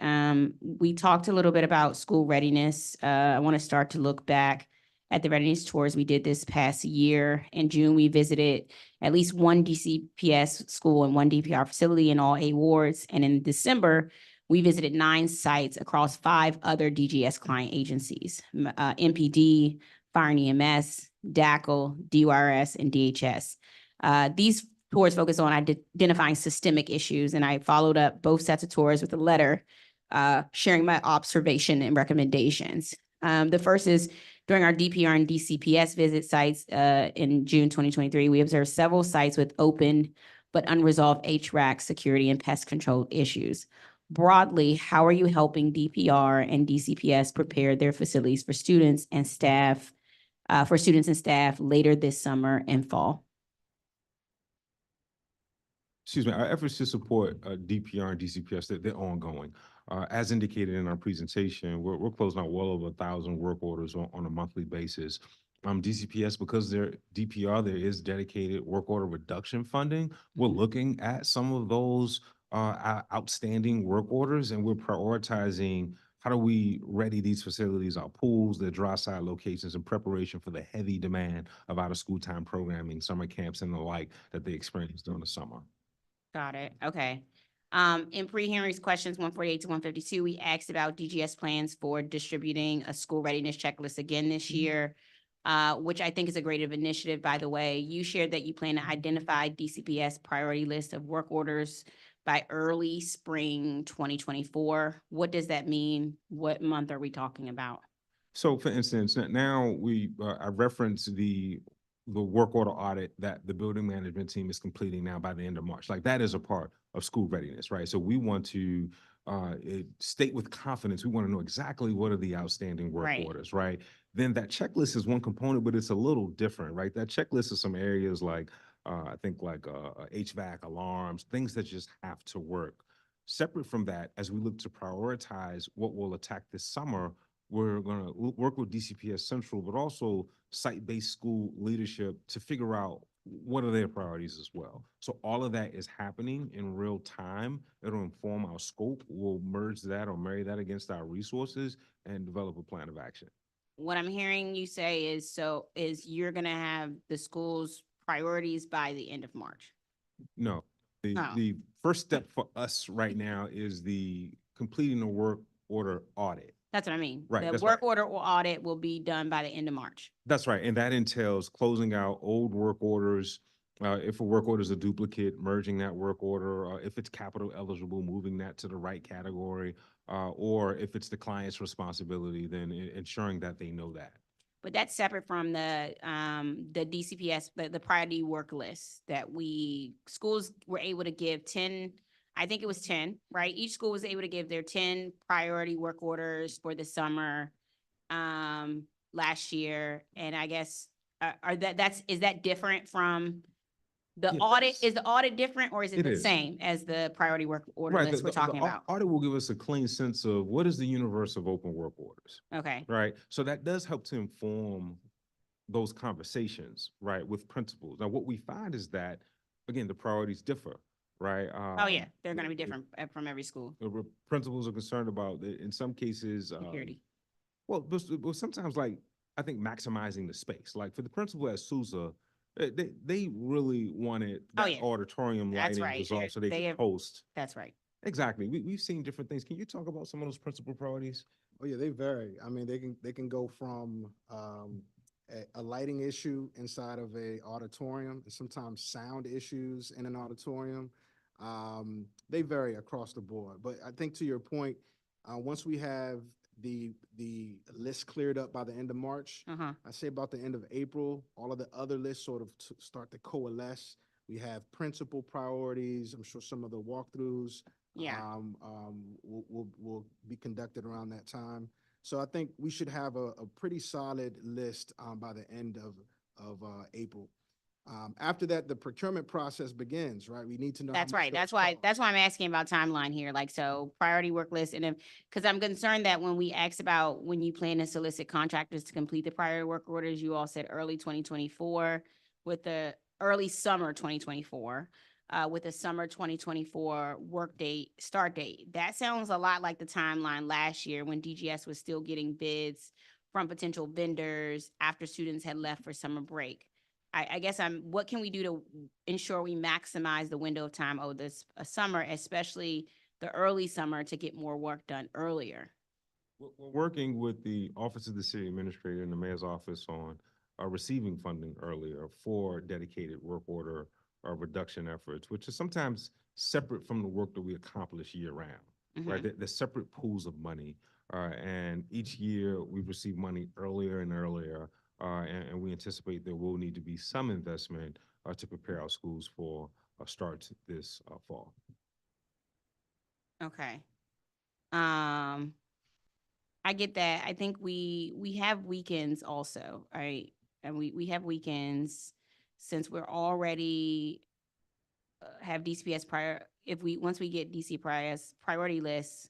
I guess I'm wondering why we can't solicit contractors in April or May so they can start the work in late June or early July? I guess I don't want us to be scrambling in mid to late August every year. Well, again, I just want to emphasize that work orders are being closed out like year round, That's right? right. So even if you look at last year, there were well over 1,000, like the gap between what we closed out on a monthly basis, which was averaged over 1,000 for 9 out of those 12 months, there were 2,000 closed during the summer. So we're not talking about a quantum leap as if work is just waiting for the summer. It's happening year round. We do small capital projects and do that work year round. Cassie, I'm reminded of the Bunker Hill Elevator Project. Like that's a project that's being timed, that's being done with the intent to minimize disruption to the school. So we're working on evenings, we're working on weekends. When we have Yeah. those 3-day weekends and spring breaks and parent teacher, conference days, we look to do that work. I mean, my ultimate goal here is that if we can get the priority list by the end of April, I'm just wondering if we can solicit summer blitz in May. And Yeah. can that, I just want, that should be sort of the ideal timeline. Oh, I agree. Yeah, I agree. That is an ideal timeline. So it's something, again, there's a resource discussion, a conversation we have to have with DCPS and also with the Office of the City Administrator. But, I'm happy to keep you posted on how those develop. Okay. I'd like to see a stronger plan for getting the checklist in front of DCPS school leaders. Can you work to socialize the checklist now so school leaders know leaders know what to expect later in August? Well, again, the checklist was different than the priorities list, right? So for the checklist, That's right. Those are different. That's right. We hope that there's consistency between last year's and this year's list. Indicated, I think, to Councilmember Parker or Henderson that we're open to evolving that list, but we don't want it to be a dramatic departure from what we issue because we want to be able to benchmark, right, our performance compared to last year. I agree. We only got replies back from half of schools last year. I think we can do a lot better this year, especially if we start talking about it Oh, I agree. earlier. So I'm just saying, I agree. can we start socializing it now so we can increase that number? That was 50% last year and make it Sure. As we and begin, improve that percentage. no, I for this year. agree. Versus Okay. versus issuing something in August as we're in the midst of preparing the schools. If we start to socialize it during our walks this spring and summer, yes, you have my commitment to socialize that list earlier. That's Okay. low hanging. And we can just, if we get the percentage up for more than half the schools, then I think I'd we're love to good. get to 100%. Like that's the goal. Like we really need 100% responses on this. Right. Do you all have a similar readiness checklist for DPR sites? We do. Okay. I want to talk about school safety related issues in our schools and our parks.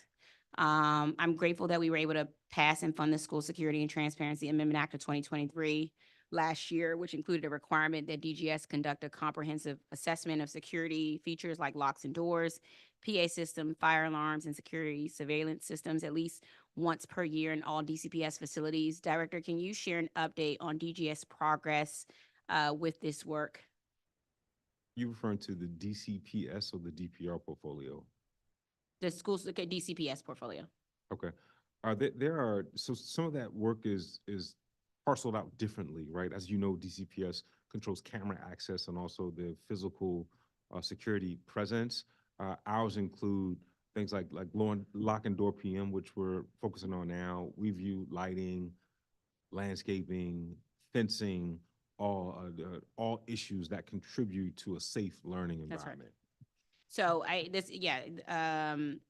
lock and door, PM work, and those things are included in your end of this. Do you anticipate finishing DGS's review of all school security features by the end of this school year? If you're referring to lock and door, yes.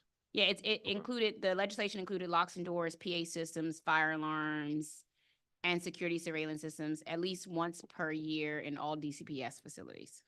Yes. So I know some of that is DPR and DGS and DCPS, but yes. Okay. We requested data and pre-hearing questions on the number of PA systems that are currently fully functional. I want to go over that. I won't go over that in detail here in public, but there are a fairly large number of schools without fully functioning systems. What's the plan to get those fixed? I know these are complex systems and some are very old. But given that, what's the plan to get them fixed? Cassie, can you speak to maybe any capital considerations, then Donnie will do so for operating? Sure. So if if the scope requires essentially a full replacement, Mhm. then we typically have money from DCPS's capital budget each year that we'll then slate to do a capital replacement project. Okay. Got it. And we do have a few that we're implementing at the moment. I don't have those at my fingertips, but we can send those to you in our office. Okay, great. My ask is, can you at least focus on the schools with building wide or a significant number of classroom spaces that currently can't receive messages from the PA? Okay, okay, can, That typically is the case. That's usually the top priority for the central office and for DGS. So we always focus on the summer on bringing them online. Got it. Okay. We already talked about this already. I don't want to belabor the point because I heard you already say, Donnie, that you heard me on it. And that was sort of prioritizing locks and door work orders in our schools. We asked, sort of door to a classroom, frequently used space that doesn't lock. And, those have been assigned routine in most cases. Given what we're experiencing in this country, in this city, I just want to make sure the number of doors that are marked routine, to me, there should be more high priority marked exterior doors. And those should not be marked as routine in a situation where if an intruder can get in because a door cannot lock, it's a high priority. That just, obviously exterior doors, emergency high priority, but the exterior doors, classrooms, if an intruder comes in and a teacher cannot lock a door, that's a high priority. And I think that should be how we move going forward. Consolidated maintenance contractors. In December, I sent you a letter about our school-based CMCs and my concerns about these contracts. I've been concerned about the quality of service we're getting, but also sort of the confusion we've seen around what's in or out of scope for their current contracts. I wrote in December to share my criteria for what I wanted to see in the full year versions of these contracts. And thank you for writing back last month to say you share those priorities. My question now is just, what's the status of new full year contracts? All of the school-based CMCs are still on 4-month emergency contracts right now. And that's after our hearing on this subject last May, when Mr. Lewis committed to having them all rebid by October 2023. What's the holdup here? So a number of them are being awarded, right? We just awarded the Wilson Building late last year. We're in the final stages of our technical evaluation panels for Cardozo. And then there are a number of other ones that are actively in solicitation. So what we're focusing on is restoring the scopes of work to pre-COVID levels, as well as funding and as well as purview. So we think that that those combinations, the ability to close out work orders, the ability to do the routine services that they do at a high level, from landscaping to snow removal, to some of the other efforts that they do, that'll get us to where we need to be as it relates to our CMC contracts. Okay, will the RFPs be available by March 30th? Because that's halfway through fiscal year 24. I'll give you a more up-to-date list on those. Okay. As we talked about, in my view, these CMC contracts are really expensive. The 8 CMC contracts collectively cost over $800,000 per month, or about $10 million per year. Is this really worth that much money? It is. And Donnie, please chime in. You have facilities like OUC, like the Wilson Building, that operate 24/7, 365, especially OUC. The responsiveness, having someone on site, the dedicated resources, we think it makes all the difference in the world. Okay. When was the last time these contracts were competitively bid? I assume there isn't a full selection panel for short-term emergency contracts, right? Now, there is some competition in emergency, and what we're finding across security, janitorial, what we did, emergency does not mean that there isn't any competition. Also, emergency doesn't mean increased prices.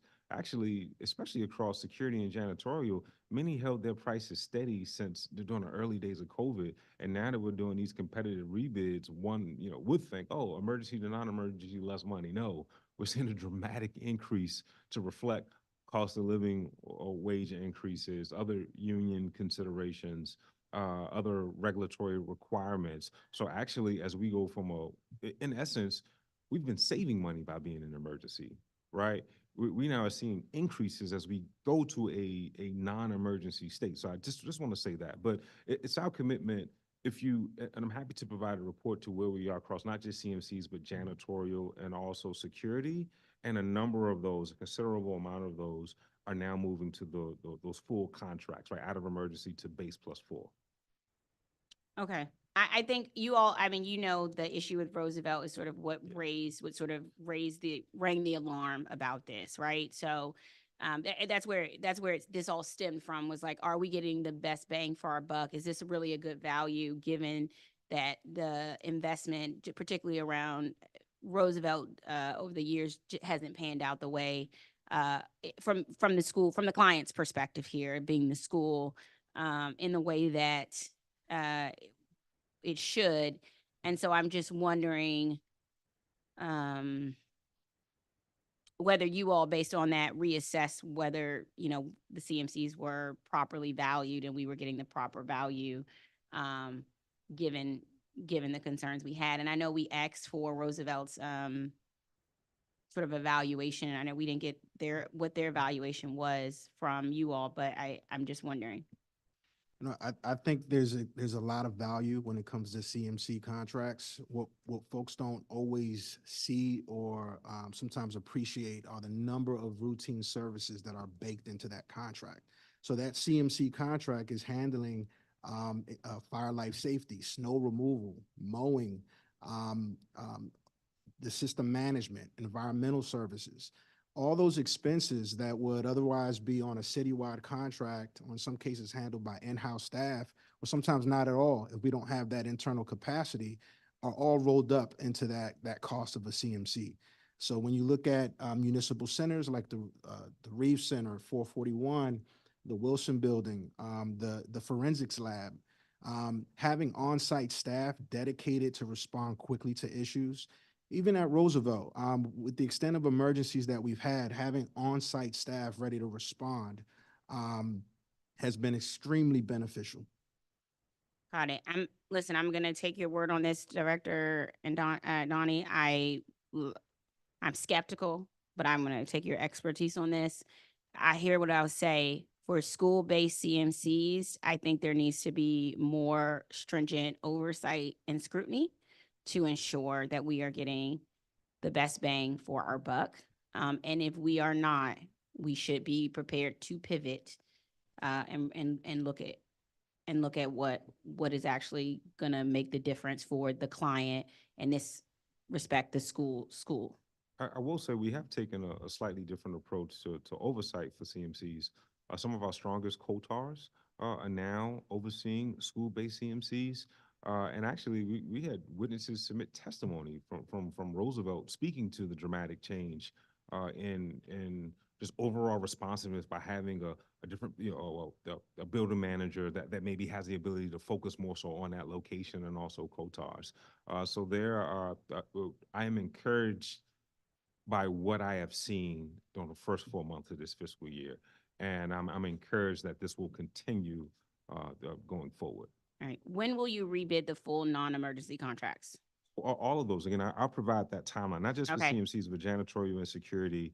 We have timelines for each. Some are in a technical evaluation panel now. Others we're at various stages of procurement, but we're trying to get those done as quickly as possible. Got Again, it. And I think I indicated, there's close to over 1,600 procurement actions. So there are other priorities outside of the CMCs, but these are getting the just due attention, and the goal is to complete these as soon as possible. Okay. And this is me saying to the CMCs who are school-based, I'm watching, and I'm gonna be asking schools as well, sort of how they feel as clients, and that includes our teachers and our principals. So it is incumbent upon you all as CMCs to really be giving high-quality work to the schools that you're based in. That's not to you, Director, that's to the CMCs who I know are watching. Now, I would just encourage you, when you ask those questions, ask about snow removal, ask about landscaping, ask about mowing, ask about both the depth and breadth of the services that they provide. You remember, again, what we've the value that we provide, don't get me wrong, I understand, work orders are the name of the game. You know, Mhm. my analogy, what fish is to Horace and Dickies, work orders is the DGS. That's right. That is the name of the game. But again, I just had them last week too. there's a lot more, they bring a lot of value. So I want you to ask that question as well about the other services that they provide. I think you get a full idea of what they do. That's absolutely right. Some of the unsung services are what's in the scheduled maintenance category. Scheduled versus unscheduled. We tend to focus on the unscheduled work, like the work orders, but there's the bulk of resources and energy is being spent on scheduled work. Things that could become major issues if those services were not provided. If the mowing wasn't happening, if the janitorial services weren't happening, we would notice right away. So that they're not work orders, but they definitely represent a huge amount of our energy and resources. And there's a supporting slide on that in the presentation on slide 106. Okay. And Donnie, will you have the ability, so when you rebid these contracts, I guess I'm wondering who's involved in the contract process, but I'm hoping it's not all contracting staff, and I'm hoping that the selection panel also includes staff from FMD. Absolutely. Okay. Absolutely. In your presentation, you all mentioned a restructuring of the existing CMC program to a property management system, including a reassessment of contract line items for future solicitations underway in fiscal year 24. I just wondering if you could can elaborate on that. Is the difference between a CMC program and a property management system in name only, or are these substantive changes? Yeah, I want to really focus less on name and more on scope, right? And certain expectations, right, as it relates to utilizing Salesforce, closing out work orders, having money to close out work orders, ensuring that the fullness of their scope, that we're capturing preventative maintenance that they do, that we are able to capture in some way the routine services that they provide. So it's really more so of a structure. I don't want to focus on the name and the semantics, but structural about it is proper scope, proper funding for that scope, Mhm. and then proper accountability through the utilization of our Salesforce system. Got it. Director, are there any contract terms that will be changing? Is DGS changing given sort of CMC program or property management program? Sure, some will include utilization of Salesforce. Got it. Others will include, remember, there was a significant descoping of those Right. contracts just prior to COVID. That's right. That was sustained through COVID. So the restoration of those services are all factored into new and forthcoming contracts. Got you. Okay. Wanting to look at your revised procurements that you put here. I think I provided a little more detail. I think it was just a reference slide. I think Okay. in our dialogue, I went even deeper into what's captured on this slide. Got it. I mean, these were the areas of that I was concerned about. I'm happy to see this was, in my view, one of the best parts of the presentation, in my hopes that it will improve in those particular areas. I'll have some questions about waste and recycling. And Wait a minute, you didn't like it all 100 slides? no, I'm just saying these are the ones this was the meat to the bone I was looking for. Okay. Yeah, understood. The pictures were great. No, I'm just joking. I want to talk about how we can reduce delays related to contracting and procurement. Believe it or not, this actually came up a lot during DPR's hearing last week. That their capital projects are behind schedule, at least in part because of procurement delays. In pre-hearing question number 45, we asked about DGS typical timeline for contracts and procurement of various sizes. You said procurements under 250,000 typically need about 21 days to complete. Procurements that are more than 250,000 but less than 1 million take about 30 days, and procurements greater than 1 million require about 90 days. How many people work in DGS contracting and procurement office, and how many individuals per procurement can they work on at one time? Well, I would respectfully disagree with that statement. That's one of the hardest working pound for pound divisions that we have. Less than 30 employees. They've cranked out 1.8 billion in contract awards in FY23, 1,625 individual procurements, and these are complex procurements, very complex procurements. Sometimes on one end of the scale, Cedar Hill Regional Medical Center, the $450 billion project down to fencing project that may be $12,000, right? So that team is working extremely hard. If you look at, if we can pull up the slides and maybe go to some of our annex slides, like what you see even amongst, like, let's just take capital, let's not even focus on FMD. You see an even distribution of projects that are in the planning stages, that are in design, that are in construction and closeout. Let's just go to maybe like this one, let's go to Ward 4, since this is the council member's ward. Right, look at that. This is just DCPS only. I just want to know Raymond is in Ward 4. I know y'all had that at Ward 1. Give us our, We'll correct that school. one, but All right. like, I'm yeah, just that needs to be needs to be corrected. But if you look at that, look at it, you'll see an even distribution between planning, design, Mhm. construction, and closeout. Go to non-DCPS schools. The next slide. Very similar. The reason why you see an overrepresentation in planning for PSJ, though that's just because there's just so many of those small cap projects. Go to the next slide. Ward 4, again, planning, design, construction, closeout. That's a healthy distribution. Keep in mind, we're doing 333 projects citywide, and that story, just keep scrolling, keep scrolling. That story is consistent. That story is consistent throughout. Keep going, go to Ward 7.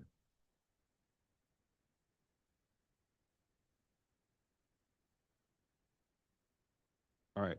So, I mean, you see a consistent story. You see a nice distribution between planning, design, construction. That's a healthy balance. And then I will say that what I have realized from my time at DPR and now my time at DGS, I do believe we have to do a better job of educating folks on the phases. If you can go to the slide that references the handout for the construction process, one of the infographics that we're creating. It talks about the bottom left-hand corner, the construction lifestyle. We have to do a better job of explaining what this means to stakeholders. People have no idea projects may have to go before the Historic Preservation Review Board. We if it's agree, yeah. historic. They have no idea that the Commission on Fine Arts is not a local entity we can lean on, but a federal government body that, moves at a good pace. And I think that it's important. So I recognize that we have to do a better job of explaining what this means. And as a result, it means you have a well thought out project. And even as it relates to some of our capital projects, like for schools, we're still delivering a year ahead of some of our surrounding Yeah, jurisdictions. I want you to know, I mean, let me say this, DGS contracting and procurement team, I know that you work incredibly hard. You're doing amazing job. My question was more so, did you need more staff? And if I needed to fund more staff here or not? I guess anybody in any agency would be like, yeah, give me more people. So maybe that's not the best question. But the question was to just get at if you had more people, would that improve? Or is it just some of these factors like, Historic Preservation Board and others that sort of are the main driver for some of the delays that people just don't understand or know about? Happy to have that conversation with you and the mayor. Okay, all right. DGS has independent procurement authority, correct? That's correct. Okay. What can you speak about what that means in terms of your procurement timeline? Does that make things move faster or slower than others? I think faster, Yeah. because we have I would individuals with expertise. Right, that's right. Deep experience in capital, facilities, sustainability. They're experts in those procurement Yeah. fields, which is separate from paper clips, pens, pencils, or vehicles. Got it. Okay. I want to move on to some of the quality control. The council passed the Work Order Integrity Amendment Act last year, which expanded and codified several quality control improvements. I know Councilman Henderson touched on some of it. It's now required that DGS provide at least one annual training for school-based staff and how to enter, track, and manage work order requests in Salesforce. Have those trainings happened yet? I believe the last update we had was that you were scheduling trainings for central office staff. We've had 3. Okay. And a total of about 50 DCPS employees that have been Great. trained. We need to go and get to our site-based staff. So it's not easy during the school year, right? So we're working with DCPS about the appropriate time. I hope to do it before summer, right? Okay. Where they have those various convenings. That's right. That's right. That would be great. Yeah, I think because, just the rhythm and the intensity of a school year, it's difficult for people to pull out. So we've started with DCPS central staff, some of the cluster leads, and the goal is that would have a trainer sort of element. Got it. Once you have the school level training set up, I'd still like to join. Just noting that. Okay. Just one, any school. It will be also required that DCPS and DGS make sure the Salesforce notification emails are kept up to date. What's the process for making sure all the right people are getting those emails now? We do, we. I'm gonna ask this of DCPS tomorrow. Sure, we triage those requests as they come in, whether it's password changes and authorization levels, as Got it. people, transition. I think we have a pretty good track record of closing out, those aren't work orders, but closing out those tickets for Salesforce changes. Okay. We are, we codified sort of existing practices for, following DCPS staff, a sort of 14-day review period of work orders marked by complete by DGS craftsperson, but added a requirement that DCF staff be given the option to say, I'm not sure, in response to more technical or hard to observe issues. Have you all sort of started that transition work yet? Well, that's a process that they already have now. The training is to notify them on how that works and to encourage utilization of that. And again, it's going to take some time. We started off with these 3 initial trainings, and I think in order for this to really sink in, it's going to take some time over the spring and summer. Agree. Okay. I know in response to pre question number 52, DGS shared date on the use of existing 14-day review period. It continues to be that close that 1% of completed work orders are rejected, which is good news. That less than 1% of the work orders are rejected, which I think is good, is a good showing of what's happening. I'm curious if you can also share the percentage of work orders that received an affirmative confirmed complete by staff rather than sort of the automatic confirmed complete. I'll get that number for you. Mr. Okay. Jefferson is active in our chat, and I'll get that number for you. Okay. Speaking about summer, moving on to just summer blitz one more time, we requested copies of DGS quality control vendors from this past year's summer maintenance blitz. In DCPS, DGS shared that they hired third-party vendors to monitor work during the summer blitz because this decision was made to verify the significant number of work orders during the summer work blitz that DGS did not have the in-house staff to review. This project in particular required QA, QC due to the time sensitivity needed to open schools and process invoicing prior to the end of the fiscal year.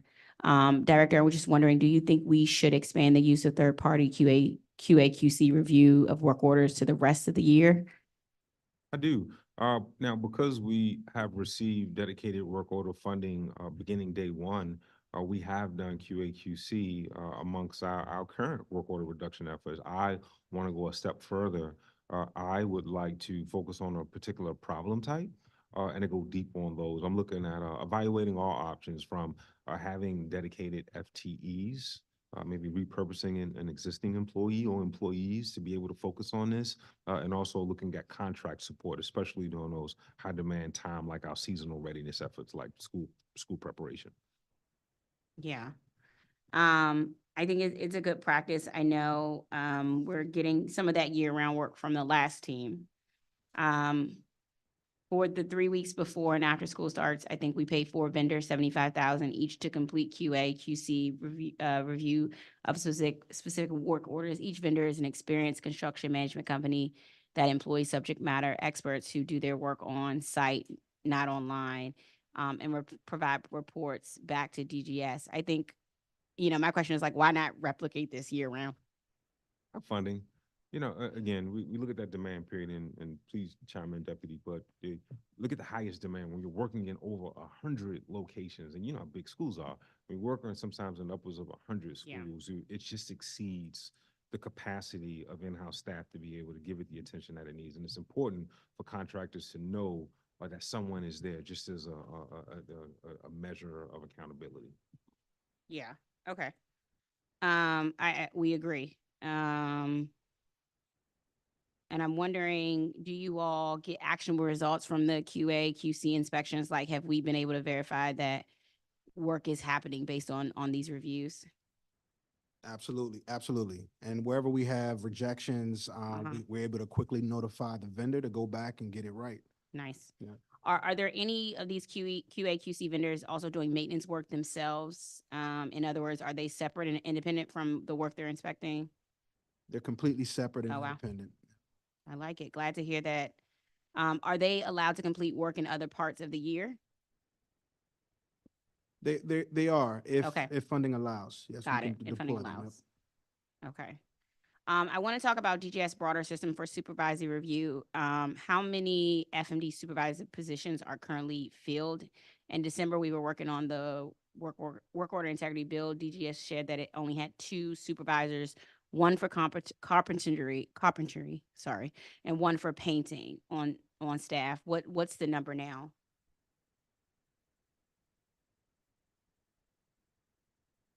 Yeah, no changes at this point. Okay. Wondering, does, how many team leader positions and in which roles do we have those currently filled? Can you repeat that? Team leader positions, Leads. We leads. we have a lead in every, in each of our units. Okay, got it. And so, I guess, why doesn't DGS record or document how many of its work orders receive in-person review by a DGS trades supervisor? It's not a physical button that we track. Our goal was to make sure that we review more of the work orders, even if that means reviewing pictures that were taken. And so with the help of the last team, we've more than doubled the number of work orders that we're able to review. We're seeing more work orders go from the completed status to the closed status, indicating the review of pictures. But it is the number of work orders that a supervisor can get to physically is a challenge. Got it. Last year, a lot of the last team staff was working working on out-of-date work orders, and cleaning up our Salesforce data. Is that still a lot of what they're doing, or are we now confident our data is clean, about which work orders haven't or haven't been completed in this field? I think this is similar to what Councilmember Henderson asked about earlier related to DPR, and data being out of date. Well, it's a two-pronged approach, right? In addition to the work of the last team, which sometimes can be more administrative in nature, right? Helping us to process invoices, making sure that we can close out work orders administratively. That work is being complemented by the work of our building managers and that building manager audit, which I indicated is almost 50% complete. I think that the tandem of those two will give us a better idea of what the true backlog is. And I think it's important to note that our work orders are more of a stream than it is a lake. It's an ongoing process. So while we review work orders, that's a continuing process that we need to keep up throughout the year. Okay.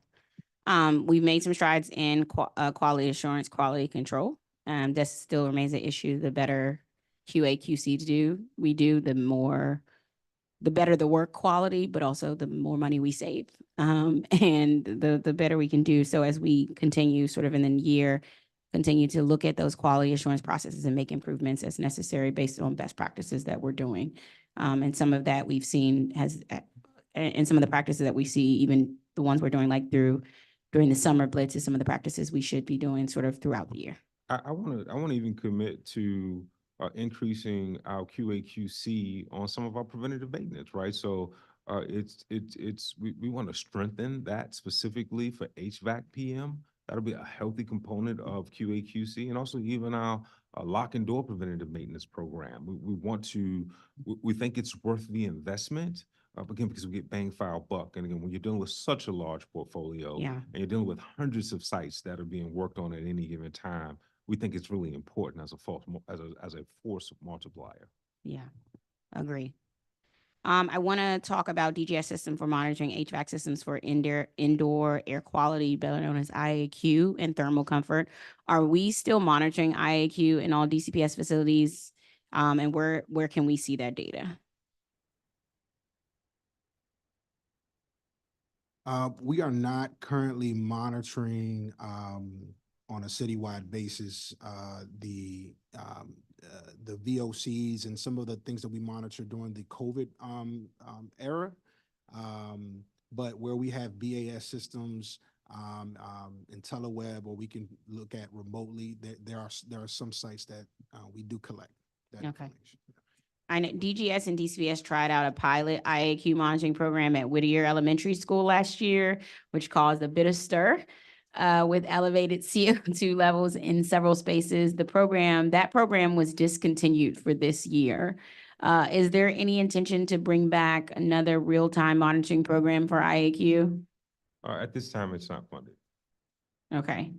And then regarding thermal comfort, it sounds like DGS has several building automated systems or BAS to monitor the ambient temperature of DCPS classrooms and other spaces in our portfolio. Do we have this sort of equipment up and running in every DCPS school such that we'll know when it gets really cold or really hot? Not throughout the entire portfolio, but that is something we're interested in expanding. No, we use Capabilities. a monitoring system called IntelliWeb, Mhm. where we can basically look at the temperature. There are a number of schools that have this, so I'll get specific stats for Okay. the percentage or number of schools that has it, but that has this technology. But I've been encouraged by what we've seen so far. Okay, yeah, I'm mostly concerned about sort of DCPS if the temperature goes above or below certain acceptable thresholds for a sustained period of time, does the system sort of alert DGS management or even better create a sort of work order automatically? Okay, that's right. That's right. That's right. It's my understanding that we have IntelliWeb currently installed in a number of schools that have modern BAS systems. So I can get you a specific breakdown of the percentage or maybe the raw number of schools.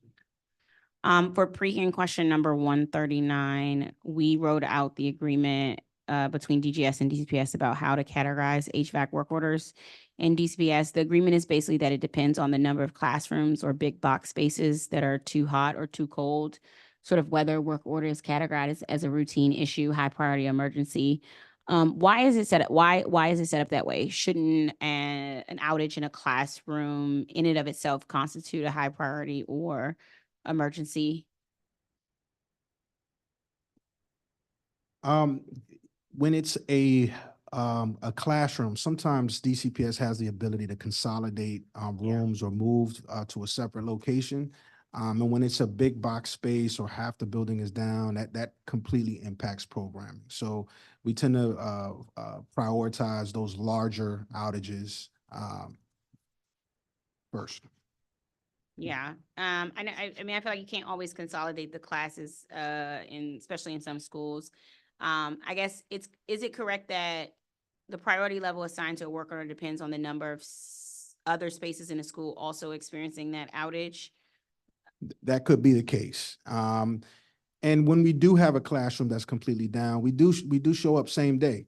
We do. And if there's a need for contingency, because the repair takes more than a day, we'll put in a window unit or a spot cooler Okay. if I necessary. think what we were saying is just like some schools, if there were multiple classrooms that were out, they were like, all of them were considered emergency work orders. But if it was a school where it was just like 2 classrooms that were out, those were sometimes not being marked as emergency and more so being either high priority or, I don't think we've seen routine, but high Yeah, no, that's right. priority. If you look at this sort of legend, the red, yellow, green legend, green, less than 5 spaces are disrupted. That's right. Yes, Yellow, this. that's Yeah, right. Yeah, isolated but impacted disruptions, and then red is facility wide. right. I guess the question is whether this should be changed or not. Well, what I would say, remember, if everything's a priority, nothing's a priority, right? But this is actually a very helpful tool. So what we were able to do during the heat wave that we experienced in September, we use this, which is updated constantly to pre-position well over almost 100 technicians, right? Contracted technicians at schools that we expected to go down. Yeah. And then that led to quicker repairs. And what we found out as we did our after action is that in some instances, it wasn't even equipment failure. Sometimes it was just grid reliability issues. So this watch list has by leaps and bounds helped us to just take a more data informed approach, be more proactive and pre-position. We can anticipate when we have heat waves where the pain points will be. How frequently is the HVAC watch list updated? Oh, in real time. In real time. So as repairs, right? So like for instance, this is from May, right? So it's almost a year ago. Correct me if I'm wrong, Deputy Gonzalez, but I think they now have either a new chiller or more sustainable temporary chiller in place at Kelly Miller. That is correct. That is correct. So the hope is that that'll be off. I'm looking at some of the other schools that we have, and very similar. This list is fluid. Okay. Schools at the, schools at the red level have 10 or more classrooms or 2 big box spaces above or below acceptable thresholds. I think yellow, we see 3 to 9. Is there, I mean, what, on a given day, what are we seeing more of as far as categories go? Well, it depends on the season, right? Season. Because some schools receive their heat from a boiler. Mhm. And in the summer, all schools receive the heat. Now, you have some situations like Langdon that was regularly on this HVAC list through capital projects. We're very close. I think the ETA for the installation of that new HVAC system is this April, right? So we'll take those window units out. Yeah. They will no longer receive heat from a boiler. It'll be through that HVAC system. So it depends on the asset and how it operates. Okay. Langley, I don't know if I said Langdon, Yeah, but I know what you Langley, mean. Langley, thank you. Director, to good. correct the record, I'm sorry, Kelly Miller will get a new chiller next month. Okay, next one, Okay. exactly. So the hope is that that'll no longer be a red. Be on a red list. That's right, that's right. Got you. The goal is to keep as many as possible out of the red list. I want to talk about DPR park cleanliness and solid waste management. Really excited about the video. Maybe we can play that again. I just enjoyed it too. Yeah, we'd love to. That was like my second favorite part from. Time lapse. I want to shift and ask about your work to maintain our DPR park. Thank you. Parks and recreation centers, especially efforts to keep them clean.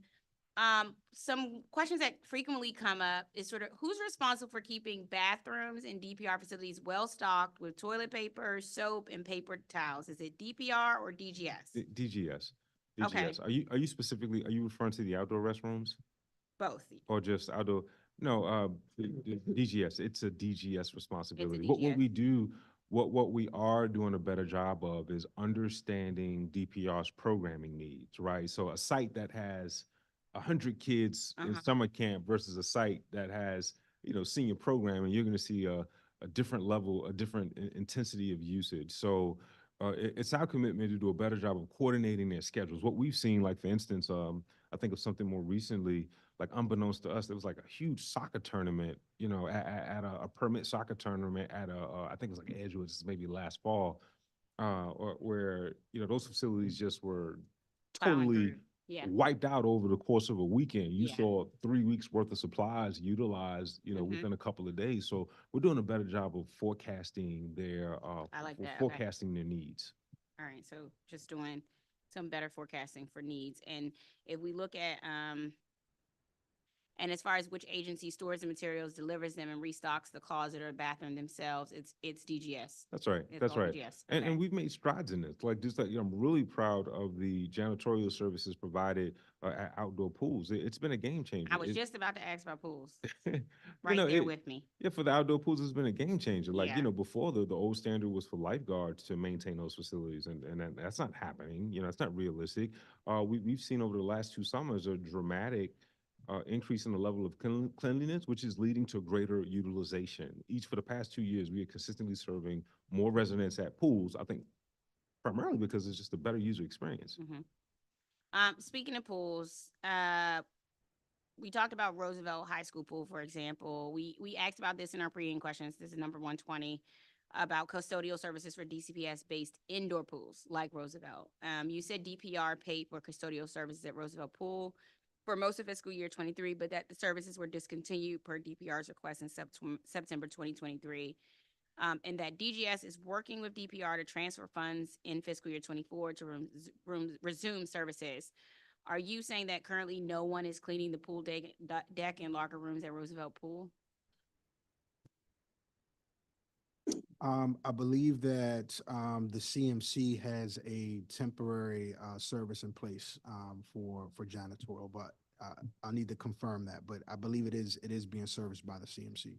Okay, I'm just hoping that the pool is being serviced by somebody. And so we say discontinue. I was just concerned that. Now, what we're looking to do, we're receiving pricing now Okay. by no later than Memorial Day when we execute the contract for janitorial at DPR's outdoor pool. We'll also factor in the needs of those DCPS pools as well. Got it. Okay, And great. we're confident we have enough funding for, to So, service both. and I guess, who's gonna pay for them now and sort of in the future? Is it DGS? Well, the DPR is transferring those funds via intra-district transfer. Okay, I think it was about to the tune of about $1 million. got it. Okay. And then from there, though, will you all continue to hold that as we move forward? I need to look at how that funding is structured. If Okay. it's one time or recurring, I don't know, but we'll look into it. Custodians at DPR facilities are DGS employees, right? That's correct. Okay. Can you share sort of a count of custodians by facility with the committee? We can, and that team, I think, is maybe about 60 or so, and then some are on various divisions, right? Because in addition to working in a facility as a dedicated, custodian or janitor, there's a grounds crew, there's landscaping needs, folks that pick up the trash in the parks. So I know that count is about 60 or so, and some of those folks are now transitioning into the skilled trades. So we're very careful to replenish those so that we're at full strength. Okay.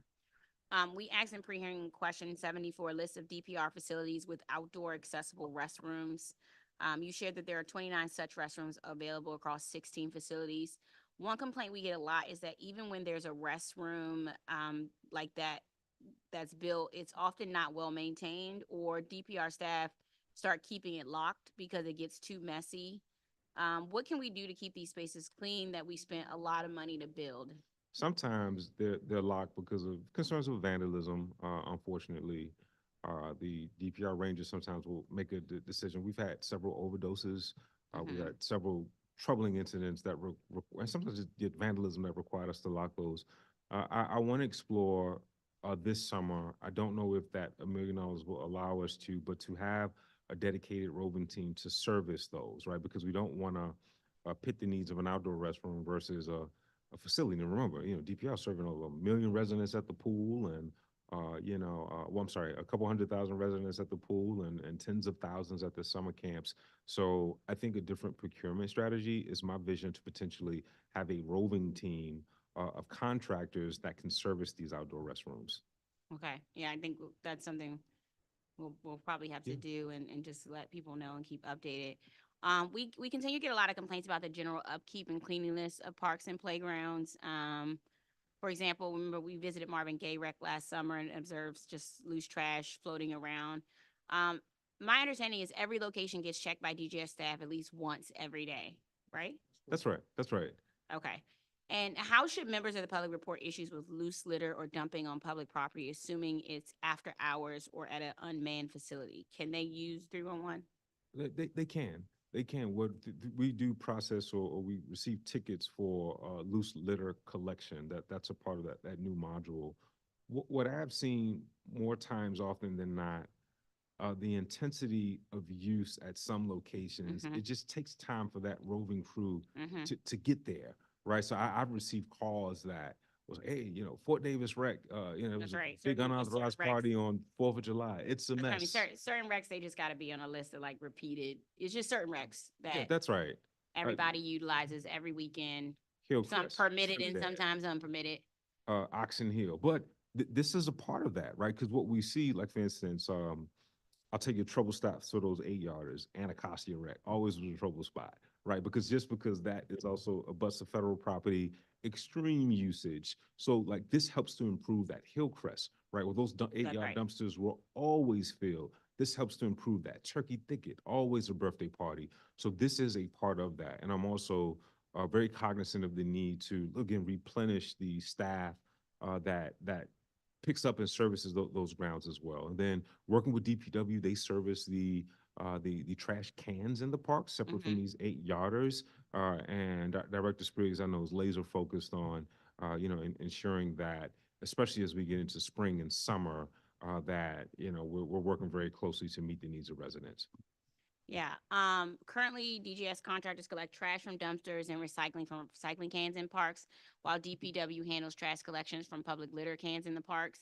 We asked if it might be better to consolidate these into DGS, to which I think you all said you're exploring it, but that you need additional funds in fiscal year 25 to do so. I think that's a conversation with the agency and the mayor. Okay. Yeah. I'm really glad we signed a new contract for waste collection services at the end of 2023. Can you walk us through some of the reporting and quality assurance protocols built into that contract to ensure we're getting good service? Sure, if possible, Savario, can we go to one of the appendix slides, the one for waste management, the module that we have? As he pulls it up, this sort of modules or dashboard is a repository for all things trash and waste. It will allow us to, here it is. It will, by the way, I'm so happy we're using some appendix slides. No, but this is a service location, cost, Got service it. schedule, service tickets to include tickets, service. We can actually take the weight of the trash collected, photos and attachments. So Great. this is light years beyond Yeah. what we had before. So it's more than just a video and a fancy picture, but this is the Yeah. repository for all things waste. I think this is going to improve This is our huge. ability to meet the expectations of the public tenfold. I agree. This is huge. I think make sure you highlight it more than you've already done. You've already done, but you know what I mean. As you know, I introduced the Office of Natural Areas Conservation Establishment Act last year. I told you I was going to do it to move management of district-owned forested areas to DOEE. The council's T&E committee just noticed a hearing for that bill coming up on Monday, March 18th. Do you have any comment or reaction you'd like to share now on that topic? I think what I shared with you, I haven't like taken a position. I just gave you Understood. some considerations. What I shared is that, you know, I'm very familiar with those forest patches, and I think regardless, we have to find a way to, illegal dumping is a big deal. We handle a number, even as a part of this, right? We remove illegal dumping. Sometimes DPR does it, but sometimes DPW will step in. So there are a number just of considerations as well. Invasive species management, that's something that is in DOE's wheelhouse, but waste and illegal dumping, that's something that maybe is better suited for another agency. So I agree with the spirit of it, better coordination of these Forested patches. forest patches. I Correct. do agree with that. Gotcha.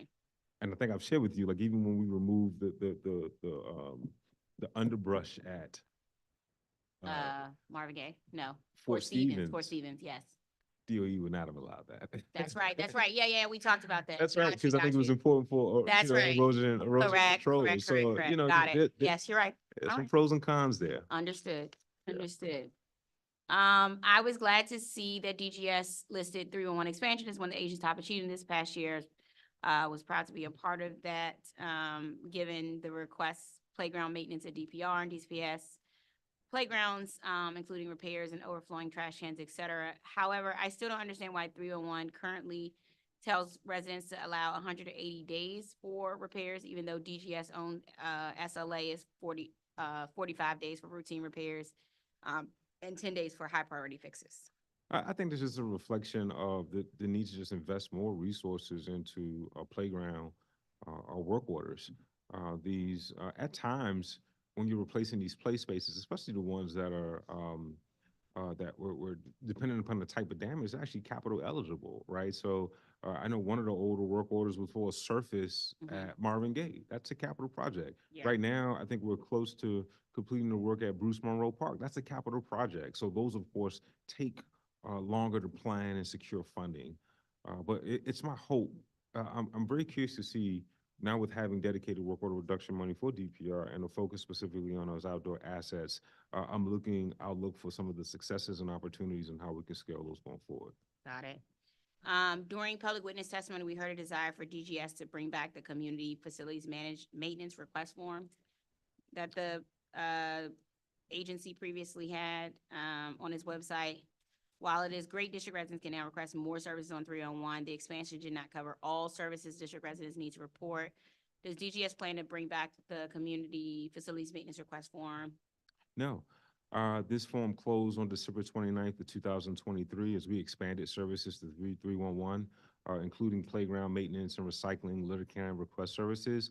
By centralizing work order requests through client agencies in the 311 system, we can reduce the number of requests and a number of duplicates, and also it just serves for better efficiencies. I think that I will say this, I think that there's opportunity to expand the types of tickets that are entered through 311. Okay, Right? I think it's appropriate to take this first step, which this is a first step, but this is not the last step. got it. There are problem types that I want reflected. I will say I agree with the spirit of this because when you talk about an unmanned park, there are like 108 of them, Yeah, right? that's So right. sometimes the public is your eyes and ears in these spaces.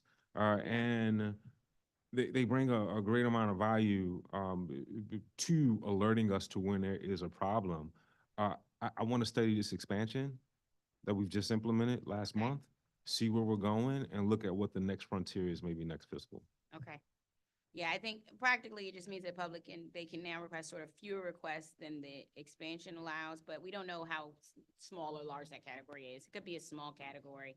In the meantime, I'm assuming they're just gonna email one of us. They have a lot of options. We encourage 311, but they can talk to the facility manager at the site as Yeah. well. So there's ways to enter. Want to talk a little bit more about DPR's facilities, but just want to talk about security in our DPR facilities. We asked in pre-hearing questions 122 about how DGS assigns prior levels to lighting structures in fields, gyms, playgrounds, parks, and parking lots. You shared that it's typically a routine issue if there's one or two bulbs out.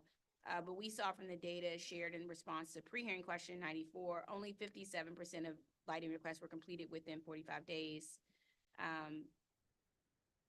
So I guess my question is sort of when we look at DPR facilities, how we factoring lighting being a part of a safe DPR space. Well, I would say safety is, you have to take a multi-pronged approach, right? We have added security cameras and upgraded cameras at a large portion of DPR facilities.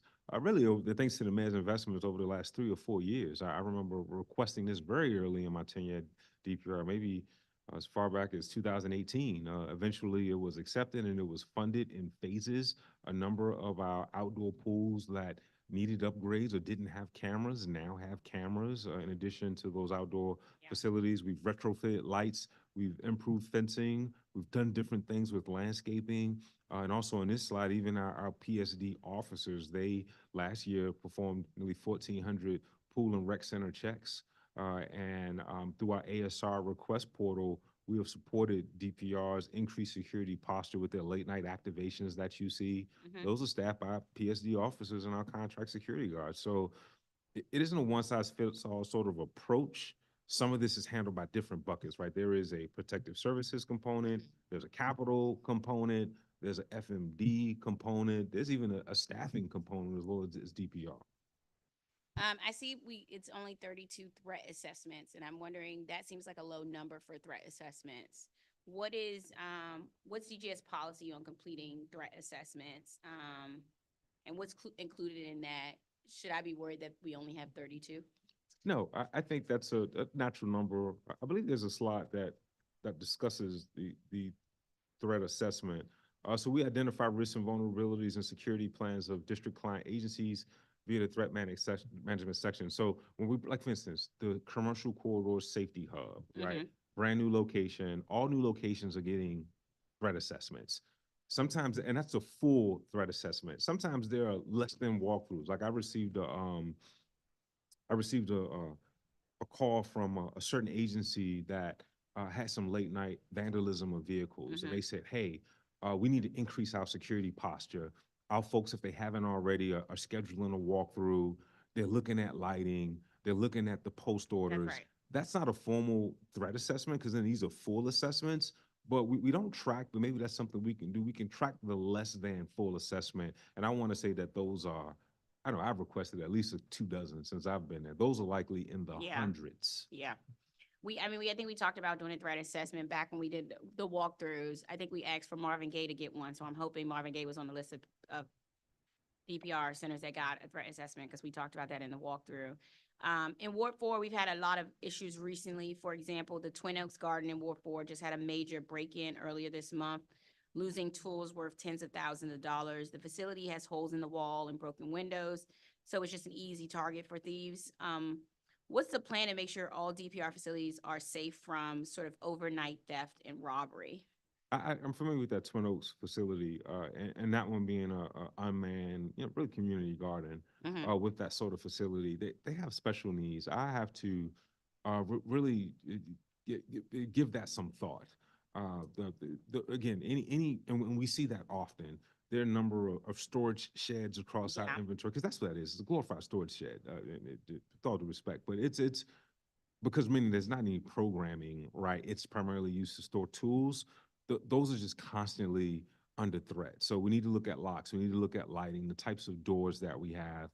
I have to lean in a little more on Twin Oaks. Okay.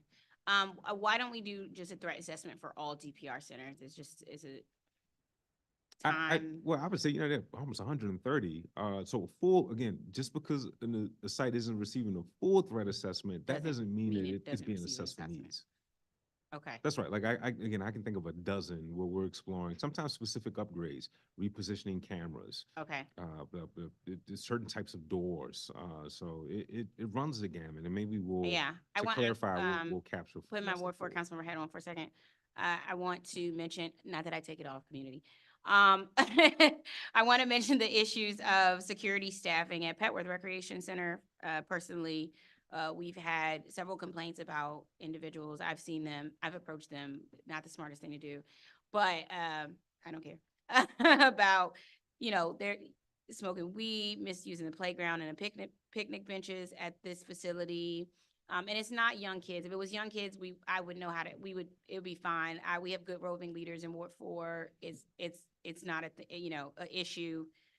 Most of the DPR staff at Petworth can really work with a lot of our young people. These are older individuals who have sort of chosen to stake out recently at our Petworth Recreation Center, which I was like, we're not doing this. I already let them know, like, we're not doing this.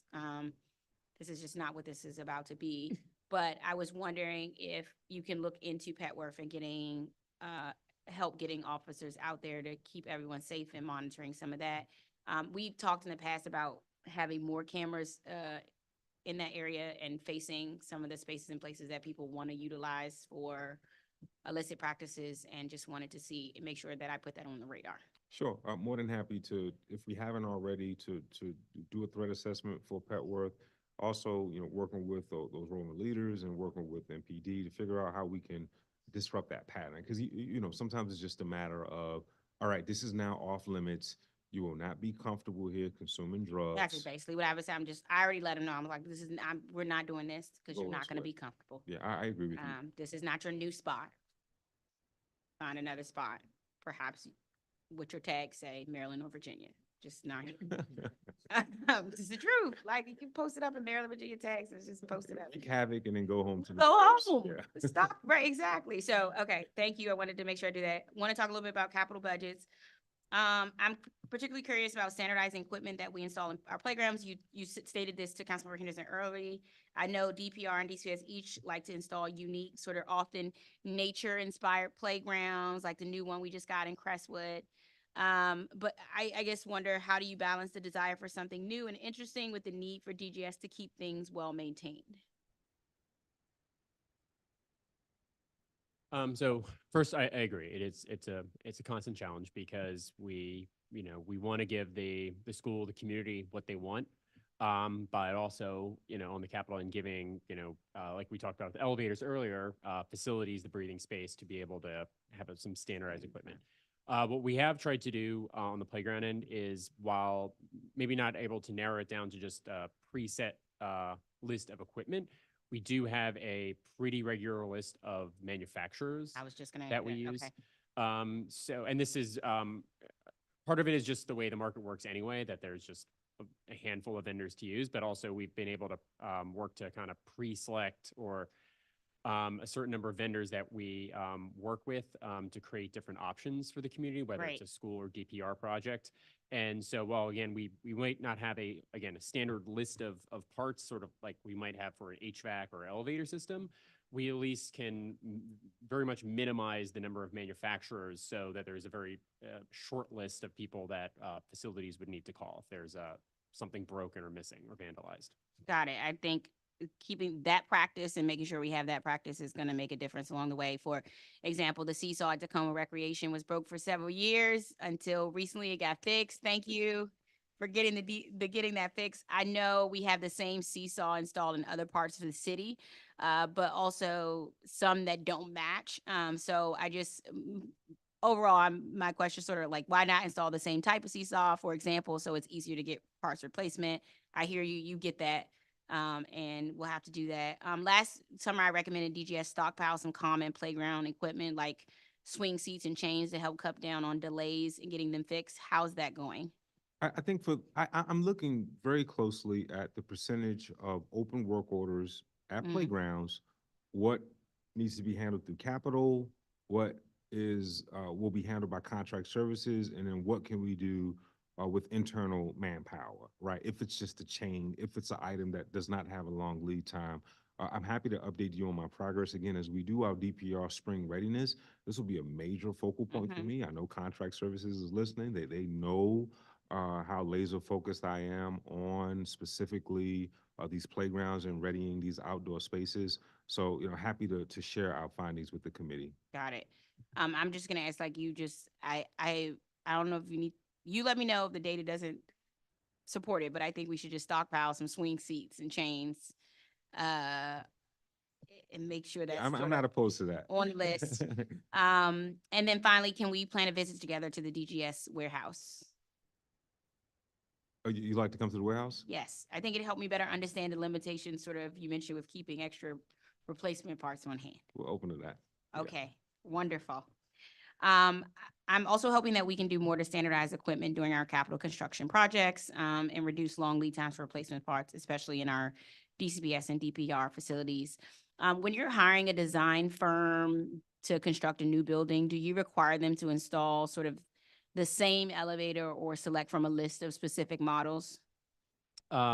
So specifically for elevators, we take the stance of we require non-proprietary models, which is essentially an elevator that any vendor could work on, as opposed to a proprietary model, which some of the bigger brands where they may offer lucrative pricing or the latest bells and whistles, but then they sort of make you pay for it literally and figuratively on the back end by sort of onerous service contracts or saying, well, you can work on this, but only this very narrow band of vendors can work, which creates an additional problem for us because then that's Mm, fewer people we can get to work on it or more Got it. selective parts.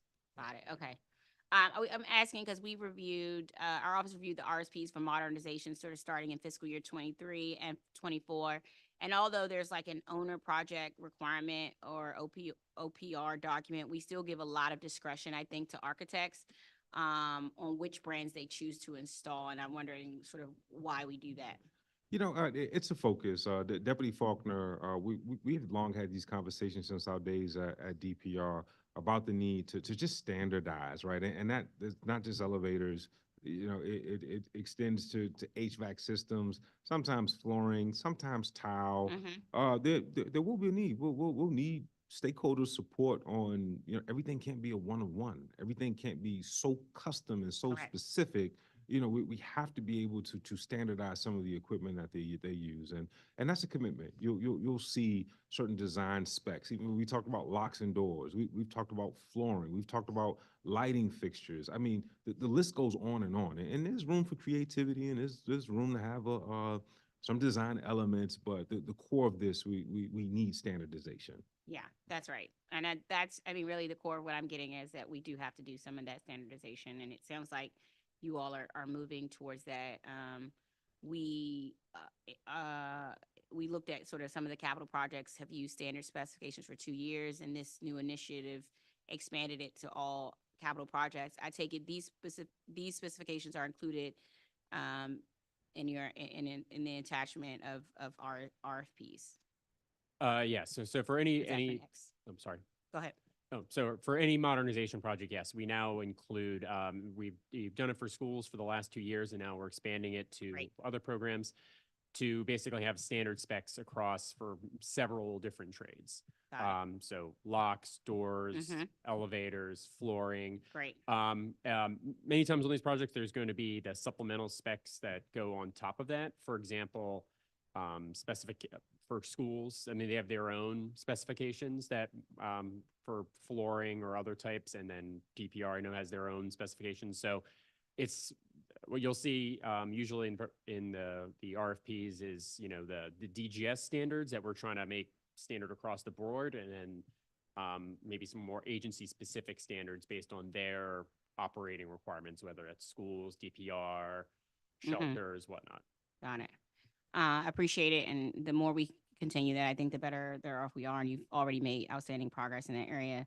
I want to close our discussion of DCPS and DPR with some follow-up questions related to issues public witnesses raised in our hearing on Monday that you all were listening to. I'll name a site or ongoing project as well as the resident who testified about it and ask you to just respond with a brief explanation or status update. Tisha Cockrell, from the president of the Friends of Briggs LaSalle Recreation, noted several maintenance issues there, including there was a request installation of a new environmentally friendly turf field. The work order 724927 for field lighting was requested on October 26, 2022, and the current ECD was listed as April 30th, 2024, which is 18 months after it was requested. She testified about the replacing or repair of an exterior door on the Nicholson Street side, which including a broken bar, which the door isn't complying with ADA. And she mentioned a repair or replace the gymnasium roof, which has leaked since 2008. Reportedly, funds for that gymnasium roof were relocated to King Greenleaf, but the issue remains unresolved at Briggs LaSalle Recreation Center. Sure, and our formal responses, we'll give you a more formal timeline for each of those. Okay, all right. And you'll get that to Both you and Ms. Cochran. Ms. Cochran. Who I'm Okay, a big fan great. of, by the way. Perfect. But we'll formally reply to Wonderful. the council, answer also to the constituent. Got it. Tacoma Recreation Center, have you heard the testimony of Holly Gardner? She testified about efforts to repair the Tacoma Rec Dog Park. The work order was for replacing the gravel was submitted on June 6, 2023. And the current ECD is listed at March 31st, 2023, which is 10 months after it was requested. And she also talked about work order 750715 to repair the damaged fence around the dog park, which was submitted on August 1st. Ms. Gardner herself installed an orange temporary fence soon after the fence broke to keep dogs from escaping. The last update is that the work order is on hold for parts with an ECD of June 30th, 2024, which is roughly 11 months after it was requested. I'm sure you heard Ms. Holly's testimony, but she was just really frustrated with the timeline and communication and sort of the inconsistency in responses is sort of the responses and reasoning is what she testified to being frustrated about regarding Tacoma. Yeah, I think that's an opportunity for improvement. I know I shared earlier on that at times work orders that are very important to constituents, sometimes in the grander scheme of things, there's just other more pressing emergency or high priority work orders that take precedence. But some of those, especially the fencing one for animal control, I think is very important. So happy to look into that. Again, the strategies that we're implementing for DPR summer readiness to having, I can't underscore the importance of having dedicated work order reduction money for those outdoor spaces. So let's see what type of ground we can cover this summer in closing out these work orders. And maybe that can inform our strategic approach going forward. Yeah. I think for Ms. Holly, I think her situation was just a little egregious, I guess, as far as communication goes, but also sort of the time period it took there. So I know, I guess what does it highlight, I guess, as a chronic issue for you? Well, again, not to beat a dead drum. Again, we have close to 30-some odd thousand work orders a year. If you look at high priority and emergency work orders, the agency is closing those out pretty fast. The way to stem the tide is through capital investment, preventative maintenance, dedicated work order reduction money, and increasing the number of skilled tradespersons that we have.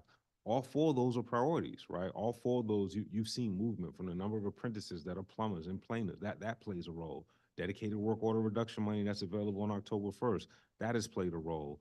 You see the number of small capital projects that are reflected in this broad. All of those things create, Is it, I would is say, it an just an issue environment for where like work is DPR? done faster.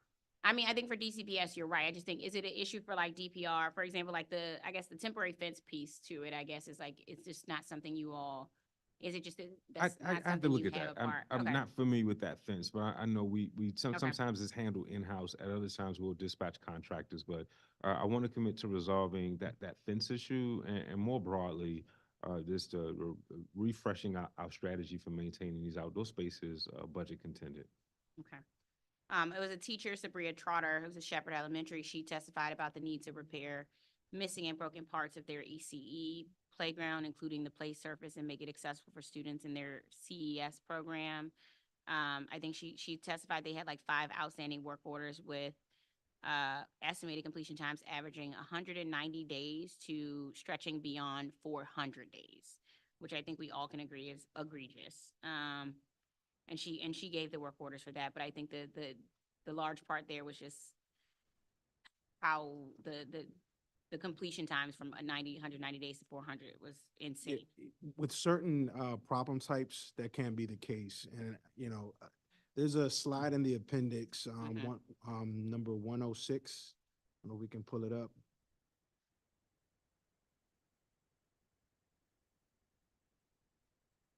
It's the second to last slide, which breaks down the FMD budget support.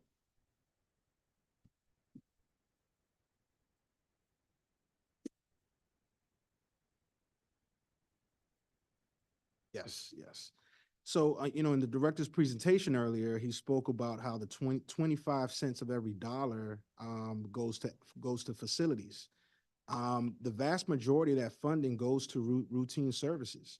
So when you look at 19 cents, that's going to, the HVAC, the cleaning, the mowing, the electrical. And really what's left, about 5 cents of that really goes to unscheduled work. And, that is really the crux of the issue. When we look at work orders, we're really living within a very finite budget. And that's why we have to go through so many exercises, prioritizing the priorities, getting to a lot of this work.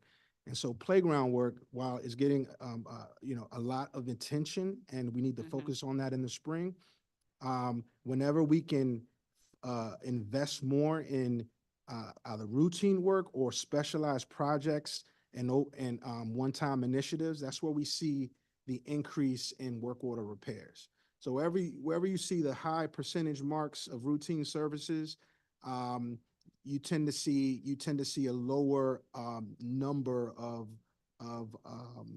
outstanding work orders. Okay, and playgrounds included in special projects? Absolutely. So when we look at the work order reduction effort for the spring and summer blitz, that's where we would find the funds to really dedicate towards those kind of repairs and initiatives. Got it. And I just want to follow up on the question about Shepherd. We do have a project going on right now to replace the surfacing and the playground there. We had some back and forth conversations about this already. That was interesting because I think this Councilman Pinto raised it, but then also Matt raised it. And I think it's interesting because different communities want different things. For example, we heard Tisha Cockrell say they want sort of a turf field, environmental turf field. Lafayette Elementary has come up, as you all know. Laura talked about the ongoing stormwater management project at Lafayette, both on the DCPS and DPR side, and other maintenance issues. I think their main question was the scope of work and plans for repairing the lower field behind Lafayette Elementary School. You were talking earlier, Director, about sort of constraints with grass field versus turf field. What's the plan for Lafayette Pointer? Because I think we're at a situation where the community has health concerns, environmental concerns about a turf field. I guess my understanding when I talked to was the city administrator who asked questions about this. Yes, because he lives in that neighborhood. About DCPS on the DCPS field, the upper field being DPR and the lower field being DCPS. What, explain to me sort of what goes in the decision between whether it's going to be a natural field versus a turf field? I'll say that the Lafayette decision is still under deliberation, so Okay. that's gonna be DCPS's responsibility to sort of indicate, and that's being actively deliberated. What I would say more broadly, what you see at Lafayette is a level of compaction on both the upper and lower fields, just by the use. Like if you look at DPR fields, there's a reason we take those offline late November through March, right? And the reason is because like Bermuda grass in particular, like it needs time to heal, right? Versus what we see at schools, that recess, recess is, winter days are now in the 50s, 40s and 50s, and kids are outside playing constantly. Then it's being permitted after school, right? So you see intense use, and I'm not speaking of Lafayette, I'm speaking more broadly. What we see is that turf can sometimes handle well, not sometimes, most times can handle the wear and tear. After rain, there's no downtime. So again, those decisions, sometimes we've decided to go with turf, and others we've decided to go with natural grass. It all depends on variables like programming, permit demands, topography. There's a lot that goes into that decision, and I can tell you that it's been different decisions have been made based upon those factors. Okay, well, it sounds like, I mean, whatever decision DCPS makes is gonna be the prevailing factor, and that will be both for the lower field and the upper field. I don't imagine a space where we do those two differently. It's just nonsensical to do that. Well, I think work is contemplated on the lower field. The upper field has other projects, right, like aeration and. That's correct. Yeah, for the upper field at the top of the hill by the playground area, we're not planning on doing any replacement on that field. We are planning on doing some tilling aeration to, I guess, reduce the compaction there. So, because right now there's a large component of it that's just dirt. So trying to mitigate that, and so that can be much more of a grassy natural area. So we're not planning on doing any replacement work Got on it. the upper field. It's really just the lower field that is being, debated here. Yeah, this decision, it's funded for fiscal year 24, so this decision sort of, for this project has to happen like this year, sort of soon, because it's a 24. That's right. I mean, I guess my suggestion would be maybe have a community meeting on the scope of the field, on the field, or what changes are gonna happen to the field, because you're gonna have to get community input. I think you should, I'm wondering if you all could just commit to a community meeting about this, so We that, will in March. in March, We okay, will great. absolutely meet the community in March. And just let me ask you all, what's the estimated annual maintenance cost for a grass field versus for maintaining a turf field? They're very similar. What we find though is that synthetic turf field tends to have a lot more play time, given the usage. With the natural grass fields, they can be damaged pretty quickly, and if they're played when it rains, for example, that could cause damage to the field as well. So the maintenance cost is very, very similar though. Okay. Okay. Because I think that was the conversation. I was trying to get a sense of what the maintenance cost was so we could see. There is a community member who, was it Fort Stevens Recreation Center, who, I guess you're saying the reason why you closed some of the Bermuda fields during certain parts is because they need to not have wear and tear. Okay. That's right. So, because their question is, can the field be open? They understand it not being open to permits, but whether it could be open to the general public. And I guess my understanding is the policy is that they close so that they could, I don't know, the field could revive itself. That's right. Okay. And do you know if Fort Stevens is a Bermuda It grass is. field? It Okay. turns blonde during the winter, so it's Bermuda. Okay. So Whittier, several parents tested about the need for a swing space closer to home. Has DCPS reached out to you about acquiring additional space nearby? First and foremost.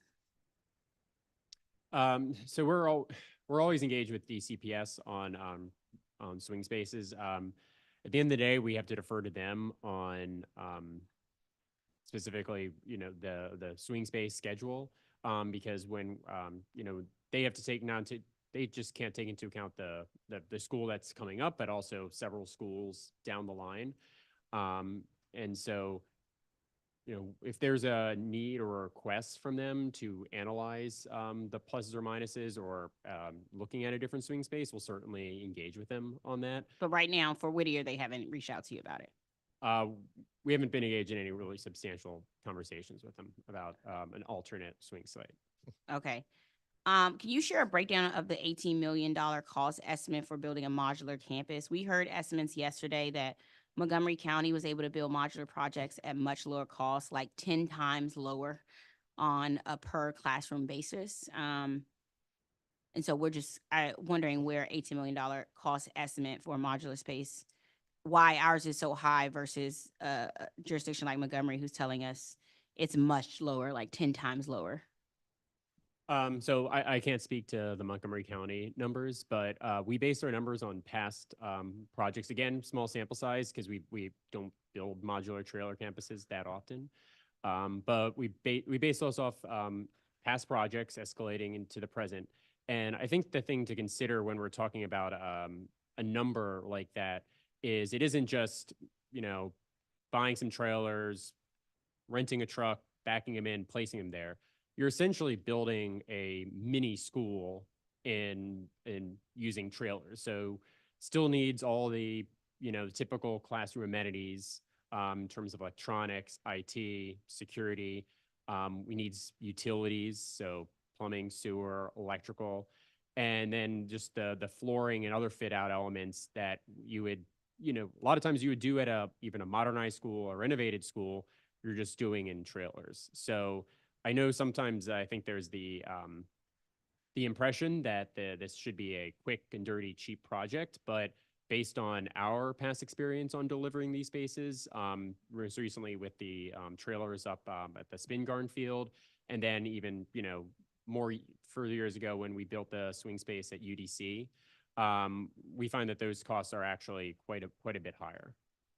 Okay. So the most recent one would be the Spin Garn one, and we're saying that costs like 18 million. That was the estimate. That's how much it cost them. That is sort of the high estimate with including contingencies and you know, to cover any unknown conditions that may come up.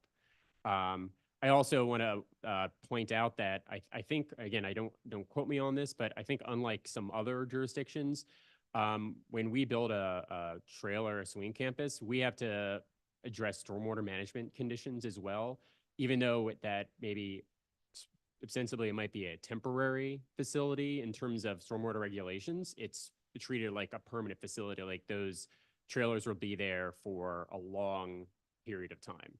So it's really, again, I just want to make sure I'm conveying that it's maybe not as simple an exercise as some people have maybe represented.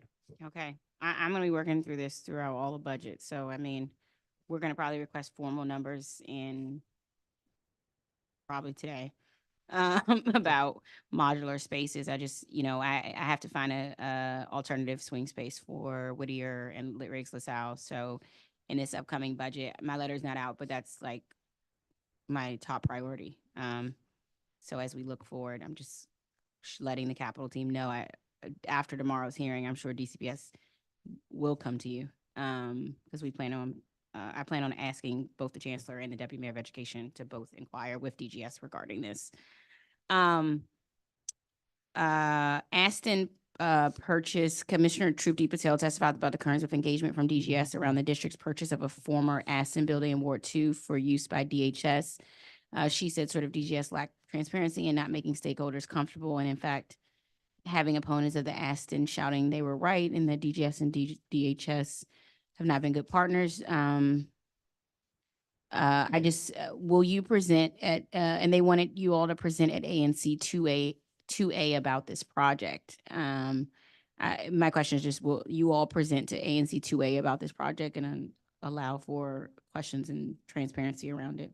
Well, I think I would disagree with that.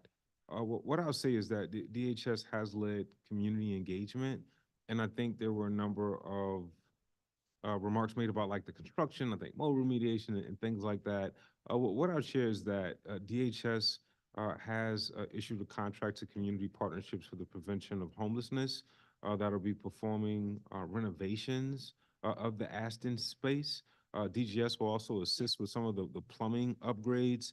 And we conducted a facility condition assessment prior to purchasing that stipulated that we should look to replace the roof in 2027.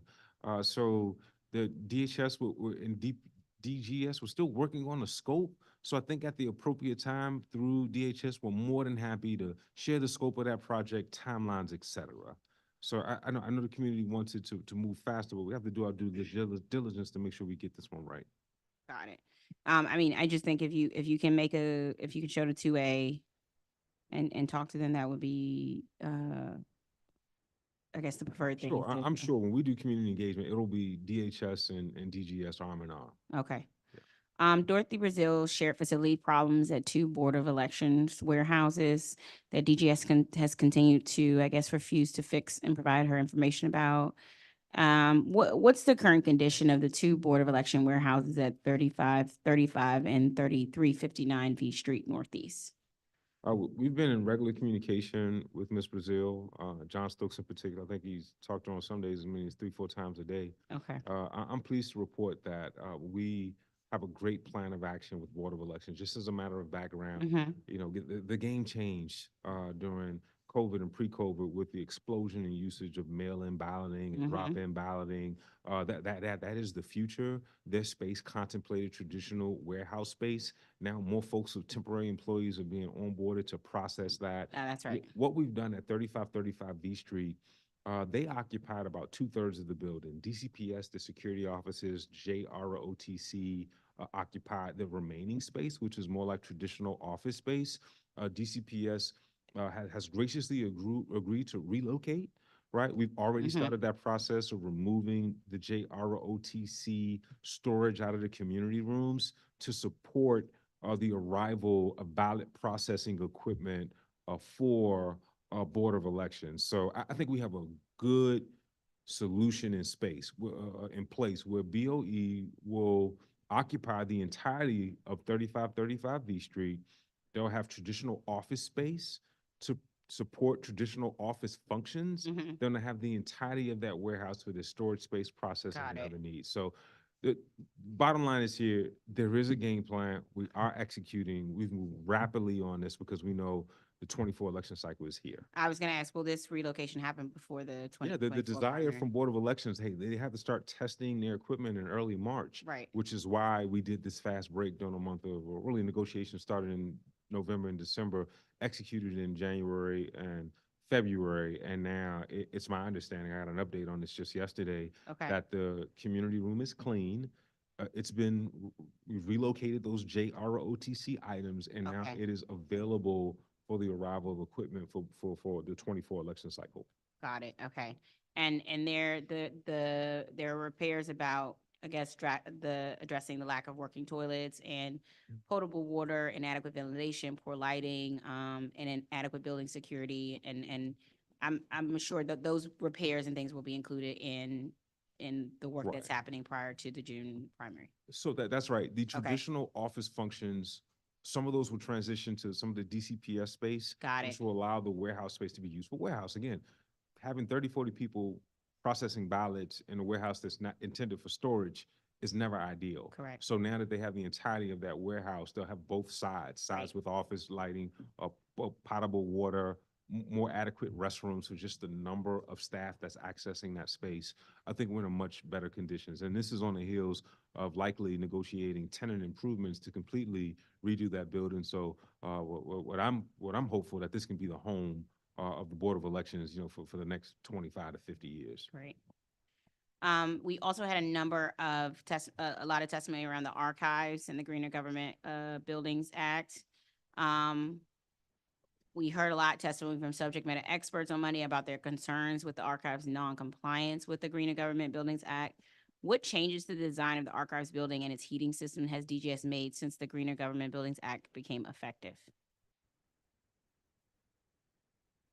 So at the moment I think best way to describe what we're doing at the Archives project is that we're constantly, we're refining the design. And as I think I answered to some of Councilmember Fruman's questions before, we're optimistic that we've made some significant gains in the sustainability of the building. But we're still going through the final energy modeling now just to verify what works and what doesn't. I also, like I answered to Councilwoman Fruman's questions, I do still want to emphasize though that I think we object to the characterization that this building is not in compliance with the Greener Government Buildings Act. Greener Government Buildings Act gives a, understanding that there are certain projects that may not be able to meet that net zero threshold, and that gives space for the seeking of limited exemptions. And I do want to emphasize limited exemptions. We're not trying to say we want to do whatever we want and we want to ignore whatever the legislation says. It's that there are specific elements in the legislation of what we need to hit to be considered net zero per the GGBA. And we're saying, like, we may hit, for example, if there's 5 components, we may be hitting 3 or 4 of them, but maybe one of them we just can't do. And that's what that's what we may need to seek an exemption for. Why does DGS believe the project will require geothermal wells to achieve net zero energy? So right now there's really there's no geothermal included in the project. Okay. Since we don't have any access to any open field space on which we could install those wells. So they're not part of our scope. What about air source heat pumps? Aren't there sort of, I guess, air source heat pumps? Aren't there other ways to achieve net zero? So I would say, broadly speaking, for a building like this, I would say this is one of those projects where it's, no matter I think what you do, I think net zero is probably not achievable. I think one of the big driving factors of this that's been said, in other testimony and other hearings we've had, is that it's really driven by the program of the building, since this building is effectively, for all intents and purposes, a museum. And it's not like as the slide shows now, we've delivered several schools that are net zero, and we have several in the pipeline that are net zero. But schools have I'm as the program lead for schools, I'm very proud of the net zero projects we've delivered. But I will emphasize that schools has a little bit of a built-in advantage in that they're typically closed at nights, typically closed at weekends, and a lot of summers they're closed as well. So their energy use profile is a lot different than, for example, a project like the Archives, that at the end of the day, the maintenance person can't just turn everything off and leave, or else all those documents are going to go by the wayside. So so that's one of the big driving factors. And like, and it's not, I don't want to sound defeatist here that we're just throwing in the towel and we want to do whatever we want. But I think there are certain projects where no matter what you do, net zero is just not going to be something you're going to be able to hit. And one of the examples I do want to And so I guess sorry. I'm understanding you're just saying it's not feasible given the type of building this requires. Meaning not that it's not feasible. You could do it, but practically I'm just trying to get it. It sounds like practically you're saying it wouldn't work from a practical perspective for it to be net zero.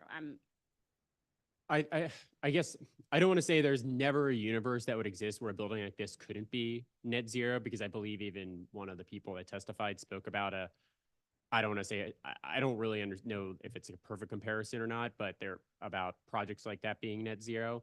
But I would say that one of the things we have to do on a project like this is not just balance sustainability, but also balance the program, because at the end of the day, it has to function as an archives building. And excuse me. And so that, I think that's sort of where things are landing right now. And again, we're constantly trying to make this building as sustainable as possible. Like I said, I think I said before, our energy use intensity for this building is 40, whereas the national median for buildings like this is 56. So we're already pretty well leaps and bounds just about where things are nationally. And we're already producing, I think, up to almost 15% of, we're offsetting about 15% of the energy use of the building with on-site renewables, which is primarily solar. Okay. What about can you tell me, what about the air source heat pumps? I'm just wondering are you saying from a practical standard, those aren't, you just wouldn't recommend it? Cause I'm just wondering, is it a cost thing of how much it would cost to install air source heat pumps instead of a gas boilers versus you're just looking at it as a practicable thing?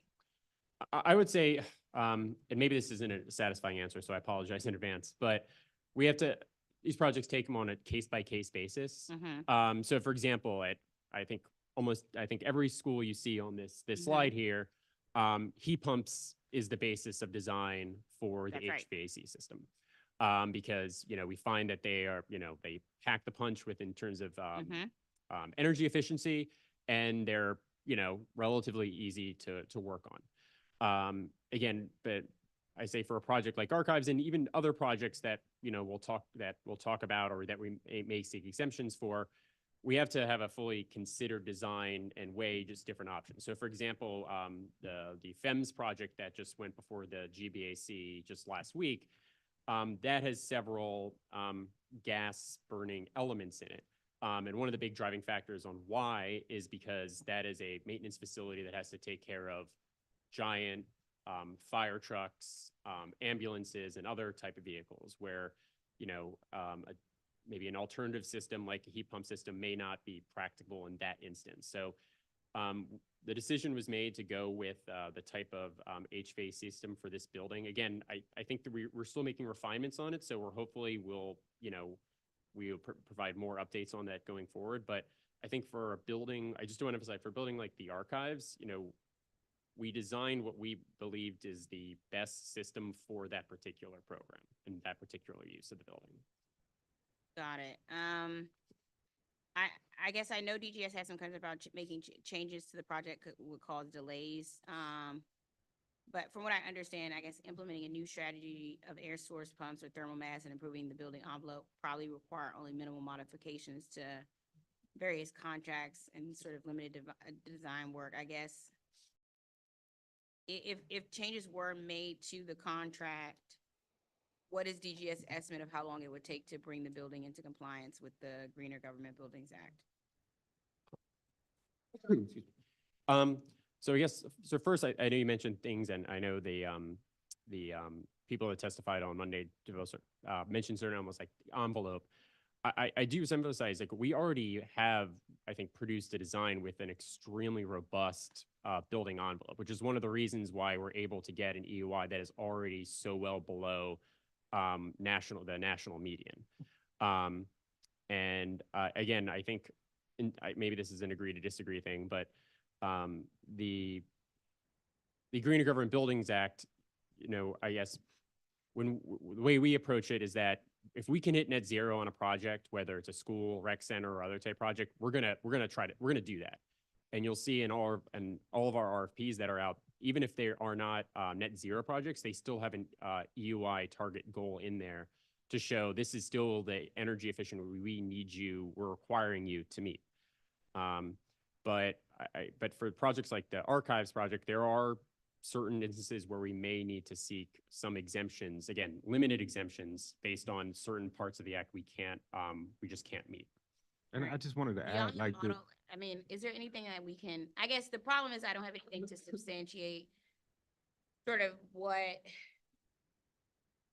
folks who are witnessing, who are testifying are saying versus what is reality. I guess, so I don't know I would if you all have trust. the models, to know if we're telling the truth about feasibility. I would say, let's not discount like the experience of the project team that's leading this, like the design firm, like this is what they do. The project managers bring decades of experience to this work. This chart illustrates like our commitment to net zero. Like we want to do net zero when possible. I just want to state the legislation contemplates that not all facilities will make net zero, which is why there is an exemption process that we go through, and we are receiving rulings. I think another was, what was it, Oyster? I think it was. Yeah. Adams and Brown. Yeah, I think it was Adams and Brown. I think that they recognized just giving the tremendous shading, some of the building's orientation. It wasn't going to achieve net zero. I don't want to make it seem as if net zero is a zero like some, a sort of endeavor, right? That's right. We're I agree committed with to you. sustainable Just trying to- buildings. I'm just trying to avoid us being sued over this, essentially. I don't have a better way, like, a better way of saying this, but like the archives is supposed to be a new chapter for the district in our efforts to document and sort of preserve, our rich history. I think this project, which is of so much importance, has turned into such a scandal unnecessarily. And so I just, people are like very adamant about this, I guess, are very adamant about this building meeting the the Greener Governments Act. Let me ask you this. Have you applied for an exemption sort of for this project? So as part of we're still refining the design. And so we want to make sure we've done everything we can and we've run every model we can before we go there. One, we want to do that as just a course of doing our due diligence anyway, but also just as you mentioned, to the sensitivity of this project, we want to make sure we've gone with the sort of, our best and final effort. Got it. We don't want to get an exception and then have to come back and say, oh, but actually now we figured this out. Got it. We want to make that the sort of the final, so to speak. We met with the Sierra Club, I think less than a month ago. We indicated that we would kick the tires again and explore some Okay. of those measures. So this team has done everything they can to look at, to examine how we can make this building more sustainable. Okay. When is the final decision? Well, when we do our work, we don't want to set an artificial timeline. We think we're close to being able to determine if electric boilers is an option. And at that point, when we meet that milestone, then at that point, we'll if an exemption is needed, then at that point, we will go through that process. Okay. Will you all be able to share sort of detailed qualitative energy models when the models are updated, and share the agency evaluation of how the archives could achieve net zero? So short answer is yes. And as part of our submission materials to the GBAC, it'll include that type of information, more maybe high level, but it'll still include that information. So Okay, yeah, and so when that time comes, that information will be shared. got it. I hear where you are. I hear what you're saying. I want, it's just such a good project, and it's gonna, at the end of it, it's gonna be a great project. And I think it's something that people in the district are really excited about happening. And if there's a way to get this right, I don't know a better way of saying that, get this right in a way for it to be sort of less of a controversial sort of situation. I hope we will take that route. No, I agree. You want to balance the sentiment with reality. Got it. I appreciate it. Just want to talk about coordination lastly and communication with other client agencies. We focused most of last year's oversight on improving relationships with DCPS and also DPR. And those communications and coordinations have improved without a doubt. Clearly we've made a lot of progress. I'm proud of how far you've come. I'm sure you all are proud of how far you all have come and the work you've all done to do that. So I think in this next year, we got to focus on some of the other client agencies and where we can make improvements with those client agencies. In December, we visited several other client agency sites, including some MPD, Metropolitan Police Department stations, some fire and EMS station and training facility, some senior centers, homeless shelters, and 2 DYRS facilities. I think we sent a letter afterwards to your office, and I just want to make sure we go through some of those observations and recommendations. And just basically say, overall, I'd like to see improved coordination and communication with other agencies. My first observation I shared in my letter following our December visit with MPD and Fire EMS and DACL and DRS that there remains too much ambiguity over which building responsibilities are DGS to fulfill and which are the responsibility of its other client agencies. I'm afraid this is still a problem. So for example, in response to pre-hearing question number 115, DGS said certain client agencies have maintenance capabilities, but didn't share sort of list of agencies or specific maintenance capabilities. What agencies and work were you sort of referring to in regards to having their own maintenance capabilities?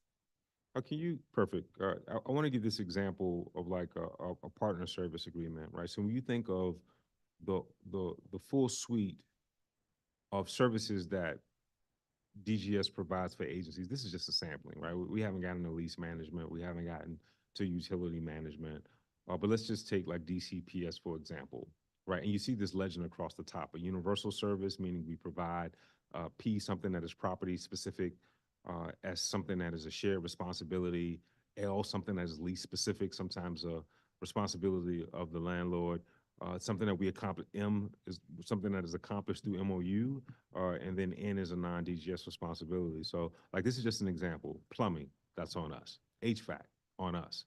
Electrical, that's on us. Janitorial, they maintain janitorial. Waste and recycling, that's a universal service we provide. Environmental, that's on us. Security, that's something that they do. Let's look at DOC. Plumbing, that's something, and I'm specifically referring to the CTF and CDF. That's factored into a CMC that they have purview, given just the uniqueness of Yeah. operating the jail, which is truly 24/7, 365. HVAC services, right? That's a shared service, right? We are responsible for the steam and the boilers that power that facility, but they have purview over HVAC. Electrical, they cover it, janitorial, and so on and so forth, right? So you get the sense, what we want to do is to be able to, again, this is just, I think, 7 fields. Like this is probably about 40 to 50 fields per agency. And the goal of this is just to clarify, like leadership changes. I did my research on this. I was talking to former DGS Director Hanlon, who was a part of the creation of DGS just last night about this. I reached out to Andre Lee, who's a retired DPW employee and an AFSCME official. And there just were certain considerations as the agencies were being formed, what maintenance responsibilities retain or were retained by agencies. But what I'll say is this, like, I don't shy away from our responsibility to build, maintain, and sustain the district's inventory. We are always willing to provide a level of support, and then would love to talk with those agencies and the mayor about where these maintenance responsibilities should be in the long term. Okay. I think I think the partner service level agreements is fine. I just think we need more formal written agreements. I don't know that the agency would agree or disagree on like what they hold and what you hold. And I just think we just need to have those things in writing. I mean, Well, there's, this will be, with this is every just a agency. chart, but this will be a formal, I call it PSA, but really you can call it service level agreement, you can call it MOU. This is much more detailed. I mean, these will likely be, So this is something you're gonna do with every agency and have basically a PSA agreement with every agency sort of in your cluster. we're gonna tier them. So I don't think we can get What do to you mean? 80+ agencies, right? So we're gonna start with potentially DCPS, DOC, DHS, some of the larger agencies, Okay. right? And then, meaning that, and it's a resource now, I can't get to every agency between now and September 30th.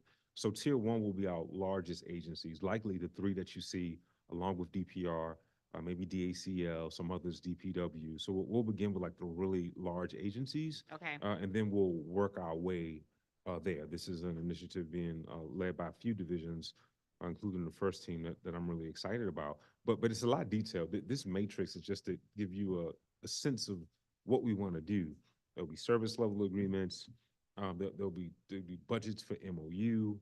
We'll get into community engagement for capital projects, right? Typically, we support agencies and the community engagement on capital, like clarifying that, because sometimes it can get confusing. Who's responsible for what? So I think this is not the end all be all, isn't a silver bullet, but this is the first step, I think, in being strategic more strategic about partnering with agencies.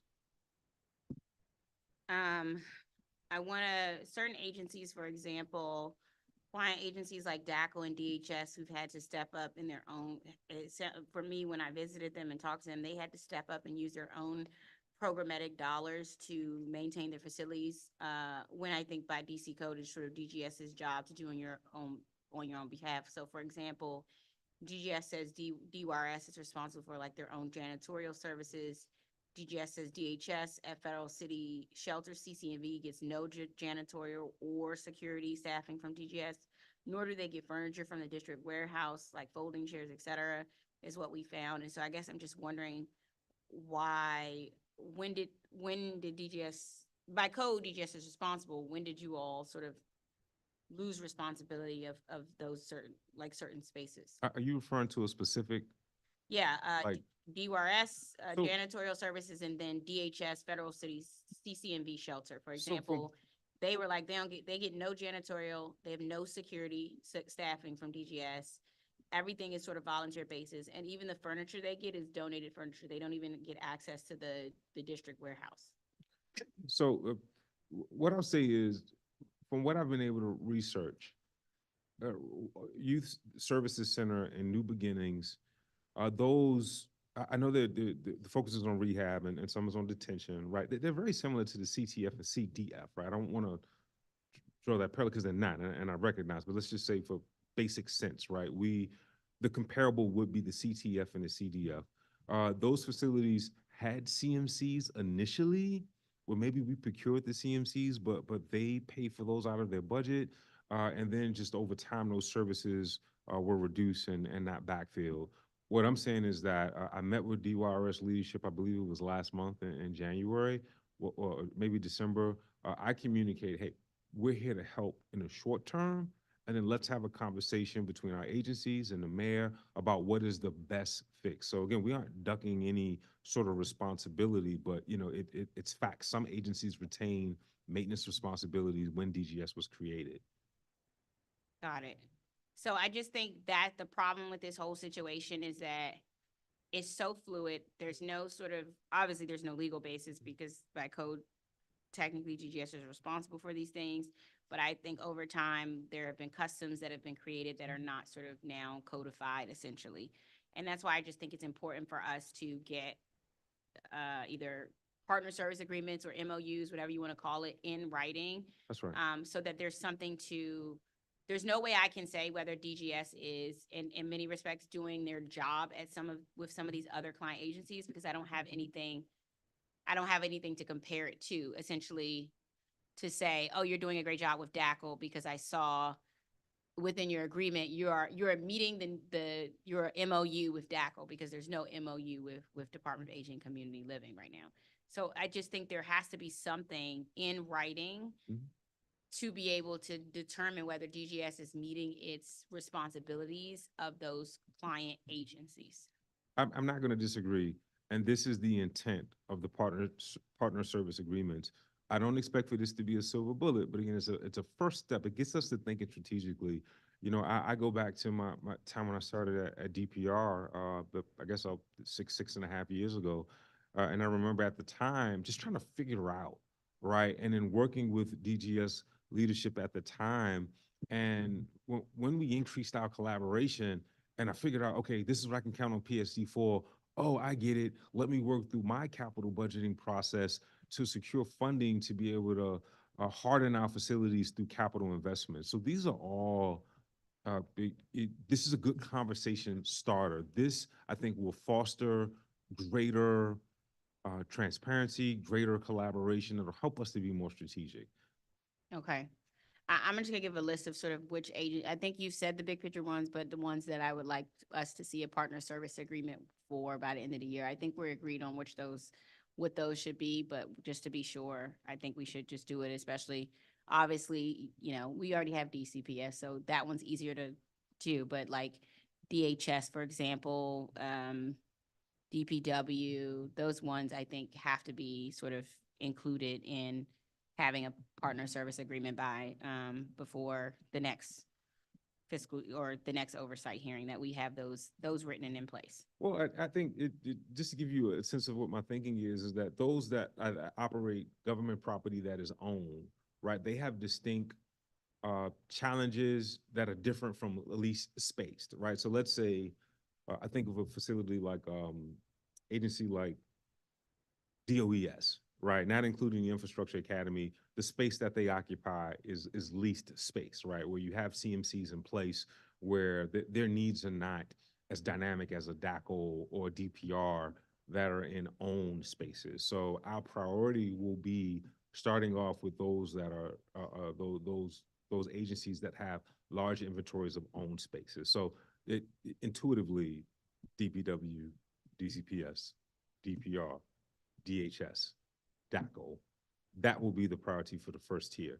And then we'll go to the others.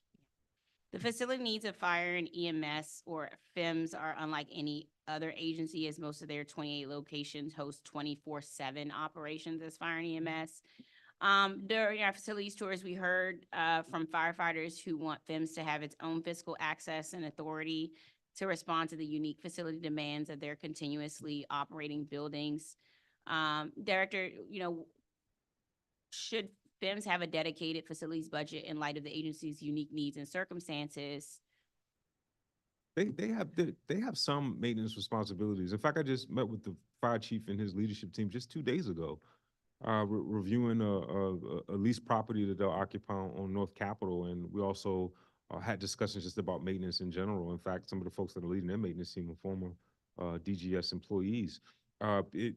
I would say that there needs to be a balance. There are just some things that we have expertise in as it relates to capital management. From a facilities perspective, they do some things on their own. If you can speak more about that, Deputy, just in terms of some of the services that we No, they provide. do. I think they just want, right now, they don't have their own, they're sort of in a bucket with, I think, I don't know which other agencies, maybe MPD probably, but I just think, I want you to see if you could work with the executive office of the mayor and the chief financial officer to explore giving FEMS dedicated budget and fiscal authority to the agency needs and deserves, sort of, to be able to meet their facility needs and goals. My position, and I don't want to get in front of the mayor on this, but my position is that DGS is best positioned to provide maintenance citywide.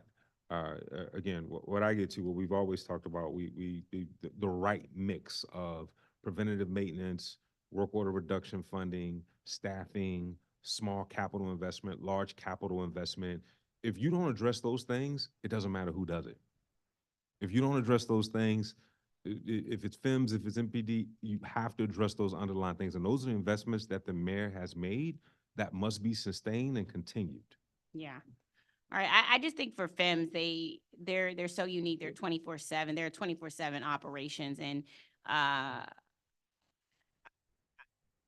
it seems to me that they could operate facility with the right funding and authority. They would be able to operate their own sort of maintenance facilities more appropriately and more efficiently. I would challenge this committee to look at the creation of DGS and the motivation behind it. I think there was a recognition, when I talked to some of my predecessors at DPR, and they said, hey, wait a minute, it wasn't a golden era of facility maintenance and construction when we had these responsibilities. These were our challenges. And I think the thought, which I think is a wise one, is by centralizing it, you benefit from economy of scales. Again, we have to look at what goes into maintenance. It's not a matter of who, it's a matter of how you go about it. Are you investing in PM? Are you investing in work order reduction?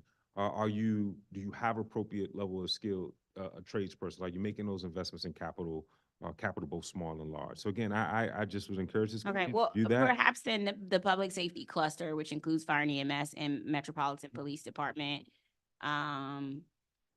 should have an increased facilities budget, or so that they could hire out, sort of contract out some of the services that they really need. It's just, those are 24-hour stations and locations. So when it impacts them differently when something is broken and not fixed. So it may be philosophical. Like, I think that FEMS and MPD should be able to have their own funding dedicated to them to improve facilities for them, and they shouldn't be a part of this sort of the broader DGS clients, or just sort of the current way it's structured to be that way? I mean, DGS operates 24/7 and we support MPD as well. And I think the idea is if you have an agency that can focus on the facility, then programs can focus on programs. Hey, And I was gonna say, if you can, Savar, can you go to some of those investments in public safety and justice, which I'm really proud of from a capital standpoint? This gets to the heart of it, right?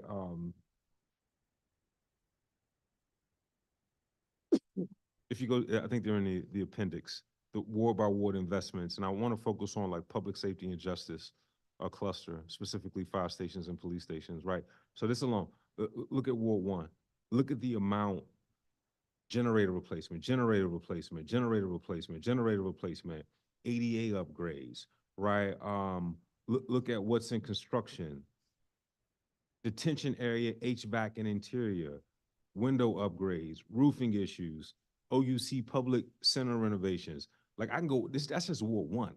Look at Ward 2, generator replacement, roofing upgrades, alarm I don't upgrades, think like the major capital this gets projects, to that. it's their like daily work orders where it's not this, it's sort of their daily work orders. No, where this leads to that. The majority are HVAC, the majority are cooling, the majority are lighting, they're water intrusion issues. Like this gets to the heart of those issues. And again, I just feel strongly, maybe we can agree to disagree on this, but this is how I think the mayor and DGS, we are being strategic. This is how like that FIMS and fire station inventory is amongst the oldest, right? These capital projects and investing in these facilities is how you make more comfortable environments. I am very sensitive to this. In fact, of our work order reduction money, nearly 3.5 million went to MPD through work order reduction. And they are largely responsible for the increase in overall, if you go to the work order reduction slide very early on, that growth, look at that shaded section. When you look at Q1 '24 compared to Q1 '23, look at non-DCPS, which is the lighter blue, 5,400 last year, 7,900 this year. This is MPD. A lot of this is MPD and closing out that backlog of work orders. Again, it's not a matter of who's doing it, it's how we're going about doing it. Having dedicated work order reduction money, like this is how you do it. Yeah. Like it's no magic formula. I will say that I think they feel like their timing of work orders would be completed quicker if they managed it on their own. But I hear your point here and what is DGS, which is what your position on fire and EMS and MPD. Salesforce access for other agencies and site-based staff. We observe issues with site-based staff and client agencies not having direct Salesforce access. Just like in DCPS, we believe it's important that people working in our buildings every day should have the ability to enter and track work orders in their buildings. At DPW's Pima location in Ward 5, the facilities manager himself didn't have Salesforce access. Only DPW management who works somewhere else. Same at CCNV. No one working there on site had direct Salesforce access. And at the 801 East Men's Shelter, they use a different system. Do you agree that someone who works on site every day should have access to Salesforce, should have Salesforce access? And how do we get other client agencies who are site-based staff to have access to Salesforce? We currently hold about 1,465 platform licenses, and there are about 2,200 community user login groups. When we are alerted of a need for someone to have access, they pretty much receive it. So I'm happy to look on those by case basis. It could be a matter of, well, the person that had access is now on a leave status, or maybe they've transitioned, or they've been promoted, or maybe they've retired. But when we are alerted to a need, we're able to address that need through our current licenses. So I have to look at those on a case-by-case basis. Yeah, but I there are a mean, lot like of at the licenses that shelter are and out there. we can dig into it later. I just think that there are certain spaces where the person who's working direct staff there doesn't have access to Salesforce. And that's across the different client agencies from DPW to the shelters, et cetera. I think we have to improve the access to Salesforce for We have the site-based staff capacity. in our other client agencies. We have the capacity to issue, up to, tens of thousands of these logins. So I'll look into these specifically, but there isn't a barrier. Maybe the barrier is just alerting us, but we'll be proactive through our building managers, making sure that everyone who wants and should have access has access. I think we can go up to 80,000 logins, Director.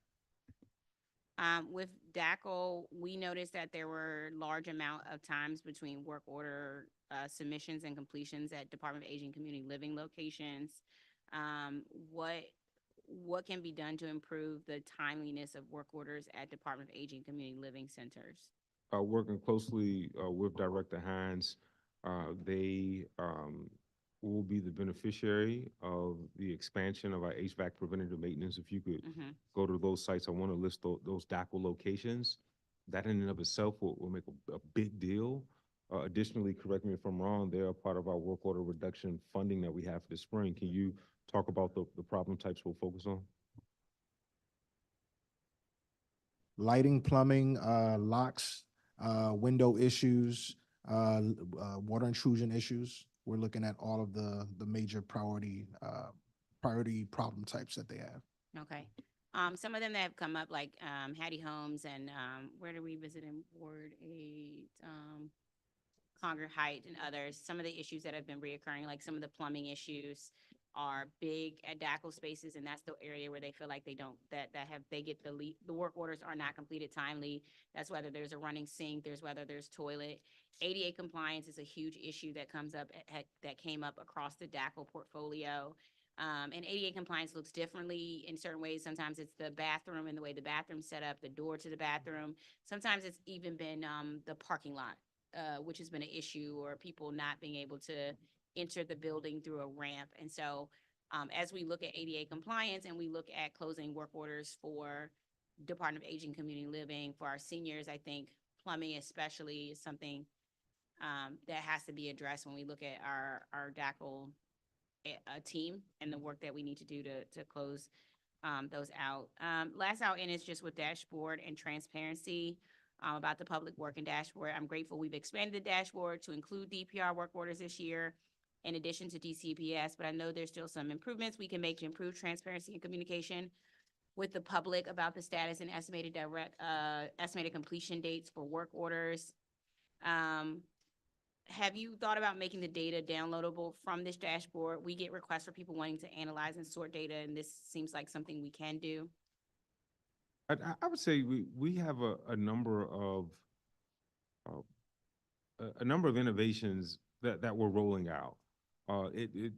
This is a huge step just this January alone to have this dashboard visible, and we see tens of thousands more website visits and folks that are interested in this.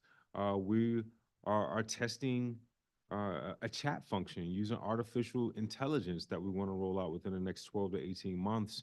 That'll be able to, where you can get a status on your work order. That we think is the most desired repair, most desired functionality. We're also working with OUC for users to be able to submit pictures when they create work orders. So we have a number of upgrades that are planned for Salesforce that I think will go a long way in meeting the community's expectations for how they utilize the system. Got it. And I just want to be clear, the dashboard is updated automatically, right? Every weekday at 4:45 a.m. based on what's in Salesforce. That's right. No, that's right. That's Okay, right. that's right. But I think people are asking for more intuitive. They want more real-time updates. Yeah. And our view, like for instance, if you say, "Hey, what's going on with this?" Not only will it give you an update of that work order, but it'll let you know maybe a planned capital project, right? It'll let you know a bit more about what's happening at that facility. Okay. I think, we've seen a lot of great data today on the good work of DGS, in particular related to facilities and work orders.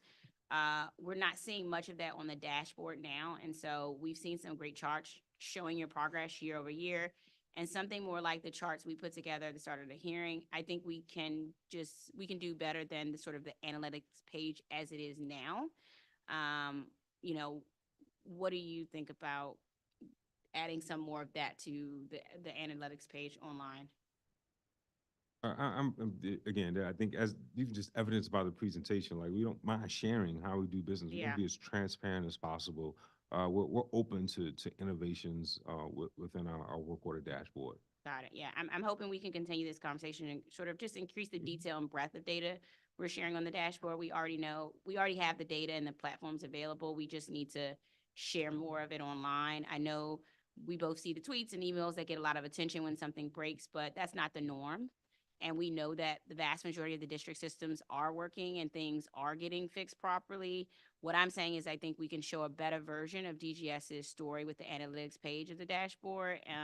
I think we've seen a lot of great charts and data in today's presentation. And so I just want us to share that information more on a regular basis. I know, I certainly agree with the spirit of that request.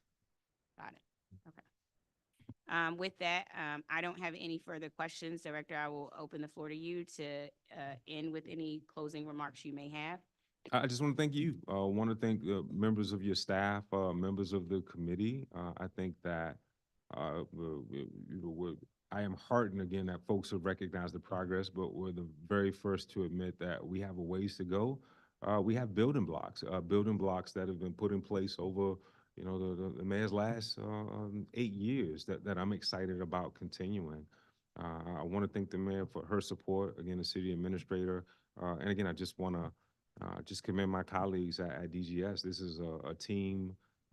They are resilient. They are tough. They are committed to district residents. Many of us are district residents, and we come from the district. So I'm excited about the progress. I'm excited what we've been able to accomplish during my tenure over the last 11 months, which built upon previous successes.